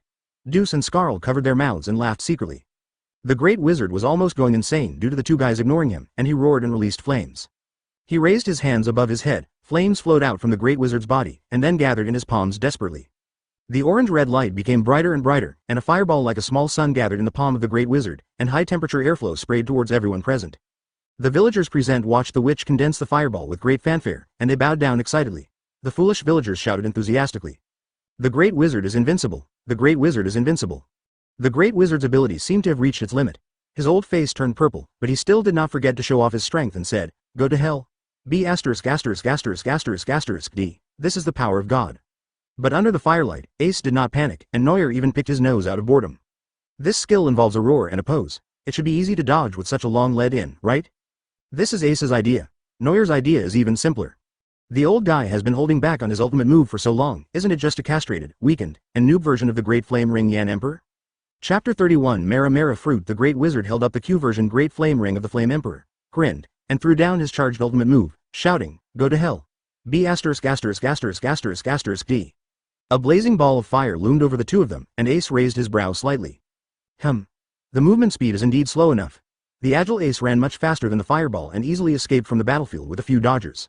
The panting Great Wizard saw that this kid jumped so fast that his eyes almost popped out of his head in anger. Are my skills so easy to dodge? But when he turned around, the young man with the sword on his waist was standing there in a daze, as if he was frightened. The Great Wizard smiled again, but soon the smile froze on his face. This scene seems familiar. The fireball fell heavily to the ground, a huge explosion and heatwave shot up into the sky, and scorching heat rushed everywhere. Ace and the other two who were hiding aside widened their eyes. Neuer. Are you okay? The flames licked the red leaves on the island wantonly, thick black smoke rose up, and the small village instantly turned into a sea of fire. Amidst the raging fire, a black figure slowly walked out. Ace and his friends instantly recognized him. It was Neuer. Seeing Neuer walking out of the fire with his whole body bathed in flames, the Great Witch looked at Neuer in shock and stammered, why? You also have black fire. The black flames of Amaterasu burned wildly on Neuer's body. The wisps of black fire on his face made his appearance even more evil, like a jade-faced Yama walking out of hell. How can ordinary flames compare to my sunfire Amaterasu? Neuer raised his burning arm and said with satisfaction. Impossible. How is this possible? The Great Wizard stared at Neuer in disbelief. The terrifying temperature coming from the black flames was so intense that his body made of flames could actually feel the burning heat. How many years has it been since he last felt this hot feeling? Go to hell. All of this is fake. The Great Wizard's sword turned into a whip of fire and lashed at Neuer. Neuer calmly raised his hand burning with Amaterasu fire and easily dispersed the attack of fire. The orange-red flame seemed to have met its boss. The black Amaterasu fire turned into a glutton and madly devoured the ordinary flame, and the flame of the Great Witch collapsed and fled as if it had met its own father. Advertisement, impossible. Why would this happen? The Great Wizard, who had been high and mighty for a long time, fell to the ground in fear as if he had seen a ghost, and looked at Neuer in horror. Neuer walked slowly towards the Great Wizard on the ground, wearing a black coat of flames. With every step he took, a wisp of black fire spread out. This wave of pressure really makes it clear that he is pretending. Neuer stretched out his palm and pressed the Great Wizard's face. Under the grip of the armament Haki and the burning of the Amaterasu fire, his body trembled violently, and there was a constant sizzling sound like barbecue. No, please let me go, the Great Witch wailed miserably, but Neuer remained unmoved. The black fire gradually spread to his entire body. The pain of the Great Wizard's body burning had caused him to have a mental breakdown. He cursed viciously, you will go to hell. You will not die a good death. Neuer looked at the struggling witch coldly and said coldly, you'd better go to hell with these words. As he spoke, Neuer drew out the Qingxing knife, and black flames and Haki wrapped around the blade. He stabbed it into the body of the witch with his backhand, and black fire exploded from the inside out. No. In the thick flames, the Great Witch's shrill cry echoed throughout the island until the sound gradually disappeared. The mission of the Amaterasu fire was completed, and there was not even a trace of burnt residue on the ground. Neuer withdrew his hand and looked at the ignorant villagers again with cold eyes. The villagers were horrified when they saw that the Great Witch, whom they usually worshipped as a god, was burned to death. Many spineless people even knelt on the ground and begged for forgiveness. Ace looked at them with a complicated expression, walked to Neuer, sighed and said, They are hopeless. Neuer retracted the flame, feeling a little unhappy. Such a beautiful island, but the crises and terrors hidden within it are much greater than those in the outside world. And these guys, could it be that everyone in the entire village has this pervert hobby, and was it all started by that great witch alone? It is only ignorance, hunger and greed that wiped out their humanity and turned them into such walking corpses. They can irresponsibly kill anyone who enters the fog because the beast in their hearts has lost the forbidden spell. But Neuer and Ace can't. It is impossible for them to kill all the people on the island to ensure safety. After all, the two of them do not have such power. Neuer believes that he has no right to sentence the people of an island to death like God, even though he believes that they all deserve to die. Perhaps Neuer still hasn't adapted to this cruel world. I'll try to pass the news here to the Marine. Neuer sighed as he put away his knife. Ace nodded. It was much better to leave them to the Marines than to himself as a pirate's. Advertisement. Neuer looked at the villagers indifferently, snorted coldly and threatened. If you dare to eat people again, this damn witch will be your fate. The villagers turned pale and nodded silently. Ace said with a straight face, get us out of here. The villagers hurriedly went to find several red Madara dolphins and tied them to the bow of the boat. These endemic red Madara dolphins know the way, and these sea beasts can easily take Neuer and others away from this place. The few of them had no good impression of this place and wanted to leave immediately. After returning to the boat, they finally set sail. In the thick fog, Neuer looked towards the direction of Red Leaf Island, wondering in his heart whether his threat was useful. Maybe, once they leave, Hongi Island will become a cannibalistic island again. The red fog gradually turned back to white, which meant that Neuer and others were returning to the familiar sea, and the heavy moods of the 5 people gradually cleared up. I'm so hungry. Neuer. Ace was lying on the deck, holding his stomach and sighing. Neuer said angrily. So many requests, but you are sitting on my boat now. Ace was quite thick-skinned, and he laughed. Let's go together first. We can wait until we find an island where we can build ships. Neuer had mentioned to Ace before that he also wanted to go to the Grand Line. This made the guy very happy, and he shamelessly insisted on going on the boat together. Neuer took out a bag of apples from the cabin and took out a big red apple. Then he drew the green knife from his waist, rolled up his sleeves and began to peel the skin delicately. Neuer peeled several large apples and gave a few to everyone to eat, which helped to satisfy their appetite. Afterwards, Neuer casually took out another fruit from the bag. But before he started cutting, Neuer suddenly realized that the fruit looked familiar. The surface is orange-red with spiral patterns, and the skin is composed of countless small flame-shaped spiral fruit patterns. This might. Maybe. Is it Mera fruit? Chapter 32. The Birth of the Fire Fist. Neuer stared at the devil fruit in his hand in horror. It was so recognizable. Why did the Mera fruit appear on his ship after the Great Witch died? In the original work, this kind of thing seems to have happened once. When the user of the devil fruit's ability dies, there is a chance that the nearby fruits will become new devil fruits. But isn't this just too much of a coincidence? Neuer looked at the Mera fruit in his hand with a strange expression. Ace looked over curiously and asked puzzledly, strange, this fruit looks so strange? Neuer threw the Mera fruit to Ace and said, this is a devil fruit. It should be Logia's Mera fruit. That great witch has this ability. Ace took the fruit in a panic and said, devil fruit, is that the strange fruit that Luffy ate when he was a child? The spiral patterns on the peel are like black holes, with a unique attraction. Ace's eyes were fixed on the fruit, and he asked, so, if you eat this, you can turn into fire like that great wizard? Neuer nodded and said, it's just that I can't swim anymore. After that, Neuer added, this ability is very suitable for you, you can eat it. I want to eat. Ace was stunned for a moment and asked, you don't want it? Neuer stretched out his hand, and a wisp of black fire rose up. Ace understood it immediately. It seems that Neuer also ate the devil fruit. That's not right.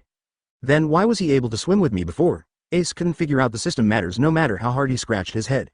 Seeing the encouraging looks from his crew, Ace nodded and said, okay, I'll try. After saying that, Ace grabbed the Mera fruit, opened his mouth wide and took a bite, revealing the orange flesh underneath the fruit. The appearance was pretty good. Neuer asked curiously, how does it taste? Ace's expression gradually stiffened. Then, his facial features slowly twisted together, his eyelids twitched, and his eyes rolled up fiercely. It looks exactly like Teacher Zung's expression when he eats mustard. Neuer and the others felt their teeth ache just by looking at his expression. Advertisement. Ace swallowed the fruit pulp with difficulty. Ace stuck out his tongue and said, it tastes terrible. Like barbecued poop. Neuer looked at him with a mixture of laughter and tears. This metaphor was really weird. Ace opened his palm, and a wisp of orange-red high-temperature flame burned at his fingertips. Ace exclaimed in amazement. I really turned into fire, it's not hot at all? Let me try. He kicked his legs suddenly, and his body jumped high, instantly turning into a blazing fire. Ace absorbed the flames and compressed them into his right arm, then transformed them into a huge golden-red flaming fist and punched hard at the sea ahead. A high-temperature flame of huge scale and incredible impact force turned into the shape of a fist and drilled into the deep sea. Its power even penetrated hundreds of meters underwater and is still continuing. Deuce and the other two were stunned and said, so strong. Ace landed back on the deck with satisfaction, playing with the dancing flames on his fingertips, and said, this ability is really interesting. This move is called Fire Fist. Neuer looked at Ace with emotion. With the Mera fruit, this is the real, Fire Fist, Ace in the original work. I never thought I would be able to witness the birth of the Fire Fist with my own eyes. The difference in power level between the young and strong Ace, who has a physique of a monster, and the dying old wizard is enormous. This Fire Fist alone is more powerful than the ultimate move that the great wizard would use with his face turning purple. Neuer used the system to detect Ace and found 2 more talents, Demonic Lodge Scorch and Sea Spurn. The natural quality of Mera fruit happens to be red. Silently approaching the excited Ace, Neuer took out the red copy card and slapped him, causing Ace to stagger. The red quality Mera fruit ability is obtained. Neuer smoothly, and finally replaced the village police fighting skills that he had acquired in his youth and ignorance. Zone Bear Fruit, Logia Mera fruit, Neuer is now a true dual fruit person. In the future, when all 3 types of devil fruits have a copy of a gold quality one, who can stand in my way?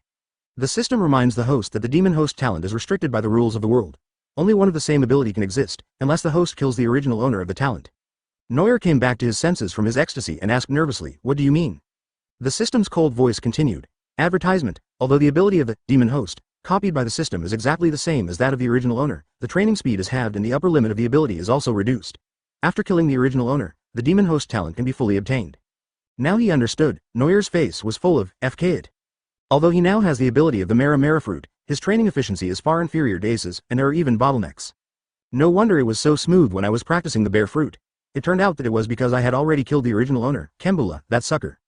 If you want to fully possess the power of the Mera fruit, you have to kill Ace. Neuer immediately dismissed the idea, not to mention that the 2 of them now had a friendship. Let's talk about that old man Garp. If he knew, he would kill himself with 1 punch. Forget it, if it doesn't work, I'll just find someone else to kill me later. Neuer quickly relaxed his mind. Ace and Deuce were jumping up and down to celebrate, but they finally felt tired. Neuer, I'm so hungry. Is there no food on the boat? Ace had had enough of playing and shouted in boredom while lying on the ground. Neuer glanced at him from his beach chair and said, "No, can't you make it yourself? I still have the ingredients." Ace said discouragedly, "I can't. My pirates group doesn't even have a cook." The food that Deuce and his friends cooked was terrible. The 3 crew members rolled their eyes at the same time and said, "If the food we cook is bad, please don't eat it. I'm afraid the food you cook yourself will taste similar to devil fruit." Neuer consoled her, "Just bear with it for a while. The route has returned to normal after the fog came out, and we will soon reach our destination." Ace asked in confusion, "Where are you going?" Neuer smiled and said, "Baratti, the restaurant on the sea." "Baratti?" Scar said in surprise, "I've heard of Baratti for a long time, but I didn't expect to eat there." Ace looked at Neuer expectantly and asked, "Is the food there delicious?" "It's better than what you guys did." Neuer said this, and then began to look forward to it. In addition to tasting the delicious food, Neuer also has another goal. Sanji, the circle-browed cook. Before, I got the hidden sword style by getting to know Zoro, and now I got the Amaterasu fire by getting to know Ace. What can I get by getting to know Sanji? It should be something about cooking or recipes, right? Chapter 33. Dry Food F4 on the calm sea, a large ship is sailing steadily on its route. Neuer stood at the bow holding a nautical chart, looking out at the sea in the distance, and said happily, "We're here." Ace and others rushed to the bow and looked at this unique restaurant on the sea in amazement.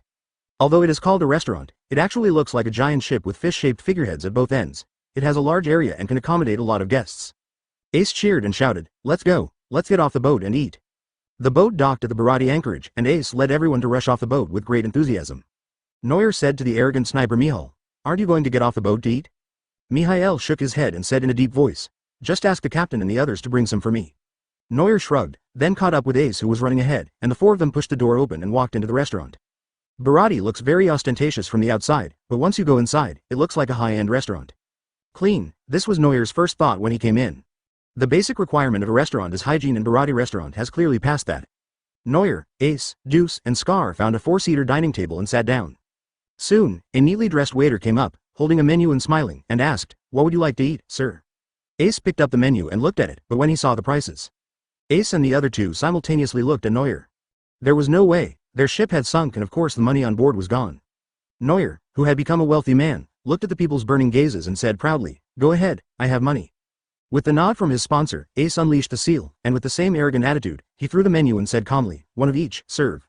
The waiter immediately looked at them as if they were monsters. But soon, his tone became a little cold, and he said, "I'm sorry, sir. Although we are a restaurant, we don't welcome such waste of food." Neuer was also a little surprised and asked, "Can you eat it?" Ace showed his regal Haki for the first time, and even Deus and Scar looked like masters. When Ace and the other 2 mentioned eating, their expressions instantly changed from their usual nonchalant expressions to serious ones. Advertisement: the speed at which his painting style changes is comparable to that of a certain bald teacher turning on serious mode. Deuce propped his chin on his hand and said sharply, "Mr. Neuer, You don't know that when it comes to eating, we are invincible. Ace slammed the table and said to the waiter, don't worry, we will eat it all and leave nothing behind. Since the customer has already said so, the waiter has no choice but to do as he is told, no matter how much he doesn't believe it. Not long after, the waiter brought in a sumptuous meal, which soon filled the table. What happened next stunned everyone in the restaurant. Ace and his 3 companions were like starving ghosts, not using any cutlery at all, and just threw the food into their mouths along with the plates. Then spit out the plate. Neuer looked at the 3 people in front of him who were eating voraciously, and suddenly felt that the scene of eating with a fork was a bit weird. Ace's mouth was filled with a large piece of meat, and he mumbled, Neuer, happy wife. What are you talking about? Neuer said with a frown on his head. As the amount of food decreased, the 3 men's eating speed did not slow down at all, but became more arrogant instead. Even the food in front of Neuer himself was snatched away by those evil hands. How can this be? Neuer doesn't even have enough to fill his teeth. I remember that I was the biggest eater in the school, and was nicknamed the Eater Emperor in the school canteen's worry. How could I lose to you guys? Neuer didn't bother to care about being elegant or not. He stood up, put his feet on the table, and fought with Ace for the food with both hands. Ganfan F4 officially debuted as a group, and everyone in the restaurant looked at them with pity. Look how hungry these children are. The waiter was even ashamed of his previous thoughts. It's obvious that these kids have never had enough food since they were born. I shouldn't have said that to them just now. The noise made by the 4 people eating was quite loud, and it seemed as if a battle was going on in the kitchen. A waiter ran in, sweating profusely, and yelled, those customers ordered another dish. Advertisement, what? You must be kidding. They've already eaten enough for 20 people. How can I repair it? My chef's soul is burning. How can I lose to them? Several tall men in chef's uniforms were running around in the kitchen, and one delicious and tempting dish after another was served. The cooking was very fast, and the people who served the food and cooked the food were all swaying profusely, but even so, they still couldn't catch up with the speed of the foodies at the table outside. For a restaurant, it is a shame if the cooking speed in the kitchen cannot keep up with the speed at which the customers eat. Especially when almost everyone in the kitchen came up, they still couldn't catch up with the people at just one table. Everyone in the kitchen swore that the food those 4 people ate was definitely more than what all the guests in the entire restaurant ate in a day. Just when everyone was at a loss, a man in a suit with a surprisingly young face came in. The most eye-catching thing was his eyebrows. One eye is covered by yellow hair, and the other eye has a circle eyebrow, which seems to give people hypnosis if you look at it for a long time. Sanji, the young sous chef of Baratti restaurant, stood in the messy kitchen and said with authority, calm down. Everyone in the kitchen immediately quieted down when they heard this. Sanji said seriously, send 2 more cooks to cook for those guys. I'll go outside to check the situation. After saying that, Sanji walked out and soon found a very conspicuous group of 4 eating. The 4-person dining table was still a scene of war. Deuce and Scar were almost in a fight, and Neuer and Ace even had fire on their hands. Sanji walked over to the table, looking at them with a twitching mouth. He was a person who paid great attention to table manners, and he actually didn't like the way Neuer and his friends ate. But Sanji is also a generous person and won't force others to be the same as himself. Anyone who is hungry and comes to this restaurant and comes in front of Sanji as his customer. But this was the first time Sanji had seen someone eat like this. Sanji looked at the 4 people and asked gracefully, dear guests, is the food okay? Neuer's eyes moved and he saw Sanji's familiar eyebrows at a glance. I feel a little dizzy. Neuer shook the steak in his hand with satisfaction and said, not bad, but you were a little slow in serving the food. We are just starting to get an appetite. Sanji's face twitched. Is this what an appetizer is? If you guys eat too much, the people in the kitchen will probably have their heads split open. Chapter 34. Sanji, the sexy cook. After hearing what Neuer said, Sanji was shocked. According to the law of conservation of power in the world of Pirates King, the strength of a person can be judged to a certain extent by how much he eats. Neuer Ace, both of them have ridiculously strong physiques, even Scar and Deus are far superior to normal humans. So there's no shame in eating more, but Sanji didn't know about this, and he thought the people at this table were too cruel. It is a big challenge in my career. Neuer wiped his mouth and called out the system to explore Sanji's talent. Name: Sanji Master Chef. Red talent. The love and talent for cooking make you more focused and efficient when learning to cook. When making dishes, the food will be more tempting and delicious. Chef Blackfoot. Red talent. As an excellent chef, he will never dirty his hands for cooking, so the training of his lower limbs is very rigorous, and he can integrate cooking techniques into combat methods. His attack power is stronger than ordinary kicking skills. Friend of women. Purple talent, obsessed with women. When teammates are women and the enemy is of the opposite S*X, the combat effectiveness can be improved depending on the charm of women, up to several times. When the enemy is female and the teammates are of the opposite S*X, Sanji's combat power will be reduced according to the female charm, and can be reduced to a negative number. When the enemy is female and the teammates are also female, Sanji's combat power will be reduced according to the charm of the enemy female and are female, and can be reduced to 0 at the lowest. Good job. Neuer was truly enlightened today. It was the first time he had seen a talent with such a long introduction. Although it's a bit long, combined with Sanji's color attributes, the meaning is very clear. There are only 3 situations. Suppose Sanji's teammate is of the opposite S*X, such as Nami, and the enemy is Zoro. With the added bonus of stimulation, Sanji is likely to kick Zoro over and kill him instantly. But if his teammate is Zoro and his enemy is Nami, Sanji's combat effectiveness will probably immediately become negative, and he will kick his teammate Zoro in the face. And if the teammate is Nami and the opponent is Robin, it is almost like there is no such person as Sanji. Maybe the two of them were fine, but Sanji died inexplicably. As expected of you, the famous lecher Sanji, you are the biggest fluctuation in a battle. Ding, get to know Sanji. Rewards have been issued. Red talent copy card *1, white copy card *10, master cooking *1, constitution +10. Advertisement. The system's cold voice sounded, and Neuer laughed without surprise. The reward related to Sanji is of course related to his identity as a cook. In just a moment, Neuer's brain seemed to be filled with a large amount of knowledge, and his hand seemed to have held a kitchen knife for many years.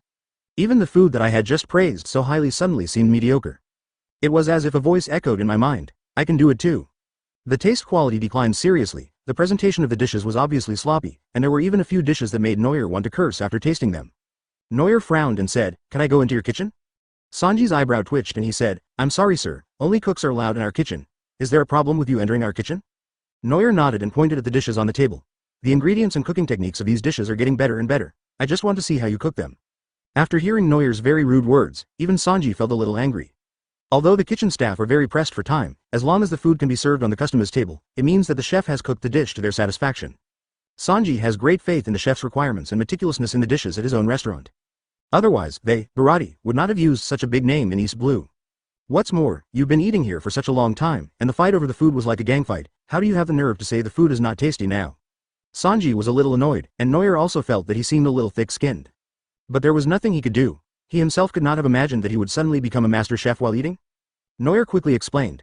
I can cook, too. If you don't mind, can I use your kitchen to make a dish? Can you cook? Sanji's expression improved a little, but he still refused. Our restaurant will cook for our guests ourselves, we won't let our guests do it themselves. Neuer saw that Sanji insisted and had no choice but to give up, but at this moment, an old but very deep voice sounded. Let him go, Sanji. Neuer looked in the direction of the voice and saw an old man wearing a chef's uniform and a huge tall chef's hat walking towards him. The golden beard under the old man's nose was braided into a pigtail, stretching out to both sides very firmly. The wooden prosthetic leg of his right foot made a clattering sound on the floor. The old man's face seemed to be naturally stinky. He glared at Sanji and said, if the customer is not satisfied with the food you cook and wants to cook it himself, let him do it. Advertisement. If we cannot satisfy the customer's taste, it is our chef's responsibility no matter what. Stinky old man. But Sanji hurriedly tried to dissuade him, but was interrupted by the old man waving his hand. He walked up to Neuer and said fiercely, but if we find out that you are playing tricks on us. Neuer listened to the old man's threats calmly and didn't take them seriously at all. This old man should be Redfoot, Jeppu. He is indeed quite capable to be able to sail on the Grand Line for a year and come back. But that doesn't scare Neuer. Neuer wiped his hands and mouth gracefully, stood up and walked towards the kitchen, followed closely by Jeppu. Sanji scratched his head and muttered in distress. This is such a mess. The F4 team, which is missing a member, is still fighting on the front line, with no intention of stopping at all. Neuer walked into the kitchen. Jeppu looked at the busy cooks and others and stroked his hard beard with a dark face. The cooks looked at Jeppu bringing in a stranger and asked curiously, Chef, who is he? Is he new? Jeppu shook his head and said, he is the guest at that table who eats a lot. He is not satisfied with the dishes you cook and wants to come in and cook for himself. What? The cooks exclaimed in shock and anger. Although they were in a hurry to serve the food, the quality was definitely guaranteed by themselves. But this guy actually said that what he cooked was not delicious. And go into the kitchen and do it yourself? This is an insult to any chef. Everyone stared at Neuer angrily, and some with ferocious looks even wanted to roll up their sleeves and teach him a lesson. But they were all stopped by Jeppu's roar, and then he stepped aside, pointed at the kitchen utensils on the table, and said, please. Neuer ignored the stinging looks, picked up the kitchen knife, and his casual gaze suddenly became sharp. Serious mode on. Pick up a fresh fish. The kitchen knife flashes with light a few times, and the skin and flesh of the fish bloom like flowers. Neuer pulled out the white fish bone easily without any obstruction, and there was not even a trace of meat residue left on it. Just because of this move, the looks of Jeppu and the other chefs changed instantly. Sanji watched Neuer's movements in amazement and secretly praised, what a neat technique. Chapter 35. Shocked Sanji. Neuer removes the scales, entrails and bones of the fish with a clean and comfortable movement. With a flick of the knife, rows of onions and garlic quickly fell into the crowd, the sauce was boiled on the fire and added with sake, and then the cut fish fillets were put in. After Neuer's actions, the chef's originally angry expression softened. In fact, the further it got, the more frightened everyone became. Whether in terms of knife skills, cooking techniques or delicacy, this person seems to be an old chef who has been in the kitchen for many years. The aroma gradually spread out, and the people in the kitchen twitched their noses and showed fascinated expressions on their faces. Even though the food hasn't come out of the pot yet, they can tell from the aroma that this person's cooking skills are much better than theirs. Sanji looked a little surprised when he smelled the smell, but a smile appeared on Zeph's old face. A swordsman with a sword, but he can cook deliciously, that's amazing. For Zeph and Sanji, hands are precious tools used by chefs to cook and must not be harmed or defiled by fighting. Neuer's cooking skills were so superb that they couldn't help but marvel at his admiration. Sanji's expression also changed from being calm at the beginning to being solemn. After a while, Neuer fished the food out of the pot. Neuer picked up a piece of food with chopsticks and put it into his mouth. He suddenly felt happy. This is the taste. The fish fillet is fresh and tender, with a smooth texture that seems to melt in your mouth. It tastes oily but not greasy, which is very different from what I have eaten before. Sanji walked forward and said hesitantly, "Can I try it?" Neuer, who was wolfing down his food, was also very generous at this time. He pushed the plate over here and said, "Eat, don't be polite to me." "Excuse me." Sanji bent down, took out a spoon and gently scooped up the fish soup to taste it. The dishes cooked by Neuer are somewhat different from those in this world. He uses the fish cooking techniques of Daxia in his previous life, while the food in the pirates' world is mostly Japanese and Western. So when Sanji first saw Neuer's food, he was a little confused. But soon his doubts were dispelled by the smell of fish. The cooking method is slightly different from that of the chef in their restaurant, but why is the taste so different? After just one bite, Sanji put down his cutlery and sighed, "The guests are really amazing." Advertisement. His expression was very complicated. Sanji thought that since he had been learning cooking since he was a child and had been carefully trained by Chef Zeph, his cooking skills had reached the pinnacle. But today, Neuer's arrival gave him a loud slap in the face. 17-year-old Sanji was at the age when he thought he was invincible, but after this incident, his arrogance was suppressed. Zeph was very pleased when he saw this. Sanji was his apprentice in name only, but in reality he had already taken care of him as his son. He is gifted in cooking and may surpass him in a few years. It is a good thing that he can focus on his studies after this blow today. Neuer finished his meal contentedly, burped and said, "Thanks for the treat." The chefs lowered their heads in shame, and Jebu came out and said, "No, it's probably because we didn't take good care of the guests, we're sorry." Neuer said it was nothing, but suddenly a shout came from the kitchen door. "Mr. Neuer, our ship is being targeted." It was Scar's voice. Neuer looked serious and ran out quickly. Sanji and Zeph looked at each other and followed him out. Neuer ran outside the restaurant and looked out at the sea not far away. A ship flying the pirate's flag was heading towards his ship. Many pirates took advantage of the closeness of the two ships to jump onto his ship, and Neuer got angry when he saw it. Lousy's money is all on it. Neuer was about to rush forward when suddenly a hand held him down. It was Ace, whose mouth was full of food. Ace swallowed the food in his mouth and said, "Don't worry, Mihawk is on the boat." Mihawk. Neuer was stunned. That arrogant sniper. Just as Ace said, a large number of pirates who rushed onto the ship were hit in the middle of their eyebrows by a lead bullet almost at the same time the moment they stepped onto the deck. It was as if there was no need to aim at all, the bullets representing death hit them. The pirates couldn't find the source of the bullets, and a large number of people fell down in such a strange moment. Neuer gasped in surprise. That guy who was so useless, could he be such a good shooter? Ace said proudly. Mihawk has a sniping skill that makes it impossible to tell where the enemy is. No matter how far away or how well the enemy hides, he can hit them. This kind of sniping ability probably involves observation Haki. Neuer was secretly shocked. It turned out that anyone who could become a member of the Ace crew was not an ordinary person. Advertisement. Ace flexed his arms at this time and said fiercely, "Leave it to me, sink the pirate's ship." Neuer stretched out his hand to stop him. In Ace's puzzled eyes, Neuer smiled faintly and said, "I'll do it. I just want to try out my new ability." Ace tilted his head. New ability. Neuer leapt into the air, and suddenly a blazing orange-red flame appeared on his body. Ace's eyelids twitched. "Isn't this my devil fruit ability?" Neuer imitated Ace's movements, and a large flame gushed out, dyeing half of the blue sky red. Then the flame flowed like a tide and melted into his arm. The flames were compressed, and his arms became shiny and hot. Neuer punched the pirate's ship hard, imitating Ace's tone and yelling, "Hekin." Ace. Meow meow meow. The power of the copycat fire fist should not be underestimated either. The exploding orange-red fist-shaped flames blasted towards the pirate's ship. A huge explosion was heard, and the pirate's ship was instantly torn into pieces, with the pirates on board being either dead or maimed. The fragments of the ship were still burning with flames. One fire punch can destroy a ship. Yes, very powerful. Neuer retracted his fist with satisfaction, not paying any attention to Ace's resentful and puzzled expression. Ace couldn't help but ask out of curiosity, "Neuer, why can you use my ability?" Neuer said very honestly, "I copied yours." Ace was stunned. "Copy the devil fruit ability?" Ace reacted quickly and said in shock, "You can copy the ability of the fruit, what kind of power is this? Did you eat the devil fruit too? The copy fruit?" Sugoi, this fruit is amazing. Faced with Ace's imagination, Neuer was naturally confused. Neuer, beady eyes, what? Yes, you were right. Neuer and Ace were still playing tricks, but they didn't notice the irrepressible fear and shock on the faces of Zeph and Sanji behind them. Even Zeph, who had been to the Grand Line before, was terrified and asked, "Is this guy a monster?" Sanji watched a large ship being completely destroyed right in front of him, and a trace of fear arose in his heart uncontrollably. Who is this guy? Chapter 36. Heading to Logue Town. The wreckage of a pirate ship was burning madly, and Neuer and Ace stood in front of the Baratti restaurant. The chefs in the restaurant were alarmed by the noise of the fire fist and ran out one after another. A few rogue chefs came out with rolling pins and sticks, looking like they were about to start a fight.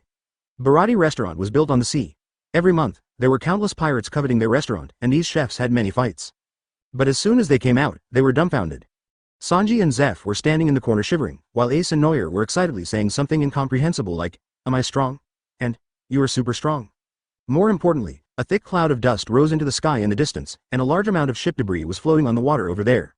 Is the fight over? Shouldn't pirates these days first smile like idiots to show respect, make a threat as a formality, then say a few harsh words before drawing their swords and fighting? You don't follow the procedure? Ace patted his belly contentedly and said to Neuer, "I'm full. Should we set off now?" Neuer nodded and said goodbye to Zeppu and the others. "Thank you, chef. We are leaving now." Sanji recovered from the shock of the fire fist and asked quickly, "Let's go? Are you pirates?" Ace smiled proudly and said, "Of course, they're pirates." Neuer interrupted Ace and said, "I am a bounty hunter who catches pirates." The chef's expressions suddenly became strange. Bounty hunters and pirates sailing on the same ship? "Do you want to play the cultivation game?" Ace didn't care about what he said. He smiled and bowed to thank the chefs. Then Neuer threw the whole bag of Bailey's, which was the meal money, over to him. Neuer said to Sanji meaningfully, "My name is Neuer, his name is Ace, maybe we will meet again in the future." Neuer and Ace jumped on board, furled the anchor, hoisted the sail and set sail again, leaving the chefs with confused faces. The people today are definitely the most special guests they have ever received. They eat like a group of animals, but there is one person whose cooking skills are surprisingly good. Advertisement, and they are very fierce in fighting. Sanji was carrying a whole bag of Bailey's, looking at the departing ship with a complicated expression, and muttered, "Are they going to the Grand Line too?" Zeph stroked his beard and said, "It's rare to have such strength even in the Grand Line." Hearing his words, Sanji couldn't help but clench his fists and secretly strengthened his determination in his heart. Sanji, work hard to become stronger. His and the old man's lifelong dream, the Sea of Miracles, all blue, might be in the Grand Line. Neuer returned to the boat and picked up the nautical chart again to think about the next journey. Ace was full and energetic again. He pointed to the sea ahead and shouted, "Let's go, to the Grand Line." Neuer looked at the enthusiastic Ace and couldn't help but pour cold water on him and said, "Before entering the Grand Line, you have to go to Logue Town first." Logue Town? Hearing the name of the city, Ace's smile slowly disappeared. When he mentioned Logue Town, he thought of the name he had hated since he was a child, Gold D. Roger, his biological father. The place where Pirates King Roger was born and where he died is known as the Town of Beginning and End. Ace was a little unhappy and asked, "Why do we need to go there?" Neuer certainly understood his feelings and explained, "Of course I'm going to get you a new boat. Do you intend for me to follow you all the time?" Ace pouted and muttered softly, "It's not impossible." Neuer glanced at him, thought for a moment and said, "Actually, there is something more important. We have to find a way to buy a record pointer." "Pointer?" Ace asked in confusion. "A navigational compass? Don't we have one?" Neuer shook his head and was about to explain when Mihawk, who had been silent, suddenly said, "I've heard of it. I heard that the climate on the Grand Line is complex and changeable, and even the direction is difficult to discern. Ordinary pointers are completely useless. Only special recording pointers can find the direction." Advertisement. Mihawk spoke a long string of words in one breath, and Neuer looked at him with some surprise. "That's right. In the original novel, Luffy and his gang broke into the Grand Line like fools, without even a record pointer to identify their direction. Neuer didn't want to be like them." Neuer stretched comfortably and said, "Logue Town is the gateway for East Blue to enter the Grand Line, so there should be both ships and pointers." Regarding the Grand Line's adventure, Ace had nothing to say and had to obey Neuer's opinion. Logue Town, people walk on the streets with smiles on their faces. The hawking of vendors and the bargaining of citizens seem particularly full of life. Occasionally in dark places, guys with their faces covered tightly are walking around cautiously. On the streets, Marines often patrol in an orderly manner. Every once in a while, you can see the Marine catching the rats lurking in the dark, that is, the pirates who sneak onto the island. The people here live in harmony and peace, and the pirates have to behave themselves under the Marines' law and order. If they are not careful, they will be recognized and thrown into jail. Compared to other island towns in East Blue, Logue Town has much better public security. The townspeople all knew that this was all thanks to the colonel of the Logue Town branch who was transferred from the Marine a few years ago, known as Smoker. Smoker was like a guillotine, guarding the Logue Town checkpoint and cutting off the flow of pirates who wanted to enter the Grand Line. In the Marine base, the door of a smoke-filled office was opened. A Marine soldier saluted and looked at his superior with respect and said, "Colonel Smoker, the new batch of East Blue Pirates bounties have been issued." Smoker held 2 cigars in his mouth, lowered his eyebrows, and said in a steady voice, "Got it." Smoker flipped through several wanted posters at random, and the soldier continued. The East Blue branch mentioned before that a pirate named Ace has never been defeated since he went out to sea, but his pirate group only has 4 people, so there is no bounty yet. Smoker raised an eyebrow and said, "Ace? A pirate's group of 4, no big deal." The soldier hesitated and said, "But Neuer, who is known as the strongest pirates hunter in East Blue, seems to have also boarded his ship." Smoker chuckled disdainfully and said contemptuously, "Pirates hunters? They're just a group of hounds fighting for bounties. The so-called strongest in East Blue? Oh, as long as I'm in East Blue Logue Town, no pirates will get away safely. Chapter 37 Helping Others Neuer. Hula. Neuer pushed the jade deck in front of him and shouted with joy. When Ace, Scar and Mihawk heard this, annoyed expressions immediately appeared on their faces. Deuce was anxiously pushing Ace and said, "Go away, it's my turn." Ace slammed the table angrily and shouted, "This is not normal, why can't I win at all?" Neuer laughed and complained. "Who made your hands stink?" Ace couldn't stand it anymore when he heard that. He was so angry that he wanted to have an offline duel with Neuer. The days of sailing on the sea were boring. Neuer was bored one day, so he put in some effort and created the mahjong game that was quite popular in his previous life. The entertainment effect is surprisingly good, except for Ace, who is a stubborn person. Everyone else plays mahjong very smoothly. Neuer and Ace played and joked, and time passed quickly. They finally arrived at their destination, Logue Town. Mihawk, who still suffers from social phobia, was guarding the boat while Neuer and other 3 people got off the boat. After landing, Neuer threw a big bag to Ace and said, "We will split up into 2 groups. You go pick the boat you like, and I'll go to the black market to buy the record pointer." Ace took the bag, opened it, and saw that it was full of Baileys. He quickly said gratefully, "Thanks, Neuer." Neuer waved his hand. After being a pirate's hunter for so many years, the money he saved was not a small amount. But ever since he met Ace, he's been spending money like water, treating him to meals and helping him buy a boat, and his own wallet isn't very full anymore. It seems that after entering the Grand Line, I still need to do some business. Ace led Duskar toward the shipyard on the island, and Neuer also headed toward Logue Town. The streets of the town were peaceful, and the townspeople all had smiling faces, showing that they were leading a good life on weekdays. Neuer enjoyed this atmosphere very much. He walked lazily on the street and felt the enthusiasm of the people in Logue Town. Come to think of it, it's not surprising that Logue Town has such a peaceful scene. As the birthplace of pirates King Roger, Marine would consciously or unconsciously focus his attention here. What's more, the Marine leader here is Smoker, who is known as the Bug of the Novice Village. In Neuer's opinion, putting a Smoker in East Blue would definitely make him the goalkeeper of East Blue. Advertisement as a Logia user, Smoker's ability is unsolvable for the East Blue pirates, who even Haki has never heard of. Although Smokefruit's ability is weaker than other Logia, it can still easily deal with ordinary pirates, right? But unfortunately, Neuer is now a legal pirates hunter, and Smoker will not come to catch him. Neuer was originally looking forward to having some fun with that Smoker. We walked into a less crowded street, where the vendors were selling some niche sailing props. Neuer walked in, turning left and right, and soon found a businessman who was covered tightly. There was a black cloth in front of him, on which were various strange things. Neuer had sharp eyes and immediately saw what he needed above. The 2 azure spherical glass hands, still wearing watch straps, looked like the recording hands that Neuer needed. Neuer squatted down, pointed at the record pointer and said, "How much are these 2? The merchant was wearing a hood. His face was a little weathered and he looked as if he had suffered a blow. He looked a little depressed. He glanced at Neuer and said, 5,000 Baileys each. Not expensive. Without blinking, Neuer took out 10,000 Baileys from his bag and handed them to the merchant. The businessman took the money, looked at him deeply, and asked, "Are you going to Grand Line?" Neuer was stunned, then nodded. The merchant said with fear in his eyes, "That is the grave of sailors. We can't go there." It looks like he has been to the Grand Line, but it seems that he was hit hard by reality. Neuer smiled and waved his finger, saying, "It's just a graveyard for trash." Upon hearing this, the businessman became angry, snorted twice, turned his head and ignored him. Neuer didn't care. After completing his mission, he decided to look around. Oh, right, the Pirates King's execution platform. Neuer walked out onto the street and quickly found out the route after just a little asking. This place is also a famous historical site. One of the strongest pirates who traveled around the world was publicly executed. Advertisement: it is also here that an extremely dark but infinitely possible era of pirates officially begins. Neuer followed the direction pointed by the townspeople and found the execution platform. He didn't climb up like Luffy to feel it, but just stood under the execution platform. From the perspective of a spectator, Neuer could feel the shock of the execution of the Pirates King. By the way, all the spectators who watched the execution of King Pirates became strong men. This fact proves that eating melons not only makes people happy, but also makes people stronger. Neuer was daydreaming when suddenly a loud shouting and cursing came from not far away. When he extended his observation Haki, he saw that a group of pirates were chasing several other pirates. The leading pirate was holding a crying child in his hands. Neuer couldn't stand it anymore. As a good young man of the new era, how could he tolerate such evil things happening before his eyes? Of course, it's not impossible to catch a few pirates and make money while doing good things. Neuer found the target and chased after it. With his superhuman jumping ability and speed, Neuer jumped directly onto the house, ran ahead of the group of pirates, and then jumped down from the air. Among the Marines at the back, a pretty girl wearing glasses led the team. The anxious bespectacled girl Tashigi stared at the pirates with hatred. Damn it! How dare you kidnap a child in broad daylight? Do you really think the Marine in Logue Town doesn't exist? Tashigi took a deep breath and chased after them, but before she could catch up, the group of pirates was suddenly stopped by a man. Tashigi thought he was a kind-hearted town resident and said anxiously, "Get out of the way, they have weapons." Before he could finish his words, right before Tashigi's eyes, the man who blocked his way gently waved his hand with a knife. An ugly, bloody head flew towards him. Tashigi screamed and stepped back, looking at the pirate's head on the ground, still gasping for breath a second ago.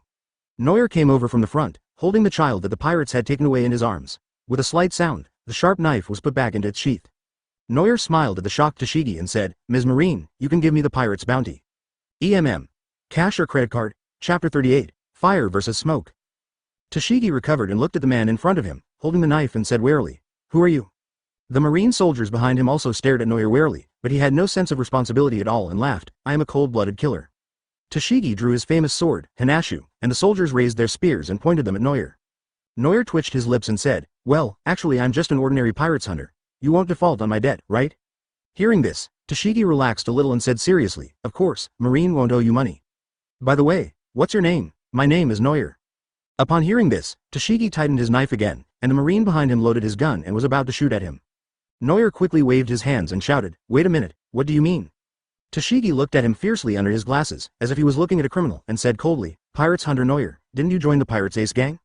Neuer denied it with a blank expression. "No, I didn't. How could I join the pirates?" "What's Ace? What a silly name, is it a knife?" Far away in the port on the other side of the island, Ace, who was selecting a pirate ship, suddenly sneezed several times like a machine gun. Ace rubbed his nose and said angrily, "Damn it, it must be Luffy scolding me behind my back again." Seeing Neuer's innocent and confused look, Tashigi became a little undecided. She said hesitantly, "Colonel Smoker ordered us to do this, you must come with us now." Neuer shrugged nonchalantly and said, "Let's go, I haven't gotten the money yet." Tashigi put away the Hanaju and the marine soldier lowered his gun, only to prevent Neuer from escaping, her hand still tightly grasping his arm. Tashigi wanted to grab his shoulders, but this guy was too tall. From a distance, it doesn't look like soldiers arresting criminals, but more like a gangster boss taking a stroll with his young wife. Neuer walked in front with his hands in his pockets, and Tashigi followed him like a little bird with a serious face. The townspeople on the roadside looked at the pair in amazement and whispered, "Is Sergeant Tashigi in a relationship? My goddess, my heart is broken." Advertisement, "This guy is pretty good looking, isn't he?" Although their voices were very low, Neuer, who had a strong observation Haki, could still hear them clearly. Neuer said to her speechlessly, "Can we stay away? This action is too ambiguous."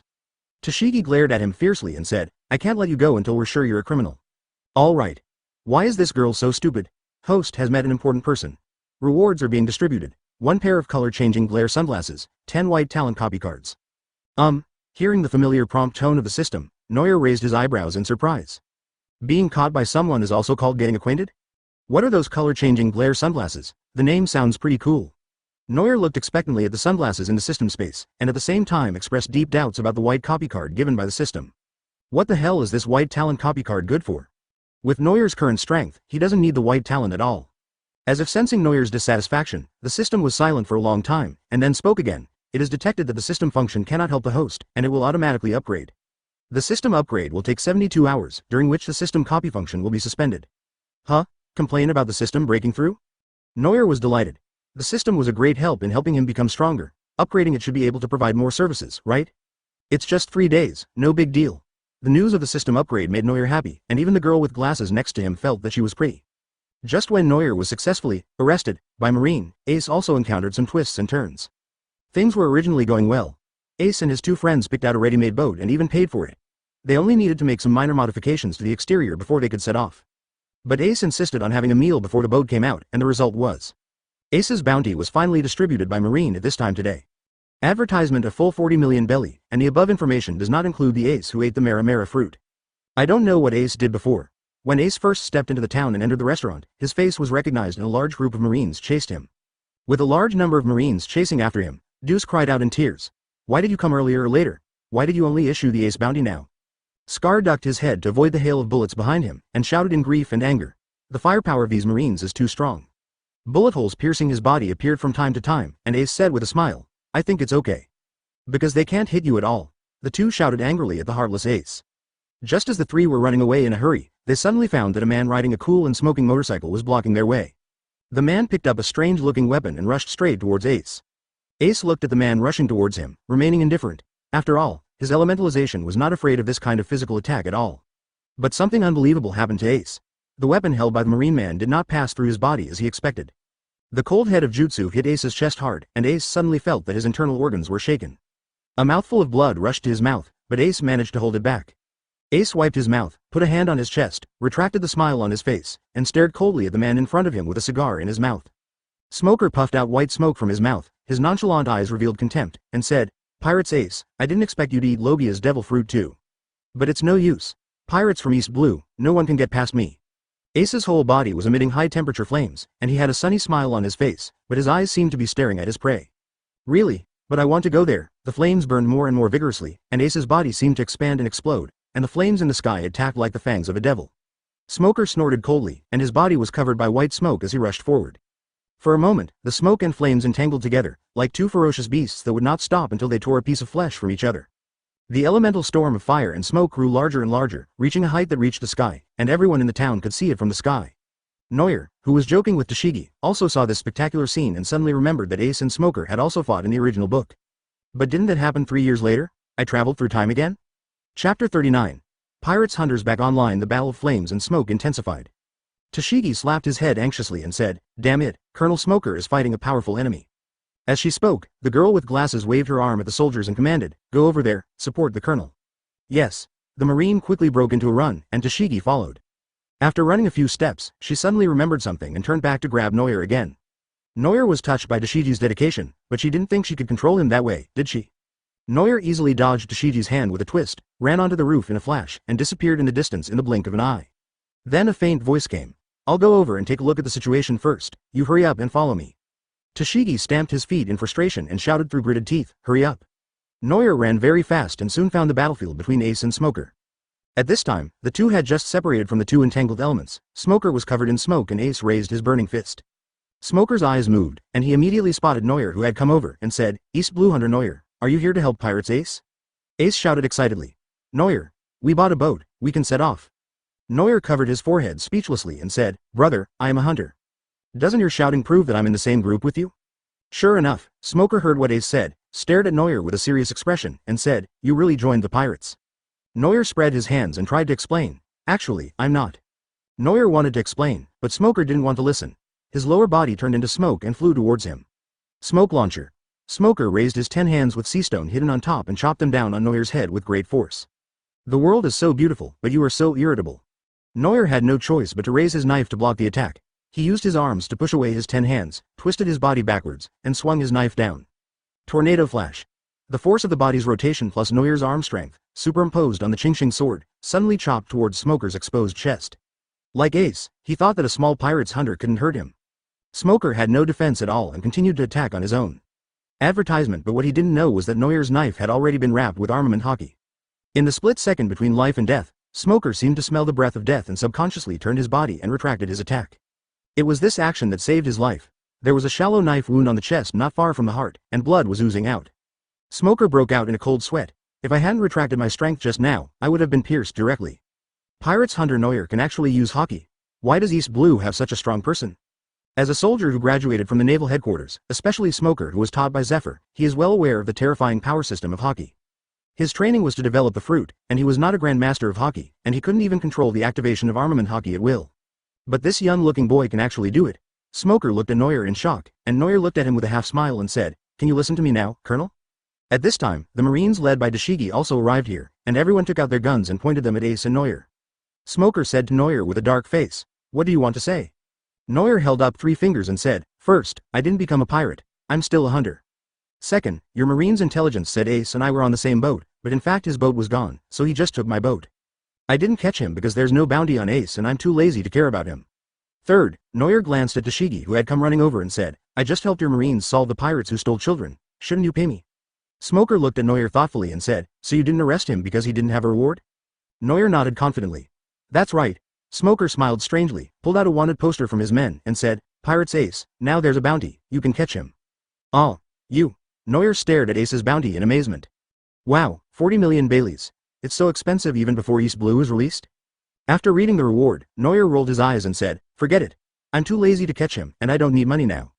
Advertisement Smoker's expression immediately turned ugly again, and he said in a deep voice, "Are you kidding me?"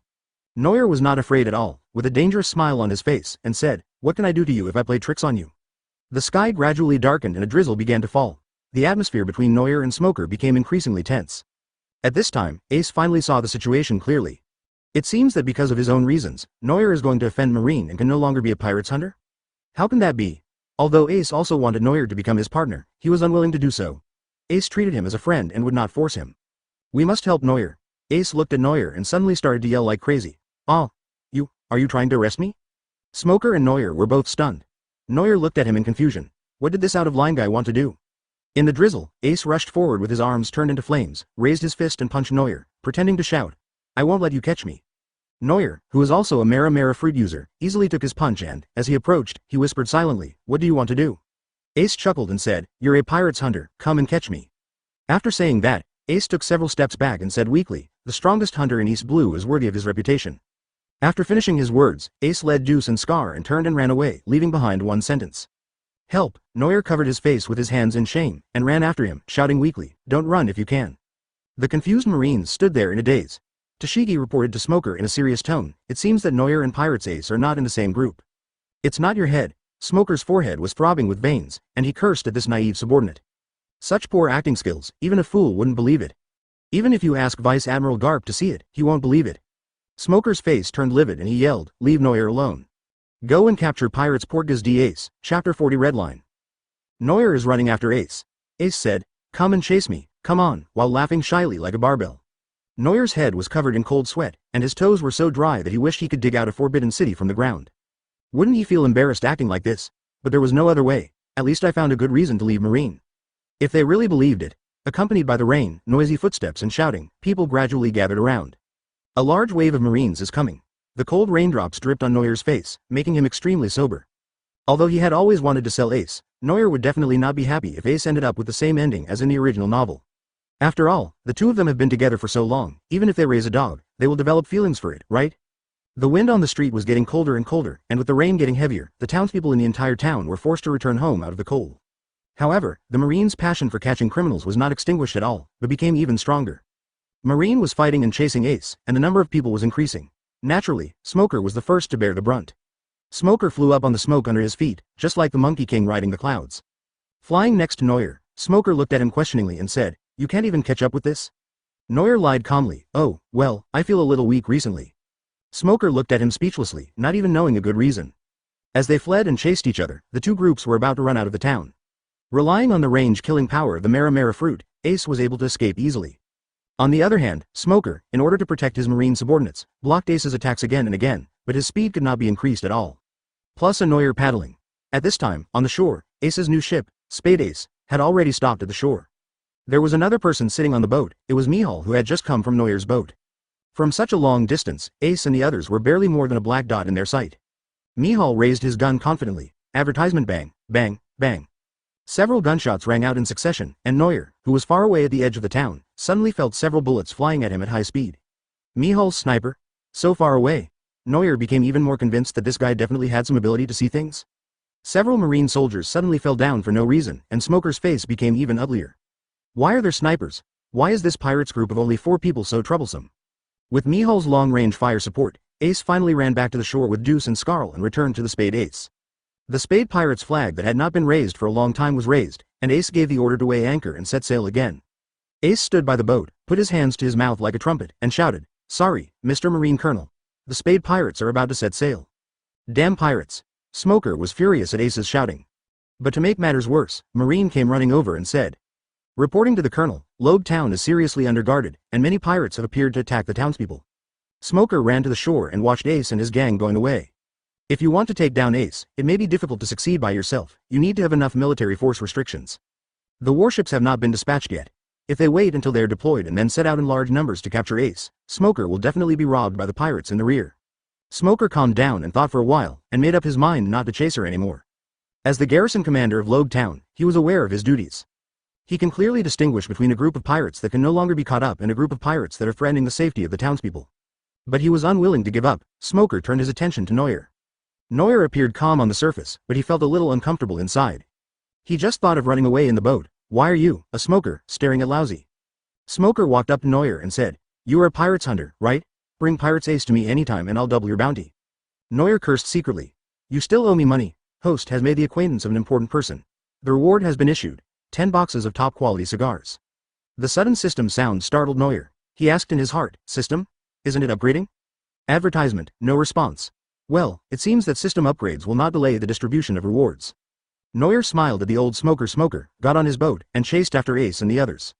Tashigi hesitantly asked Smoker, will he really go catch the pirates? Smoker's face was as gloomy as water. He shook his head and ordered the soldiers to turn around and rush back to the town, saying, I didn't expect him to catch the pirates, but I made him a promise, just to remind him that he is a hunter and not to get involved with criminals. Let's go back to town and arrest those pirates. Also, the bounty for Portgas d'Ace will also be increased. The rain was getting heavier, the thunder in the sky was resounding between the dark clouds, and the storm on the sea was getting more and more dangerous. Compared with the boundless sea, Neuer and Ace's ship was just a small boat. Neuer caught up with Ace's ship, used his navigation skills to steer the ship and direct everyone forward, and threw one of the record pointers into Ace's hand. Not far from Logue town is Upside Down Mountain. Neuer bought a few nautical charts at the street corner in the town and easily found the direction. No one knew how long this terrible rain lasted, but finally, the people on the two ships saw a different scene. The red giant rocks seemed to have grown out of the seabed, standing tall in the rainstorm. Even though huge waves hit the red soil walls, they cannot wear away any of their edges. Neuer looked out at the red line, its height reaching into the clouds intimidating, its scale staggering. This is the continent that divides the world. It is indeed a dangerous place that is difficult to cross with human power. Neuer's heart was filled with shock and horror. Seeing the appearance of Red Line with his own eyes, he felt that his worldview from past and present lives was shattered. And, Red Line, does it really divide the whole world by coincidence? The Grand Line and the Red Line intersect in a cross shape. To become the Pirate's King, that is, to reach the endpoint Raftel, you need to pass through the Red Line twice. Suddenly, an absurd and inexplicable idea popped into Neuer's mind. Could it be that the Red Line was man-made, and the purpose may be to protect the secret of the final island, Raftel? Neuer shook his head vigorously, looking at the upside-down mountain gate that was already in sight, and said self-deprecatingly, You're overthinking it. If it was for protection, what's the point of opening a hole and adding a staircase here on Upside Down Mountain? 2 CT Chapter 41 Separation and Agreement. The desert country, Alabasta. As one of the superpowers on the Grand Line, Alabasta has had some bad times in recent months. It is a desert country and there has been no rain for several months. But what is strange is that Albana, the capital of the Alabasta royal family, has experienced frequent rainfall recently. Many citizens had doubts, but out of trust in the king, they did not think too deeply about it. In addition to Albana, there is another place that has also escaped the drought. It is a city called Rainland, where it also rains, and in recent days, a big shot has come here to take charge. Sir Crocodile, one of the 7 warlords of the sea. Since Crocodile took charge here, the invasion of pirates has been almost zero, and he also established his own base here, the country's largest casino, Rain Banquet. The citizens and the royal family did not know at this time that the strange things happening in the kingdom in recent days were all planned by this national hero. His true identity is Mr. Zero, the leader of the criminal organization, Baroque Works, that attempts to incite civil unrest in the country. Crocodile sat in a dark room, a cigar in his mouth, staring at the fish tank in front of him with gloomy eyes. It's called a fish tank, but it's actually very big, and it houses his pet crocodile. In the dead silence, Crocodile suddenly said in a low voice, How is that thing? In the shadows, a mature and obviously distant voice sounded. The dancing powder that Baroque members disguised as a transport team has been discovered by the man named Kosa. All we need now is time. As she spoke, a woman wearing a white cowboy hat and a leather windbreaker walked out from the shadows. Her skin is a healthy wheat color, her eyes are blue and green, her gaze is deep, and her facial features are delicate and charming. This is a very elegant beauty. Even though she has a smile on her face, people still feel a sense of distance between them and her. Crocodile grinned and chuckled, Well done. My plan is about to begin. Alabasta and that thing will be mine. Crocodile said thoughtfully, But for this, I need more men. Did you find the strongest hunter in East Blue? The woman shook her head slightly and said, He has lost all trace, but intelligence shows that he should be entering the Grand Line. Advertisement. Crocodile nodded and said, That's great. Take him to Whiskey Peak and talk to him. Understood. The woman then asked, What if he doesn't join us? Oh, Crocodile smiled solemnly and said confidently, Let Mr. 5 pass. A kid who ran away from the remote East Blue, do you think that just because he has some strength, he can be free on the sea? A hint of disgust suddenly appeared in the woman's beautiful eyes that were free of any emotion. She nodded and turned to walk out. Crocodile's voice sounded behind her, Nico Robin, don't forget our purpose and don't play any tricks. You should understand that only the identity of Shichibukai can protect you temporarily, don't even think about escaping. Besides, where can you go? Robin didn't react when he heard what he said, but after he left the room, a look of loneliness appeared on his face, which then disappeared in an instant. And on Neuer's side, in the pouring rain, Neuer and Ace's boat arrived at the climbing current of Upside Down Mountain. There are 5 current channels in Upside Down Mountain, 4 of which are rising currents from the 4 seas. After climbing up Upside Down Mountain, 1 current channel rushes down the mountain into the Grand Line. The 2 large ships entered the current that turned the mountain upside down. The strong current violated the laws of nature and flowed upward. If Newton came here, his ashes would be scattered into the sea. The big ship climbed up the towering mountain along with the ocean current, and then when it reached the top of the mountain, it rushed down at high speed. The Neuer and Spade pirates' ships broke through the dark clouds, fell from the sky and landed on the sea. The boat's turbulence finally stopped, and Ace excitedly popped his head out and shouted, "This is so thrilling." Neuer stood up, holding onto the railing like a drowned rat, and said, "This is much better than a roller coaster." Neuer took out a dry towel and wiped his head, then looked around curiously. "This is the Twin Capes, but why isn't a big whale from Laboon here?" Shaking his head, Neuer didn't think much about it. That guy couldn't stay on the sea surface all day. Advertisement: the two gangs packed up their boats and it was time to part ways. Neuer moved some of the supplies on the ship to Ace and the others, and said, "The Grand Line is not the same as before. You should find a navigator as soon as possible." Ace nodded and said with a cheerful smile, "Take care of yourself too, we'll see you out at sea later." There are 7 magnetic routes starting from the Grand Line Twin Cape, and the two decided to start from here separately. Although we have different routes, we will all meet up at Baratti Archipelago. How about we compete to see who gets there first? Neuer raised his fist and challenged Ace with a smile on his face. Ace raised his fist and bumped it with Neuer's. He smiled and said, "Let's compete. Whoever loses next time will pay for the meal." "Okay, it's a deal." The two men bumped fists to make a bet, and then Ace turned back to his boat, smiling and waving goodbye to Neuer.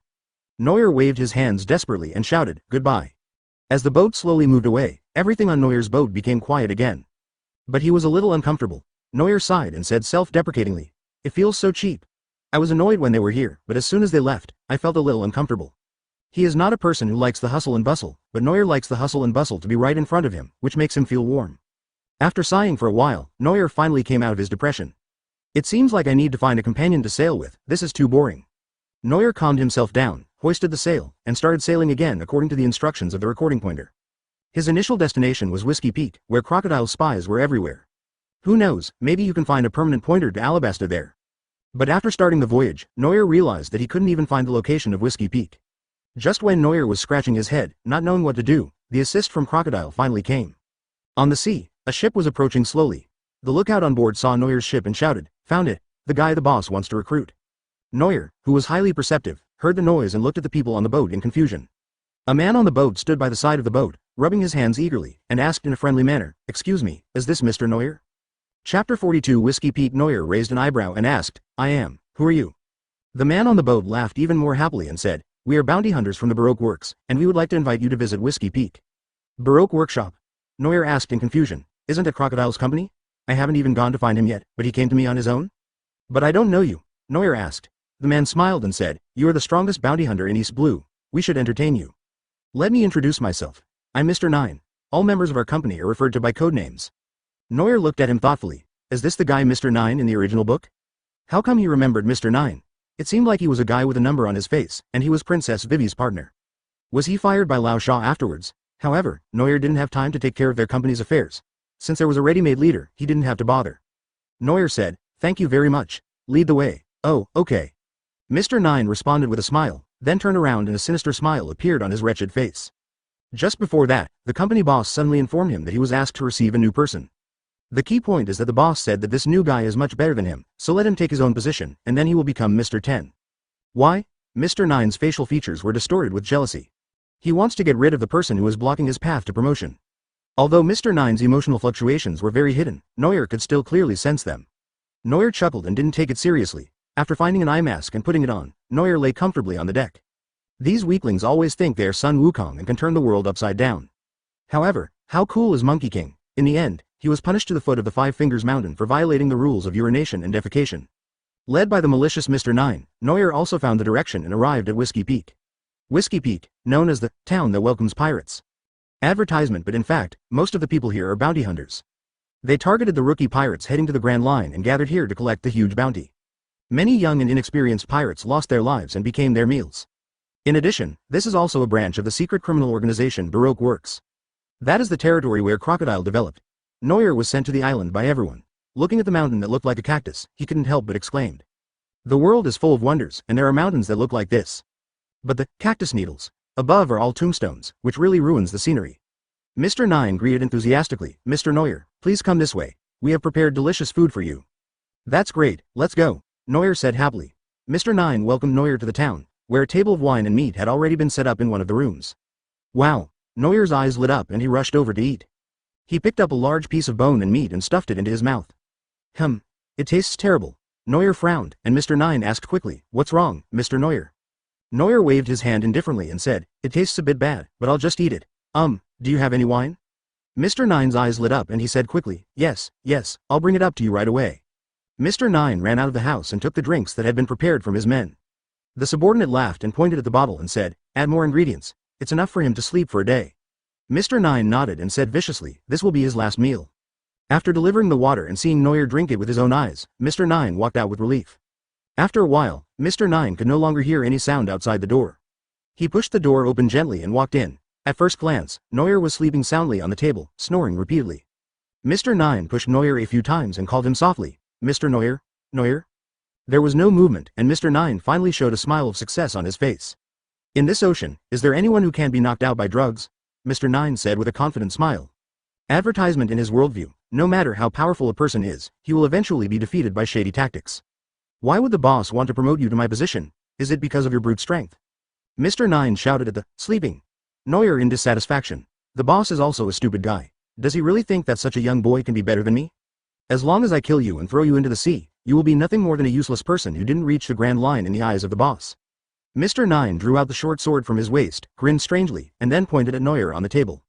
Huh? Where are the people? Just when Mr. Nine was venting his anger for a while, the living person at the table just disappeared? Then Mr. Nine's hand suddenly loosened and the short sword he was holding was snatched away. I see, you guys want to recruit me. A faint voice sounded behind him, and Mr. Nine's hair stood on end, and he turned around quickly. Neuer, who should have been charmed, did not fall asleep. He sat behind her with a swagger, looking at her with a teasing look. In his hand he still held the short sword that he had just snatched from him. Mr. Nine smiled guiltily and quickly explained, Mr. Neuer, please listen to my explanation. Before he could finish his words, he suddenly took out his hands, which had been behind his back, and grabbed a handful of white powder. But before he could raise his hand, Neuer reached out and grabbed his wrist. Under the force of inertia, the white powder in Mr. Nine's hand flew directly onto his face. Mr. Nine fell to the ground with a plop. His eyelids became heavy. He pointed at Neuer and stammered a few times. Before he could say anything, the guy closed his eyes and started snoring loudly. It works so well. Neuer looked at Mr. Nine, who had fallen to the ground in surprise. Neuer gently crushed the short sword in his hand, stretched himself, pushed the door open and walked out. Squeak. The wooden door was gently pushed open in the silent night, and Neuer walked out. There were several more sounds of gunbolts clicking, and Neuer looked up. He saw a crowd of people as far as the eye could see, all holding guns and staring at him with hostility. Neuer looked at these bounty hunters and said helplessly, some small fry are here to show off their presence again. But this time, I'm not interested in playing with you. Neuer put away his smile, his pupils shrank slightly, and a strong vibration wave arose in the air. Conqueror's Launch. Chapter 43 The Booger Man Seeking Death. With the help of Neuer's domineering talent, Conquerors has made rapid progress and can now be used at will. Conqueror's Haki moved quickly through the crowd, causing everyone to roll their eyes. Just like harvesting wheat, the group that was so aggressive just now were wiped out in an instant. It is worthy of being a super AoE skill for clearing out miscellaneous soldiers. I don't have to fight these useless battles anymore. After dealing with the enemy, Neuer yawned and was about to go to sleep, but the observation Haki in his mind suddenly gave him a warning. Neuer stared into the distance. Are there still enemies? At the town entrance in the distance, a man and a woman had just arrived when they were swept by the aftermath of the conquerors released by Neuer. The two of them were slightly shaken by Haki. The man wearing sunglasses, who looked like a rock singer, frowned and asked curiously, what kind of power is this? Why am I suddenly scared? The woman was holding an umbrella, wearing a hat and a short skirt with a lemon pattern on her clothes. Her entire outfit was also lemon yellow. Me too. Did something happen in this town? She had a smile on her face, but it was mixed with fear, which made her look very strange. These two people are the Baroque senior agents sent by Crocodile to keep an eye on Neuer, Mr. Five and his partner Miss Valentine. Let's go in and take a look. Mr. Five took the lead and the two of them walked into the town. After entering the town, the two of them had only taken 2 steps when they saw people lying on the ground. Miss Valentine kicked the people at her feet away and pointed at the house in the distance and said, these people were centered around that house, and then they all fainted. Mr. Five rushed over with a serious look on his face. When the two of them got closer, a tall young man appeared in their sight. Neuer looked at the two people who were approaching and seemed to have some impression of their appearance. Mr. Five wore sunglasses and lowered his voice to ask him coolly, who are you, kid? Neuer hated people who wore sunglasses and put their hands in their pockets and acted cool, so he cursed, you be asterisk asterisk asterisk asterisk asterisk D. Mr. Five was stunned by the scolding. What kind of language is this? But no matter how you think about it, this is not a good thing to say. Mr. Five said with a gloomy face, boy, don't refuse a toast and drink a forfeit. Tell me honestly, what happened here? Neuer stared at him in surprise and asked, isn't it obvious? I knocked them down. Mr. Five and Miss Valentine were stunned for a moment, then laughed scornfully and said, just you? A young boy who came out of nowhere. Advertisement. The laughter from the man and woman did not affect Neuer at all. He just looked at them as if they were idiots. Maybe this is a typical case of courting death. Neuer said nothing more, and drew his Ching Shing Dao boldly, with the blade piercing directly through the thick earth. Earth Dragon Flash.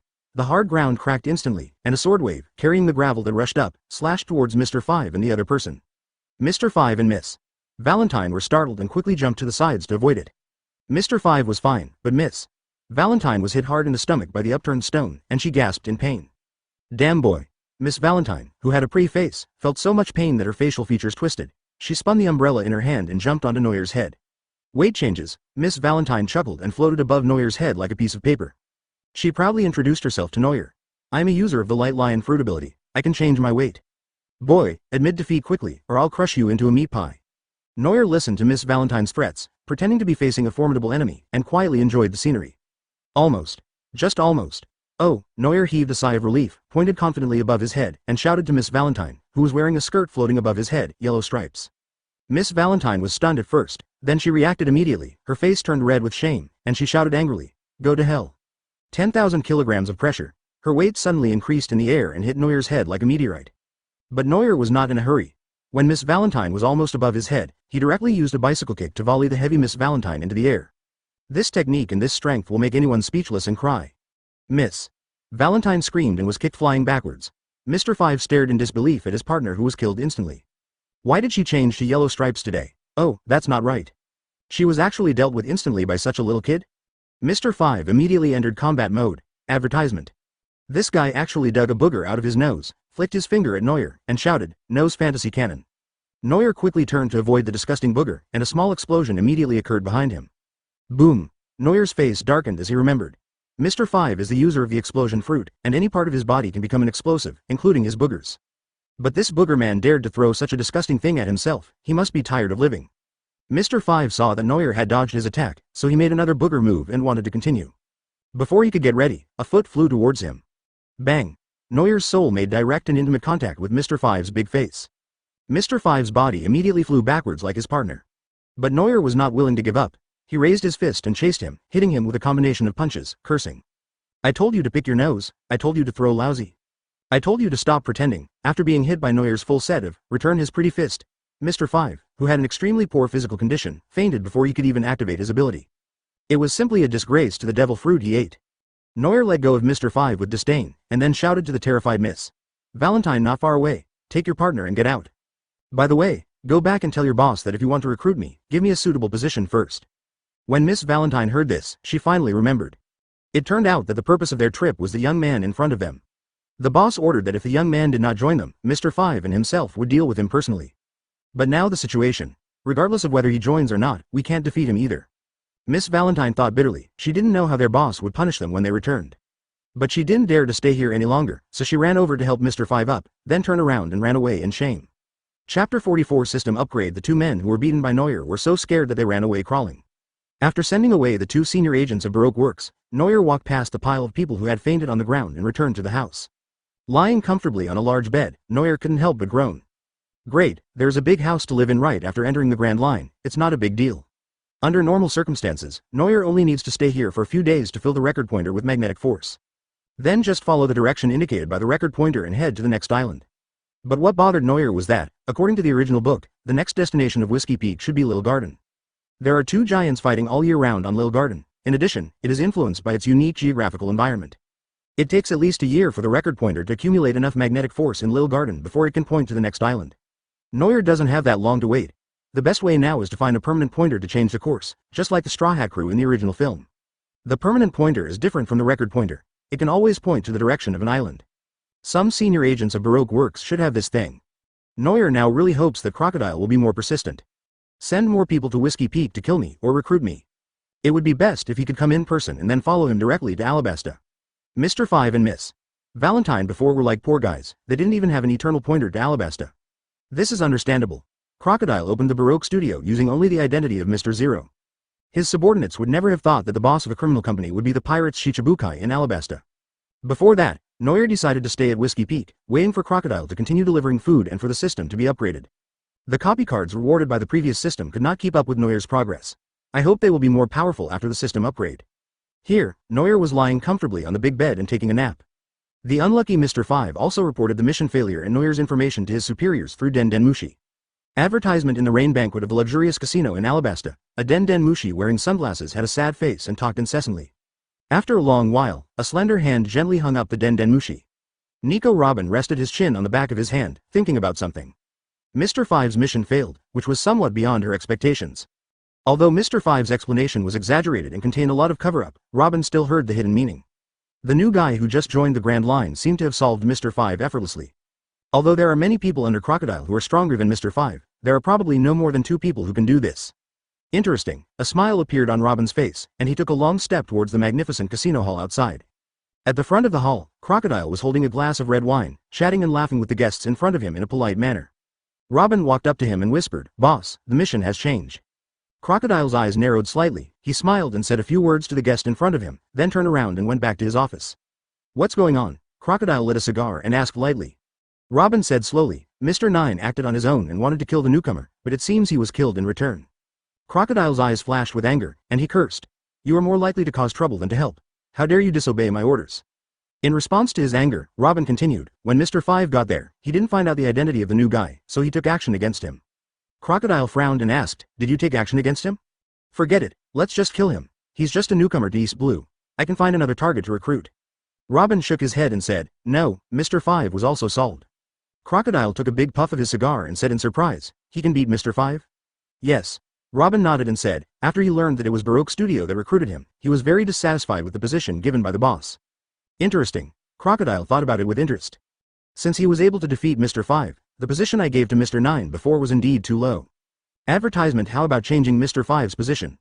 And Mr. Nine, that be asterisk asterisk asterisk asterisk asterisk D dared to disobey my orders, he must be dealt with. Seeing Crocodile's hesitation, Robin added, "That new guy still has some strength left when dealing with Mr. Five. We might as well test his strength first." Crocodile nodded, thought for a moment and said, "Mr. Two has also completed his mission, send him." Robin agreed and turned to leave, but Crocodile immediately said, "You should go with him too. If Mr. Two is no match for you, bring him to me in person and I'll talk to him." Robin was stunned for a moment, then he pressed down his cowboy hat. Kaido. Understood. Here at Whiskey Peak, Neuer lives like a local tyrant. After these bounty hunters woke up from the Conqueror's shock, they were extremely respectful to Neuer, acting like lackeys. And they seemed to be receiving instructions from someone. They all treated Neuer as their immediate superior and served him with delicious food and drinks all day long. As for Mr. Nine, who wanted to kill him before, when Neuer woke up the next day, he found that the guy was gone. It seems that they resolved the issue internally. The digital agent who replaced him was a tall and thin agent with a crown on his head and 2 10s written on his face. And on the day he got promoted, that guy also changed the number on his face to 9.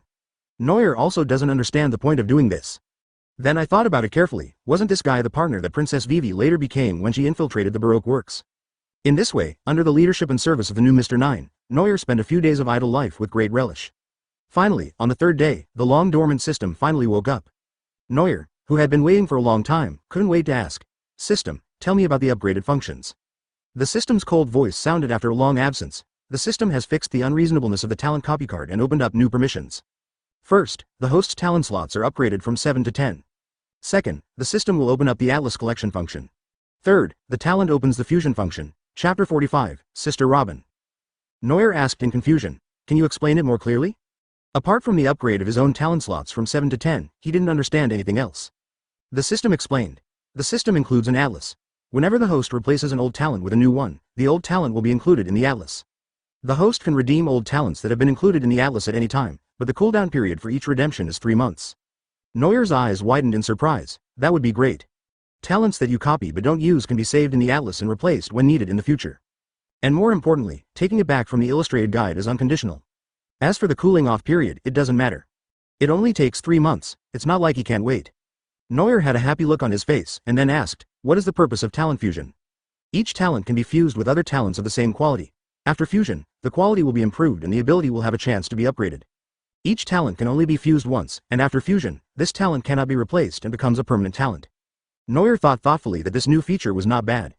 Being able to directly upgrade the quality and upgrade the talents is certainly a good thing. However, this talent cannot be replaced after the fusion, which is what Neuer is worried about.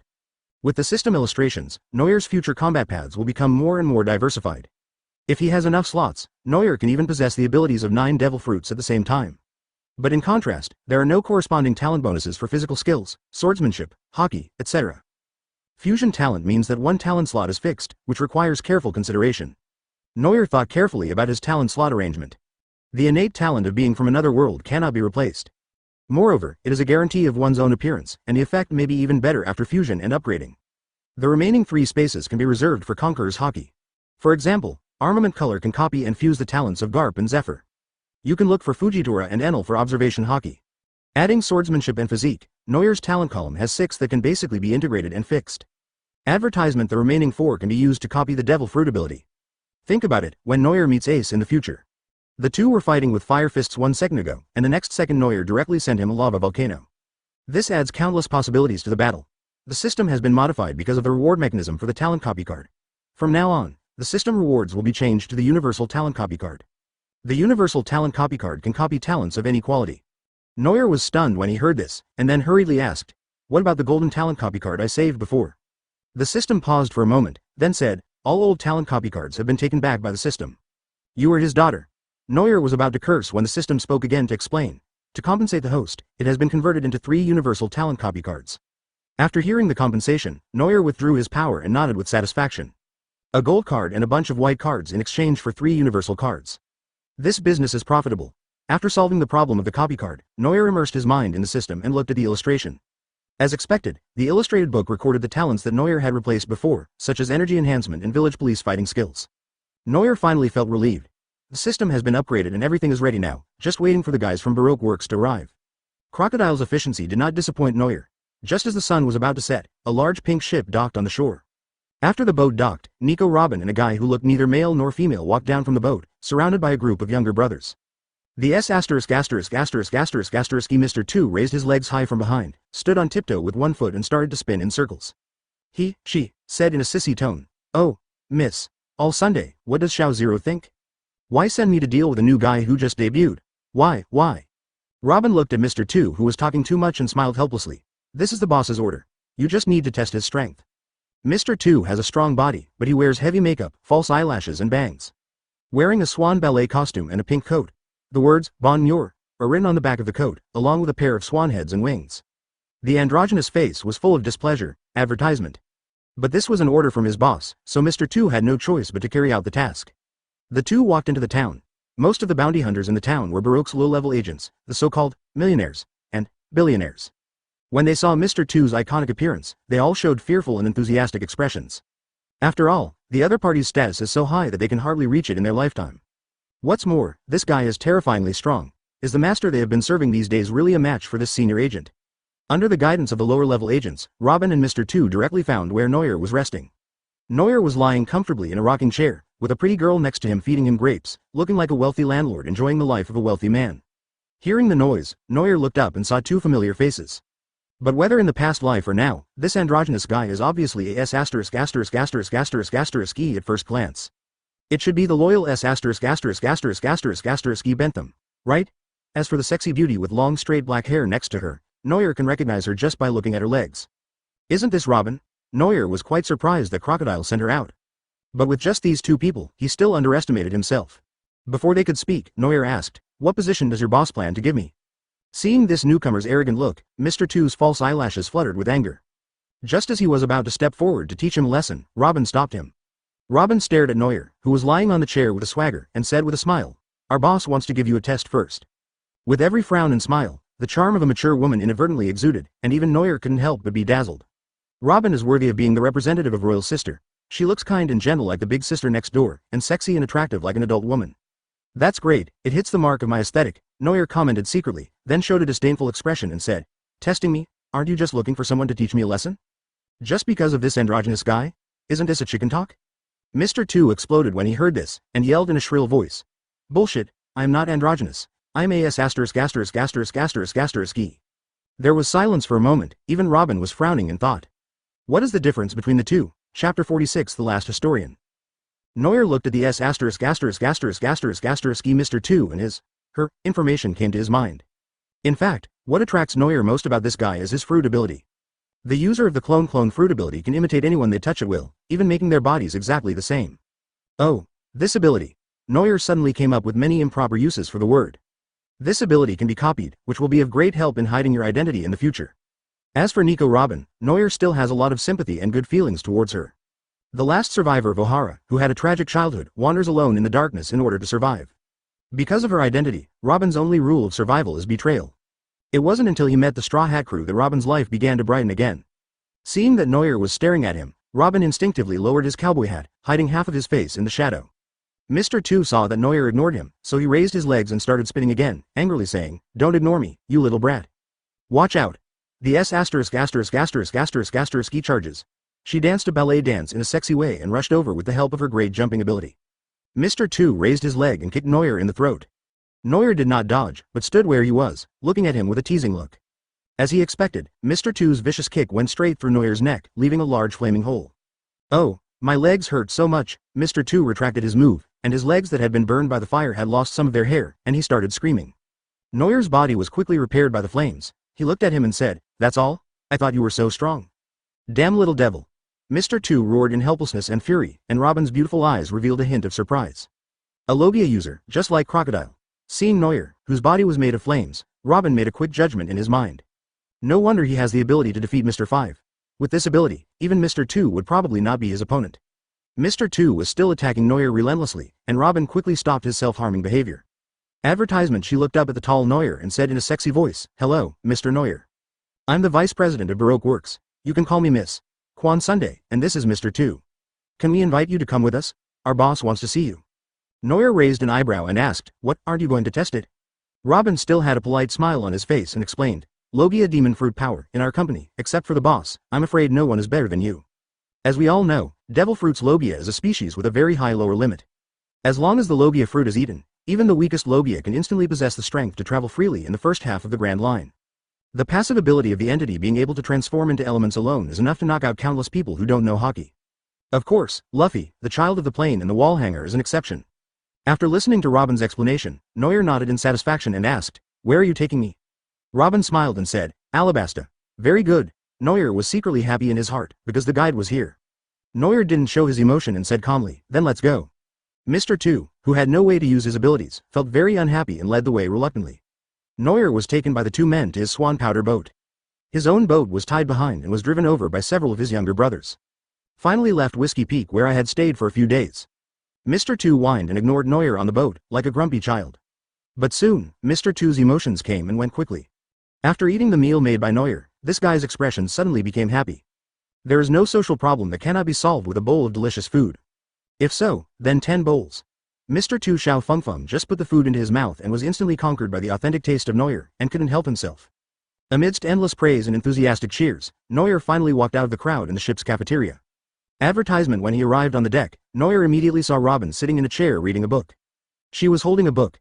The usually scorching sun was now like a gentle elf, softly casting its light on her face, as if even it was reluctant to disturb the serious girl. Robin's face was filled with curiosity about knowledge. The air seemed to be tiptoeing. The surroundings were quiet, with only the rustling sound of bare hands turning pages. Neuer said nothing, admiring Robin reading. "I have to say, a beautiful woman looks good no matter what she does." "Mr. Neuer, do I look good when I turn the pages of a book?" Robin asked quietly without taking his eyes off the book. Neuer smiled lightly, looked away, and said cheekily, "It looks good, of course it looks good." "Nico Robin, I know you." Robin's hand trembled slightly, and he asked calmly, "What does Mr. Neuer know?"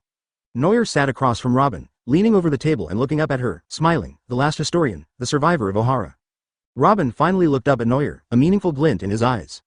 Neuer stared at her pretty face confidently, and whispered something that shocked her. "You are here not only to avoid being hunted down, right? Are you following Crocodile just for the historical text? Like, about Pluton?" Before he could finish his words, Robin suddenly jumped up from his chair, crossed his hands in front of his chest, and subconsciously performed a move. Arms grew out of Neuer's shoulders like flowers, and he locked his head and used joint techniques. Neuer's head was instantly crushed by the two arms and turned into sparks in the air. The burning pain was transmitted to his hands through his ability, and Robin's impulsive emotions also dissipated a little. The flames pieced themselves together again, and Neuer's handsome face appeared again. Robin stared coldly at the man with an indecent smile and asked, "How do you know that my boss is Shichibukai Crocodile? How do you know I'm looking for historical texts? And who are you anyway?" Neuer didn't care about Robin's attack on him and said with a smile, "You have a strong curiosity, which is not a bad thing for others, but it is definitely not a good thing for you." Robin stared at Neuer. She had a feeling that this man seemed to know her past very well. Even including my own dream, the pursuit of historical texts. Chapter 47. Inviting Robin on the deck with a gentle breeze, a handsome man and a pretty woman stood in the dim light looking at each other, looking quite a good match. Little did he know that at this moment Robin wanted to stab Neuer to death with a knife. After lurking in the dark world for many years, she has already developed a cold and hard heart.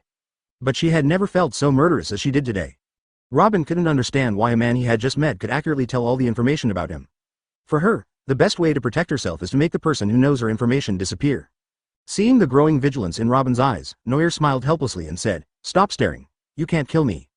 Of course she knew she couldn't handle Neuer. If she could get rid of Neuer, she would have killed him for her own safety.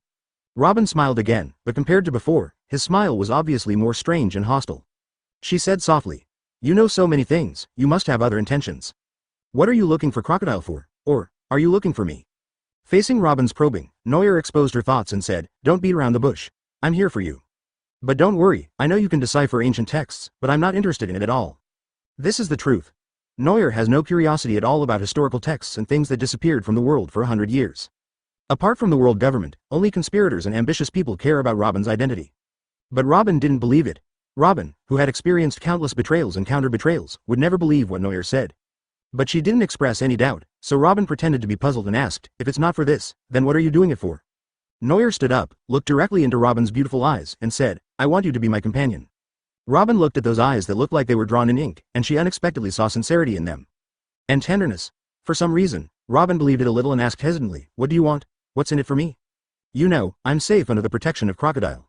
Neuer shook his head and said, "You're not concerned about your own safety. Advertisement, you were working with Crocodile simply because he is also looking for a historical text, and your goals just happen to be the same." Robin fell silent after hearing this. From a certain perspective, what Neuer said was right. Although he could hide under the name of Shichibukai, Robin's special identity would eventually be discovered by someone. And even without Shichibukai, Robin had been hiding for so many years, and the ocean was so vast. As long as she doesn't want to be caught, it will be difficult for anyone to catch her. She followed Crocodile and only learned the news that Alabasta had historical texts. This is the closest Robin has been to the main text of history in all these years. It can be said that this is the last hope for her dream. She doesn't want to give up. Neuer saw that Robin was a little shaken, so he took advantage of the situation and said, "Don't you want to go to the sea to realize your dream and find more history?" Robin snorted coldly and said, "I've been looking for so many years, but this is the only news. Do you think you can do better than me?" After saying that, she breathed a sigh of relief. By saying this, she acknowledged Neuer's previous speculation and also directly acknowledged her own identity. This is also the first time in all these years that Robin has spoken his true feelings so openly. She leaned back in her chair, reached out her hand and gently stroked the cover of the ancient book, saying, "This is my only and possibly last chance to see the true history. So, I'm sorry, Mr. Neuer, you don't have to rush to answer." Neuer interrupted her and said confidently, "Then I will help you find the historical text of Alabasta first." Robin looked at him in surprise and said, Forget it. Although you are quite strong, you are no match for Crocodile." Neuer said unconvincedly, "How can you know if you haven't competed? It's easy as pie." Robin shook his head, still clearly unconvinced. Looking back, this man seemed to know a lot of information. Robin looked at Neuer hesitantly and asked, "Is the historical text of Alabasta really about the ancient weapon Pluton?" Neuer nodded calmly and said, "It should be."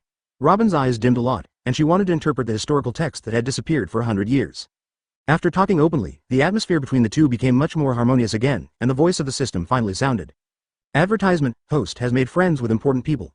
Rewards are being distributed. 1 universal talent copy card, 10 special effect whitening waters. Neuer was dumbfounded when he saw the bottles of cosmetics rewarded by the system. Why get to know Robin and get whitening water for free? Could it be that he wanted me to give it to Robin? Neuer glanced at Robin furtively. Well, wheat-colored skin is also considered dark skin in the eyes of many people. Although it doesn't affect Robin's appearance, having fair skin will more or less add some points, right? When he was hesitating whether to give it to Robin, Mr. 2 suddenly ran out and broke the weird atmosphere between the two. "Oh, little Neuer, what are you doing?" Mr. 2 asked in a high-pitched voice while twisting his ballet. Neuer's eyes lit up when he heard his voice. Oh, there was one thing he hadn't done.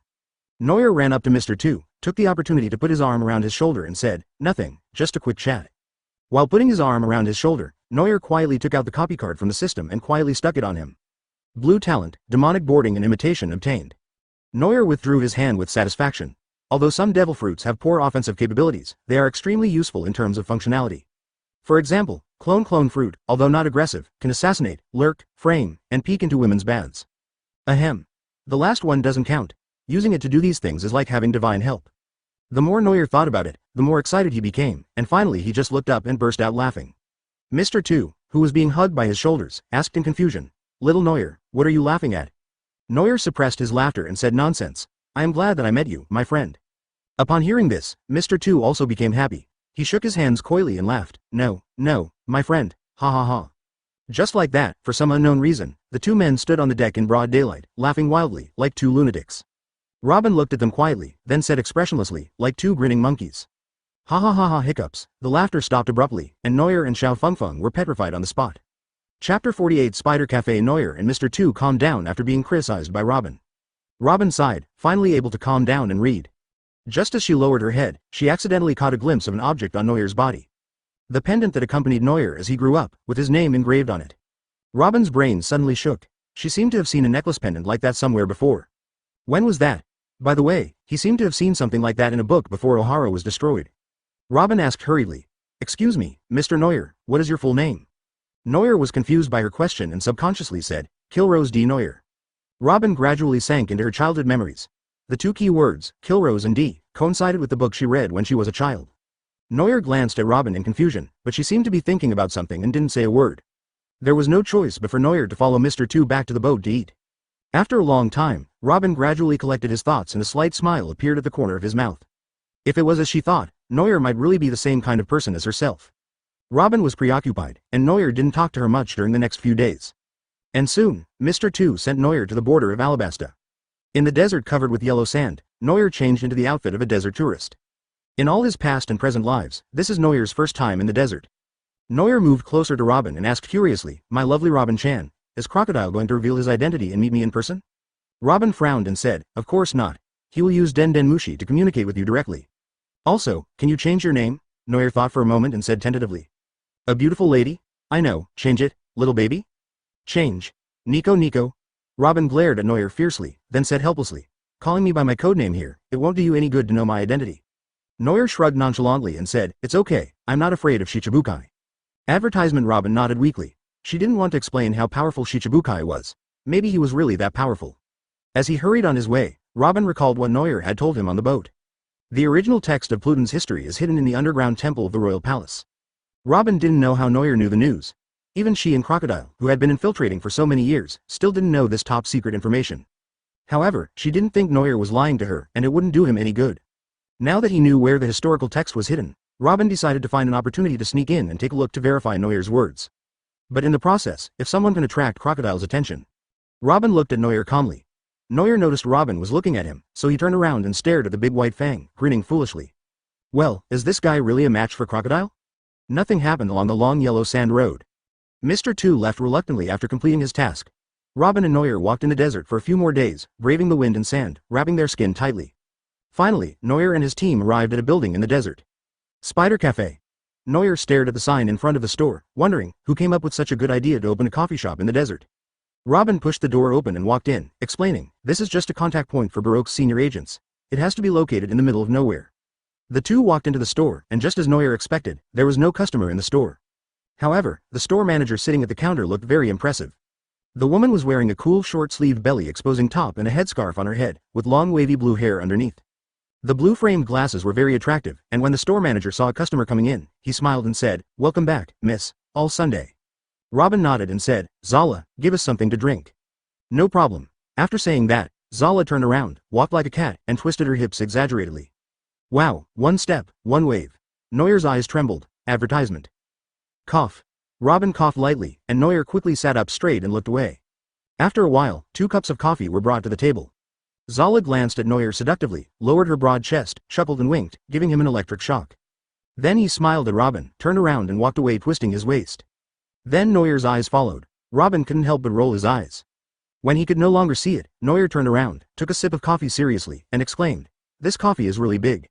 Robin didn't bother to pay attention to Neuer. After finishing his coffee, he walked towards Zala and whispered in her ear, I'll contact the boss. Keep an eye on him. Zala nodded and smiled, No problem. After giving the instructions, Robin turned the corner and walked into a dark room at the back of the coffee shop. The dark room was very simple, with only a large square table with many Den Den Mushi on it. There were dozens of blue ordinary Den Den Mushi, black tapping Den Den Mushi, and white anti-tap Den Den Mushi. Robin picked up a Den Den Mushi with a 0 engraved on it with ease and dialed the number. The Den Den Mushi immediately changed into the expression of a middle-aged gloomy man. Did you bring the people? Den Den Mushi with a crocodile expression spoke. Already at the Spider Cafe. Robin said without any fluctuation in his voice, he is much stronger than a senior agent. He is a Logia user. Lodge? Den Den Mushi's expression was a little surprised. but then quickly turned into surprise, and he said, I am very satisfied with this subordinate. Robin sneered in his heart and said, he is very confident in his own strength. I'm afraid he won't easily become your subordinate. Crocodile said with disdain, you are so bold just because you ate Logia's devil fruit because of your luck. I'll make him understand that not all people with special abilities are the same. Robin remained silent, and Crocodile then ordered, call him in, I'll talk to him. Putting down the Den Den Mushi, Robin walked outside and called Neuer over. Neuer, who was concentrating on watching the ball outside, hurried over when he heard it. Back in the darkroom, Neuer picked up the Den Den Mushi and shouted, Harry Harry? After waiting for a while, Crocodile's voice came out, is it Neuer? Oh, Lao Sha. Why are you pretending to be a man with such a pinched voice? Neuer said carelessly. Chapter 49. Lao Sha is on his way on horseback. When Crocodile heard Neuer addressing him, he was stunned for a few seconds, then reacted quickly. Den Den Mushi transmitted his cold voice. How do you know my identity? Miss. Quan told you on Sunday. Neuer smiled and said, it has nothing to do with her, I already knew your identity. What is your purpose? Crocodile asked with a gloomy expression. I just came here to watch the fun. By the way, poach Robin. Neuer added in his mind. Crocodile sneered and said, it seems that you never intended to become my subordinate from the beginning. Neuer nodded and said matter-of-factly, of course, I just wanted to come over and cause you some trouble. Nobody. Crocodile said contemptuously. Do you think I would care about a weak ant? Really? Neuer looked nonchalant and continued. The Shichibukai stole the country here and even plotted to obtain ancient weapons. If the world government knew. On the other end of the phone, the originally relaxed Crocodile's expression suddenly turned grim. Thief of the country, Pluton, why would he know these two things? Crocodile said with anger, like a volcano that could erupt at any time. How do you know? Are you threatening me? If Neuer really told the government or the marine about this, Crocodile's plan to steal the country would definitely fail. Not to mention the world government's taboo, ancient weapon. Crocodile gradually calmed down and decided to calm him down first, saying, haha, actually, we can cooperate. Neuer raised an eyebrow and asked, collaboration on what? Crocodile said slowly. Once I have obtained information about Pluton and Alabasta, I can make you the king of the country. Neuer couldn't help but chuckle. It sounds very tempting. Crocodile's voice was like a bewitching spell, and he continued, you can take over the Baroque workshop now, and you can deploy my people at will. You are really reliable. Faced with Crocodile's big promises, Neuer didn't want to continue talking nonsense with him and handed the Den Den Mushi to Robin.